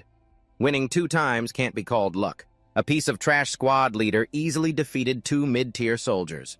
Chris looked up at the onlookers and called out, Next, who wants to go next? But they all hesitated, refusing to step forward. Why are there so many spectators all of a sudden? Damn it, if I go out there and lose, it'll be so humiliating. The hesitation of the crowd made Vezus, who was standing to the side, cross his arms and remark, A bunch of idiots. A moment ago you were all looking down on Incred. And now you're all scared. Another guy retorted, You were looking down on him too, squad leader. But Vezus immediately cut him off. Shut up. I never did that. Andrew next to Mark thought to himself, after that last defeat, I've been training my swordsmanship day and night with Mark. This time I will challenge Sir Incred again. He was about to rush forward to issue the challenge, but Mark beside him stopped him. Stop! Andrew froze, instantly letting out a confused sigh as he glanced at him.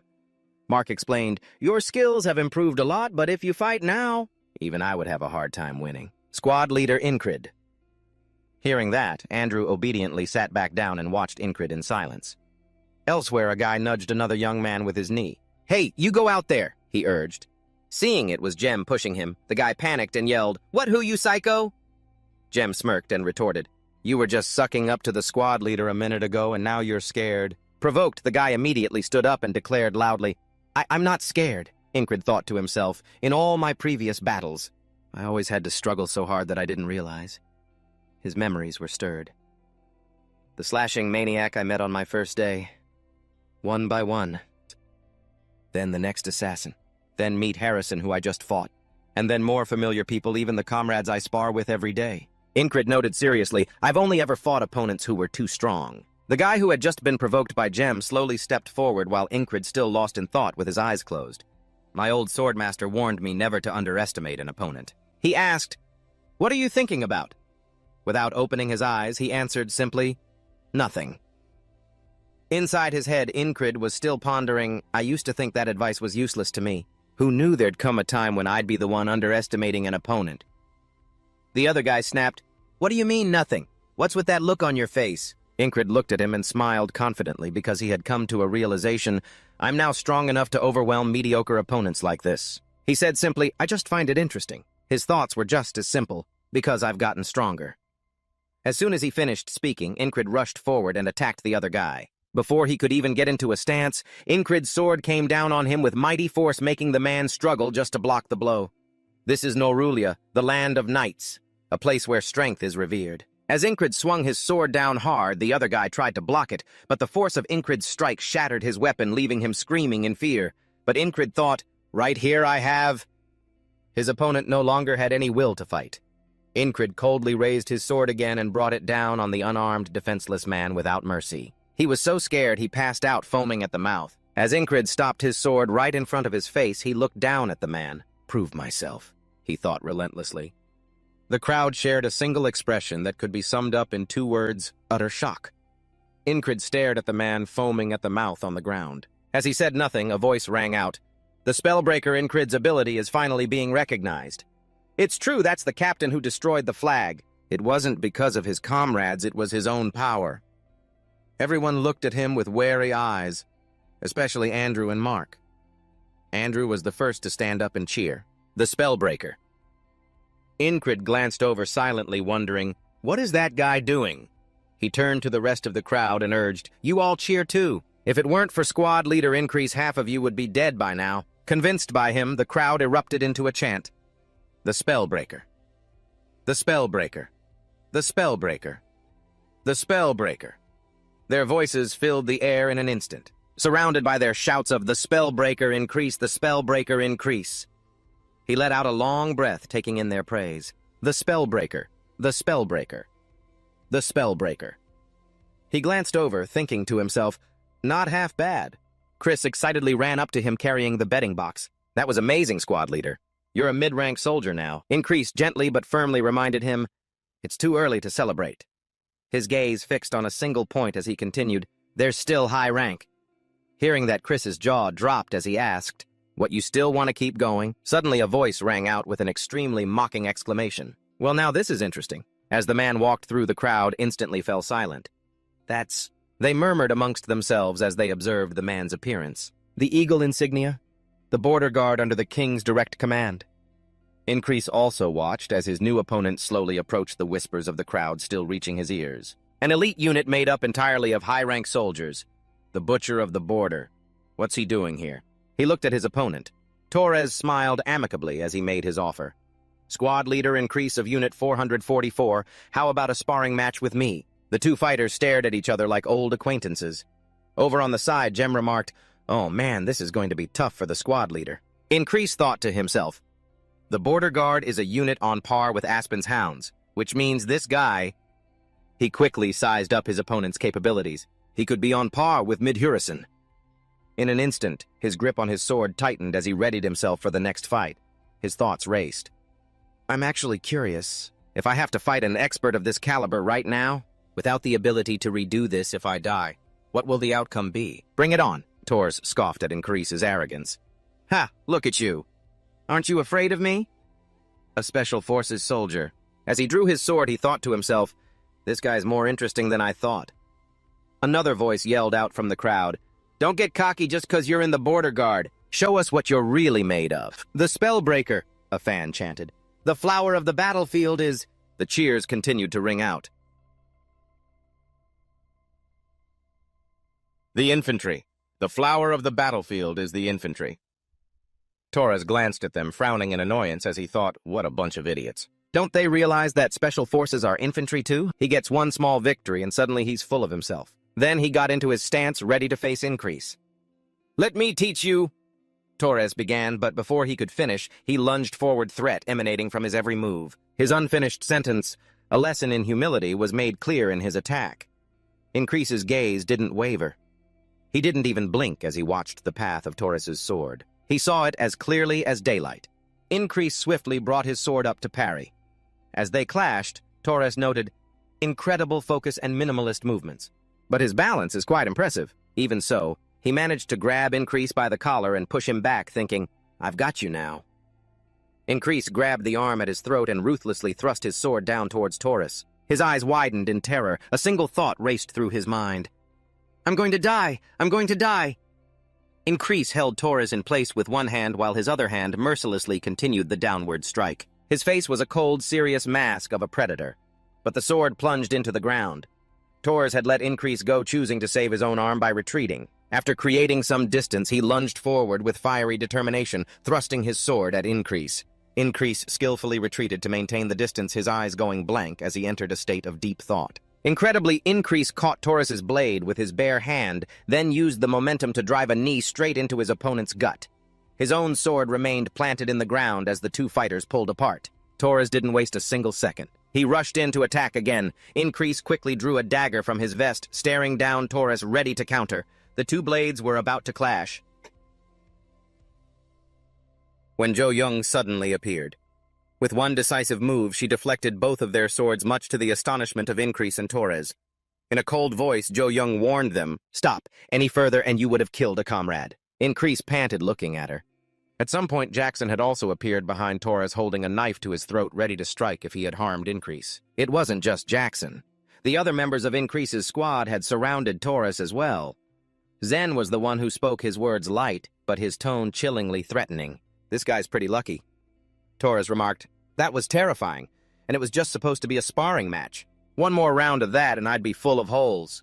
Meanwhile, Increase was thinking, "Even though I had a lapse in concentration just now and nearly died if we had continued fighting." The crowd, meanwhile, was buzzing about the match they had just witnessed. "Damn, their guy can really fight. Is that really the no-name squad leader we know?" Then Taurus spoke to Increase.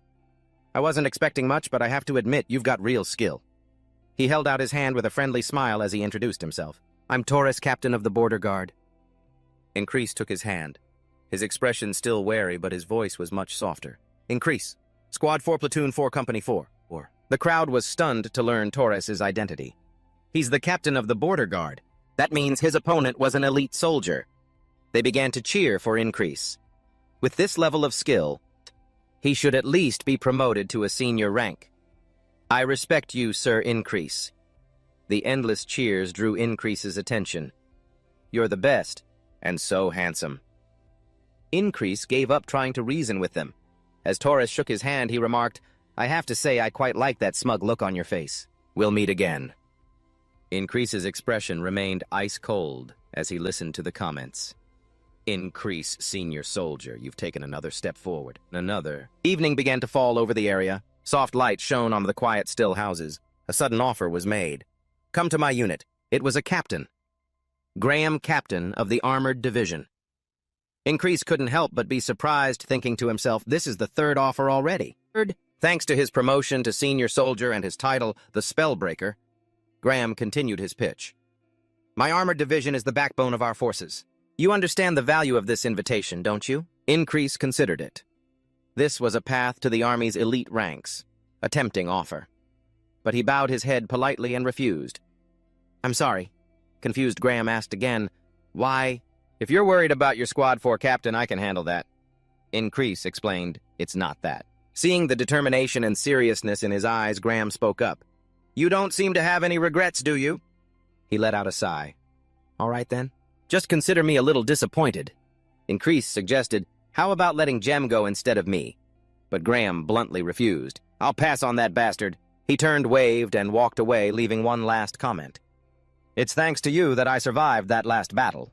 Keep up the good work, kid." Chris poked his head out of a window, asking, "Was that Squad 1 this time need help packing your things?" Increase glanced at him and replied curtly, "I'm not going." Chris continued to ask as Increase went inside the house. "Why are you turning them all down with your reputation now you could be valued anywhere?" Increase was lost in thought for a moment before speaking. "It's because of someone." Just then, someone approached them. Both Increase and Chris turned to see Torres standing with his arms crossed, smiling as he spoke. "How's it going, Squad Leader Increase?" he continued, not giving them a chance to reply. "I'll get straight to the point." He made yet another offer. "Come to the Border Guard." But Increase just furrowed his brow considering the words. The Border Guard was the army directly under the King's command, an offer even more valuable than the Armored Division. The other members, Jem, Ragnar, and Jackson, waited in silence for his response. Jem frowned, calculating in his head. Normally, a squad leader like him would never get this kind of opportunity. Even if he refused the other invitations, he shouldn't pass up this one. Torres stepped closer to Increase and continued his assessment. After you landed that blow on me, I realized you have a thirst for battle. He laid out an extremely tempting recruitment offer. If you come with us, you'll experience terrifyingly intense training and battles straight out of hell. Joining the border guard means you will grow strong enough to reach your absolute limit, he said, holding his hand out to him. Jem sighed, certain his squad leader would agree. Ragnar lay quietly on his bed, saying nothing. Jackson and the other members had no intention of interfering with his decision. Increase took a breath and began to explain, if we're talking about hellish training and combat, then no place can compare to this one. He continued his words and implicit rejection of Torres's offer. Because my goal isn't to reach my limit. Increase stated his conviction unwavering, it's to surpass it. The scene changes to a remote, secluded area. Jem was shivering under a thin blanket, complaining endlessly. So cold. I'd rather be dead than this. Jaylat paused and asked, Squad leader, where are you going? Get me some heated bricks. Seeing this, Increase frowned for a moment, thinking to himself, I guess there's nothing for me to do after that last battle, huh? Suddenly, from a distance, Auden appeared and yanked Jem's blanket away. He said with a cheerful smile, You'd better get up and move around to warm up. Come on, let's have a sparring match, just our fists. Hearing this, he couldn't help but get angry, yelling, Get lost! Don't even think about it! I'll kill you right now. But Auden quickly regained his composure and took the initiative, asking, Squad leader, you really don't want to spar. It'll help your body put off the stiffness from the cold. In response, Increase just gave a cold, stern look.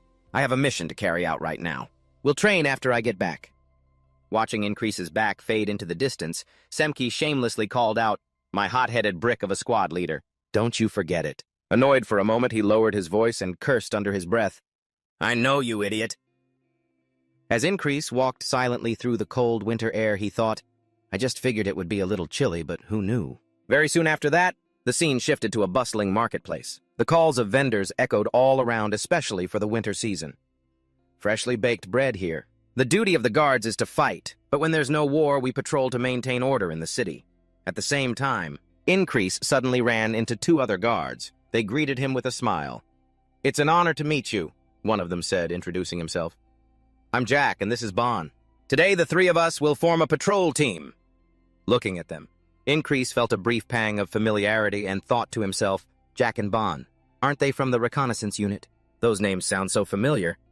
With that thought, he strode away decisively. Despite Jack tagging along behind, chattering nonstop, it's such an honor to patrol with the one who broke the enemy's fog magic. Seeing this, Bon couldn't help but excitedly chime in. I heard you were promoted to a higher rank, is that right?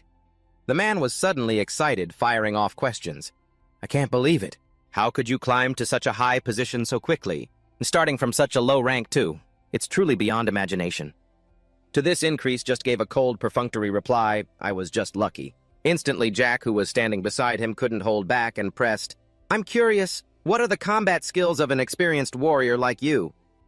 When we get back, can we have a little sparring match? Without a moment's hesitation, Increase accepted firmly. I'm always ready.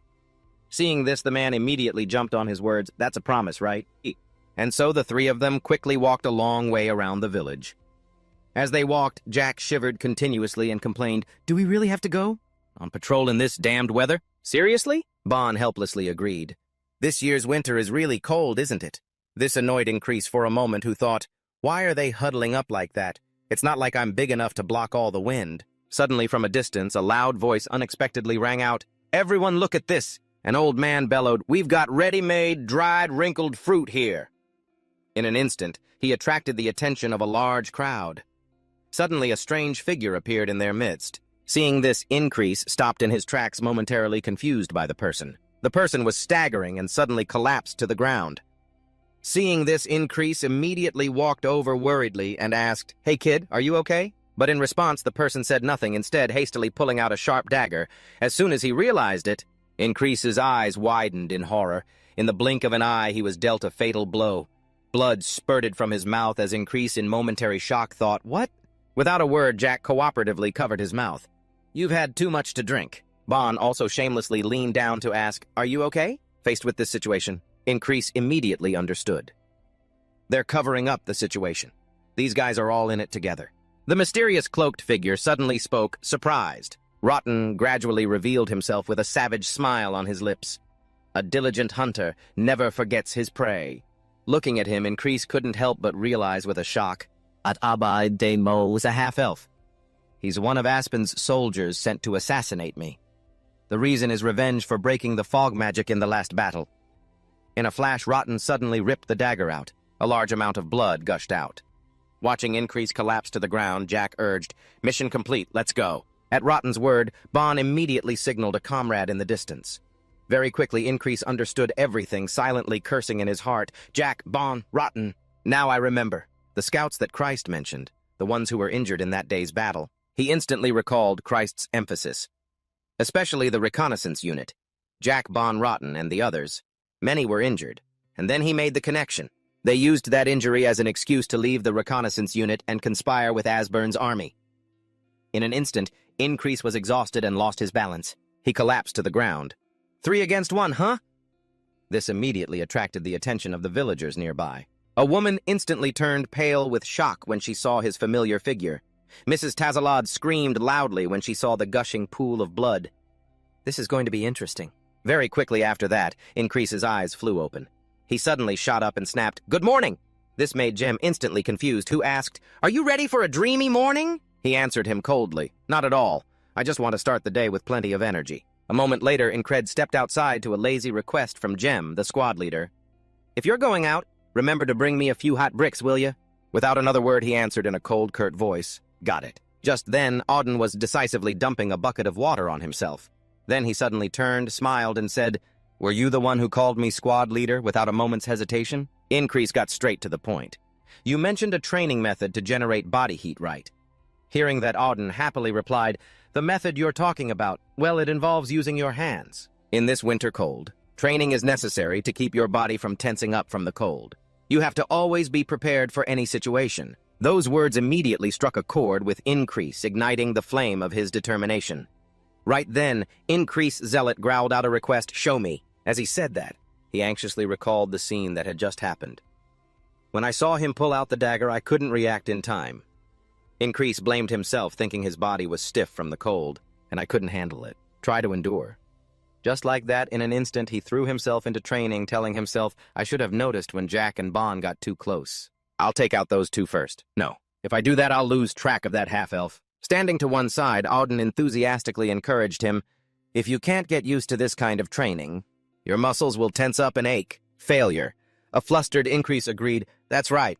When I was close enough to catch him, it happened so fast." And right after that, the familiar scene appeared once again with Jack's introduction. "I'm Jack and this is Bon. The 3 of us will form the patrol team today." Looking at them, Incred was filled with momentary rage, thinking, "Take them all down one by one in order." Then he replied in a cold voice, "Fine." Standing to the side, Jack was the same as ever, his mouth never stopping. "Aren't you cold?" Incred calmly replied, "I just got back from training." This made Bon gasp in awe for a moment. "It seems your reputation as a mighty warrior is well-founded." Just then Jack started complaining resentfully, "Do we really have to go on patrol in this damn weather?" Bon chimed in with a sigh. "This winter is really cold, huh?" Wiggling his palms, Increase thought confidently to himself, "Thanks to Auden's guidance, my body is in peak condition now." And now, thinking this, he immediately glared. The marketplace was as bustling and lively as ever. From a distance, a cloaked figure with a familiar silhouette gradually came into view. Increase suddenly swung his arm. Jack was immediately knocked senseless. Only Bon was lucky enough to dodge. Bon quickly drew his sword and cried out in horror. He noticed! Looking at the familiar figure before him, Increase silently guessed, "That guy has 2 options. 1 retreat alone, or 2 join them." And then in the very next second, he suddenly drew his sword decisively. "I have to deal with these 2 as quickly as possible." Suddenly, from a distance, the cloaked figure yelled, "Increase, you're being ambushed!" A bewildered, incredulous expression. What was that sound? He stared in disbelief, only then foolishly realizing a throwing knife from who knows where. A sharp blade had pierced straight through Increase. He was instantly horrified, thinking, to throw a knife through a crowd from this distance. Increase then remarked with a determined gaze, "How precise." As for Rotten, he still wore that savage smile. He said excitedly, "A diligent hunter never forgets his prey." Once again, Incred collapsed to the ground, thinking to himself, by the time I recognized the sound, the dagger had already sunk into my heart. A knife faster than sound. Seeing this, a woman screamed in terror. She immediately panicked and shouted, "Someone's been killed!" Seeing this, a helpless Increase thought to himself, looks like I have to deal with both close-range and long-range enemies at the same time. As he thought this, a thrilled smile spread across his lips. Now how should I prepare to deal with this situation? At that moment, Increase calmly thought, the elf half-breed will stab if he gets close. If not, he'll throw daggers from a distance. It's just a few simple tricks. This challenge is pretty simple this time. Back in reality, Increase with trembling hands let out a cry. He suddenly wailed, "I'm dying!" which made Auden burst out laughing. "You're exaggerating." But once again, Increase insisted, "No, I'm about to die." Sitting to the side, Jagna couldn't help but ask, "What have you been doing?" "Practicing torture endurance." Seeing this, Jem chimed in wearily, "My God, is that pose really that hard? Come over here, do it like this." Just as the shout rang out, Jackson suddenly walked in. "Squad leader, who's next?" Jen was already in the training position on the ground, his whole body trembling as he yelled, "You just have to stretch out like this." This left Jagna a bit stunned. I can't believe the one who butted in couldn't even do it. Maybe I should teach you some flexibility exercises before we get to this. For a moment, Auden couldn't help but laugh. "You lazy brothers, just leave this to me." Seeing the scene unfold, a frustrated Jackson could only stay silent. It made the group uncomfortable for a moment. "Hey, what are you looking at? This is just training." Sitting in a corner, Increase was deep in thought. The dagger he throws. I just have to block it, and it's over. He silently tried to guess its sharpness and speed, realizing it was completely different from a normal throwing dagger. At that same moment, a familiar voice suddenly called out from behind him. "The whistling dagger! Swoosh, swoosh!" It was Jackson. Increase immediately looked over, stunned. Hearing that a curious Increase Zelad pressed him. "Is whistling dagger the name of this type of throwing dagger?" Jackson explained honestly. "Because of the sound it makes when thrown, it's called the whistling dagger." His expression turned serious as he added, "If you run into an opponent who has mastered it, the target will die instantly. It's best to just dodge if you ever meet someone like that." At these words, Increase's face grew serious in agreement. He's right. He thought to himself, no matter how good his dagger-throwing skill is, as long as I can block it, I'll be fine. Back in the present, Increase decisively took care of the bad guys. The scene played out as it had before. Jack got punched while Bond dodged with a terrified look on his face. Bond shouted in shock, "Damn it, he's figured it out! He's—" Right then a plan instantly flashed through Increase's mind. Subdue the fist fighters, then use a shield to block the dagger. In a flash, a familiar sound rang out once more right on time. He was lucky enough to use Bond's body to block one dagger. Immediately after, Jack was also hit and froze in place. Seeing this unfold, Increase couldn't help but be amazed, thinking to himself, in that short amount of time, he threw 3 of them so fast. That familiar face of Rotten appeared again. With his usual cruel expression, the man flashed a savage smile. In the blink of an eye, the villagers around them were in an uproar. "It's murder!" Seeing this, Increase was filled with righteous anger and cursed him. If his allies are useless, he'll kill them too. Does he have no sense of camaraderie at all? Just then, Rotten took the initiative and stepped forward. "I'm very impressed with your tenacity." Facing the man, Increase glared with rage. "Still the same old line," Rotten stated firmly. "A true predator never forgets his prey." Hearing this, Increase just replied coldly, "It's a pleasure to see you again." At that, a confused Rotten sneered, "Huh? You're about to die, and you can still crack jokes. This guy's pretty interesting." The moment he finished speaking, he immediately retrieved the blade from Increase's body, and just like that, another failure. He thought helplessly, "I admit I underestimated you." Thinking this, a smile unconsciously formed on Increase's lips. A wall is still a wall hard to overcome. In a flash, the wall suddenly appeared and spoke mockingly, "You seem to be enjoying this, don't you? Go on, laugh all you want." It excitedly declared, "Despair will come to you, growing exponentially with that joy. That's why it's called a curse." Back in reality, Increase woke up once again. He stepped outside and stated seriously, "No, that's a blessing." Very quickly after that, he found Jackson and made a request. "Jackson, tell me about the whistling dagger." This confused Jackson Jalot. "You're asking about it directly." Without any hesitation, Increase bluntly admitted, "If I beat around the bush, would you even tell me?" Left with no choice, Jackson got straight to the point. Thin blades are stacked on top of each other, so when they're thrown, they create a distinctive whistling sound. He emphasized it was once known as the shadowless dagger, with a speed that the naked eye can barely follow. Hearing this, Increase's face grew serious again as he asked, "What if I want to see and dodge the whistling dagger?" At his words, Jackson could only reply wearily, "It's impossible to see." But Increase stubbornly pressed on, "What if I absolutely have to see it?" Instantly, Jackson froze for a moment, then spoke haltingly, "Absolutely," with that same solemn expression. Increase asserted firmly, "Absolutely." Seeing this, Jackson looked annoyed for a second, thinking to himself, "Here this guy goes again. What makes him think he can see that dagger?" Left with no choice, he said thoughtfully, "Seeing the dagger after it's been thrown is meaningless. If you want to see it, watch the movement of the hand. After all, the dagger's path is decided by the fingertips. Although there are techniques to conceal the throwing motion, if you know those techniques, then it's not hard to see through the hidden hand movements." Hearing that, Increase immediately asked, "At my level, can I learn that technique?" Jackson replied bluntly, "With your rock-throwing skills, sir, impossible." At this, Increase was momentarily indignant. This guy always loves to mock me. But then in the very next second, Jackson suddenly offered, "Do you want me to teach you how to throw daggers, sir?" At these words, Increase was immediately dumbfounded, wondering, Jackson is voluntarily offering to teach me. What in the world is going on? He seemed to realize something. Jackson spoke again with contempt. "If you're not confident, then don't bother learning." But Increase, without wasting a word, gave a short, serious reply, "I will learn it very quickly." The scene changed again to the hustle and bustle of a market. So cheap, so cheap. Freshly baked bread for this winter. As usual, Jack took the initiative to speak. "It is an honor to accompany you, the breaker of the spell, sir." At that, Bond shamelessly cut in, "Still out training in this cold. You truly are extraordinary." Unlike those two nasty guys, Increase was now fondly recalling Jackson's advice. "Throwing is just a moment. Keep your whole body relaxed. Then focus all your strength at the moment of the throw." Instantly, he froze for a moment, his eyes darting away.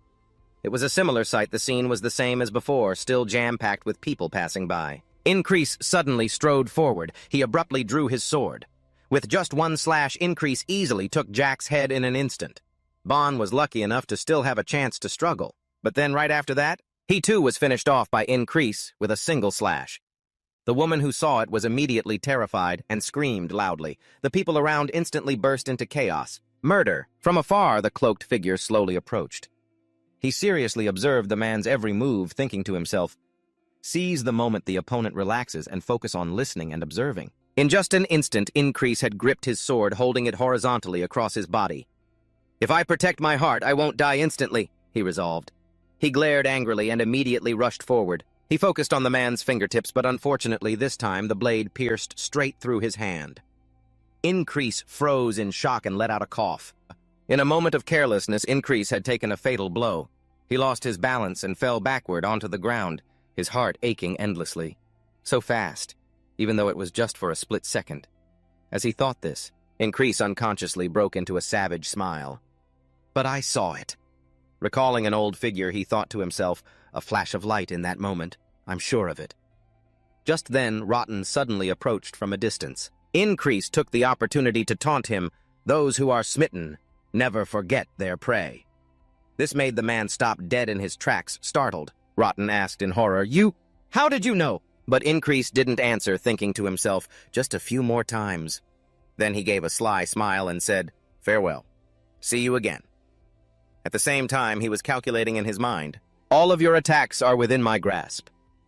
Increase put his hand on the sword at his side, thinking seriously, "I have to be as fast as possible." He decisively stabbed Jack straight in the neck. After that, Increase swung his sword at Bond. A tally in his head, 2 down. The people around screamed chaotically, "Murder!" He narrowed his eyes, filled with indignation, and thought, "I'm no longer the dreamer I once was." A half-elf suddenly appeared holding a dart. Increase looked at the weapon in his hand and thought resolutely, "From now on, with enough effort I can achieve anything." The half-elf threw the dart at him. Increase raised his hand to block and parry the attack. As he controlled the dart, the half-elf growled, "This madman!" He quickly glided away, dodging the attack. The man attacked him head-on, but he sidestepped. The half-elf pulled back the hand holding the dart. Increase narrowed his eyes, assessing it internally. A feint. He suddenly swung his arm, throwing the hidden weapon at him. Increase's feet skidded across the ground. A trickle of red liquid ran from the corner of his mouth. He was stunned. He can adjust the timing of his attack based on his opponent's movements. This weapon. Increase gritted his teeth and pulled the dart from his body. He stared at the hidden weapon. It's magnificent. I want it. With one hand, Increase spun the dart forcefully. Then he threw it, sending it soaring high into the air. Jackson was confused. What is the squad leader doing? He calmly replied, practicing how to throw a whistling dart. Jackson retorted, that's not how you throw a whistling dart. At that moment, Increase spun the hidden weapon and spoke with determination. I will perfect this technique soon. One side of the dart broke off and flew out, whizzing past Jackson's face. Increase stood motionless, looking at him. 8th time today. The half-elf threw a hidden weapon at Increase. He charged fiercely forward. I won't fall for your trap again. Increase's eyes widened in shock. An arrow pierced his back. Rotten. So you were useful for something. Rotten stood high above, drawing his bow and aiming down. Increase threw a dart straight ahead. 9th time. The man gritted his teeth as he took the full force of the hidden weapon. The half-elf threw a hidden weapon towards Increase's squad. You fool! How dare you let your guard down when facing me? The dart struck the apple in Jackson's hand. He watched the apple fall to the ground. Jackson turned to look at Increase.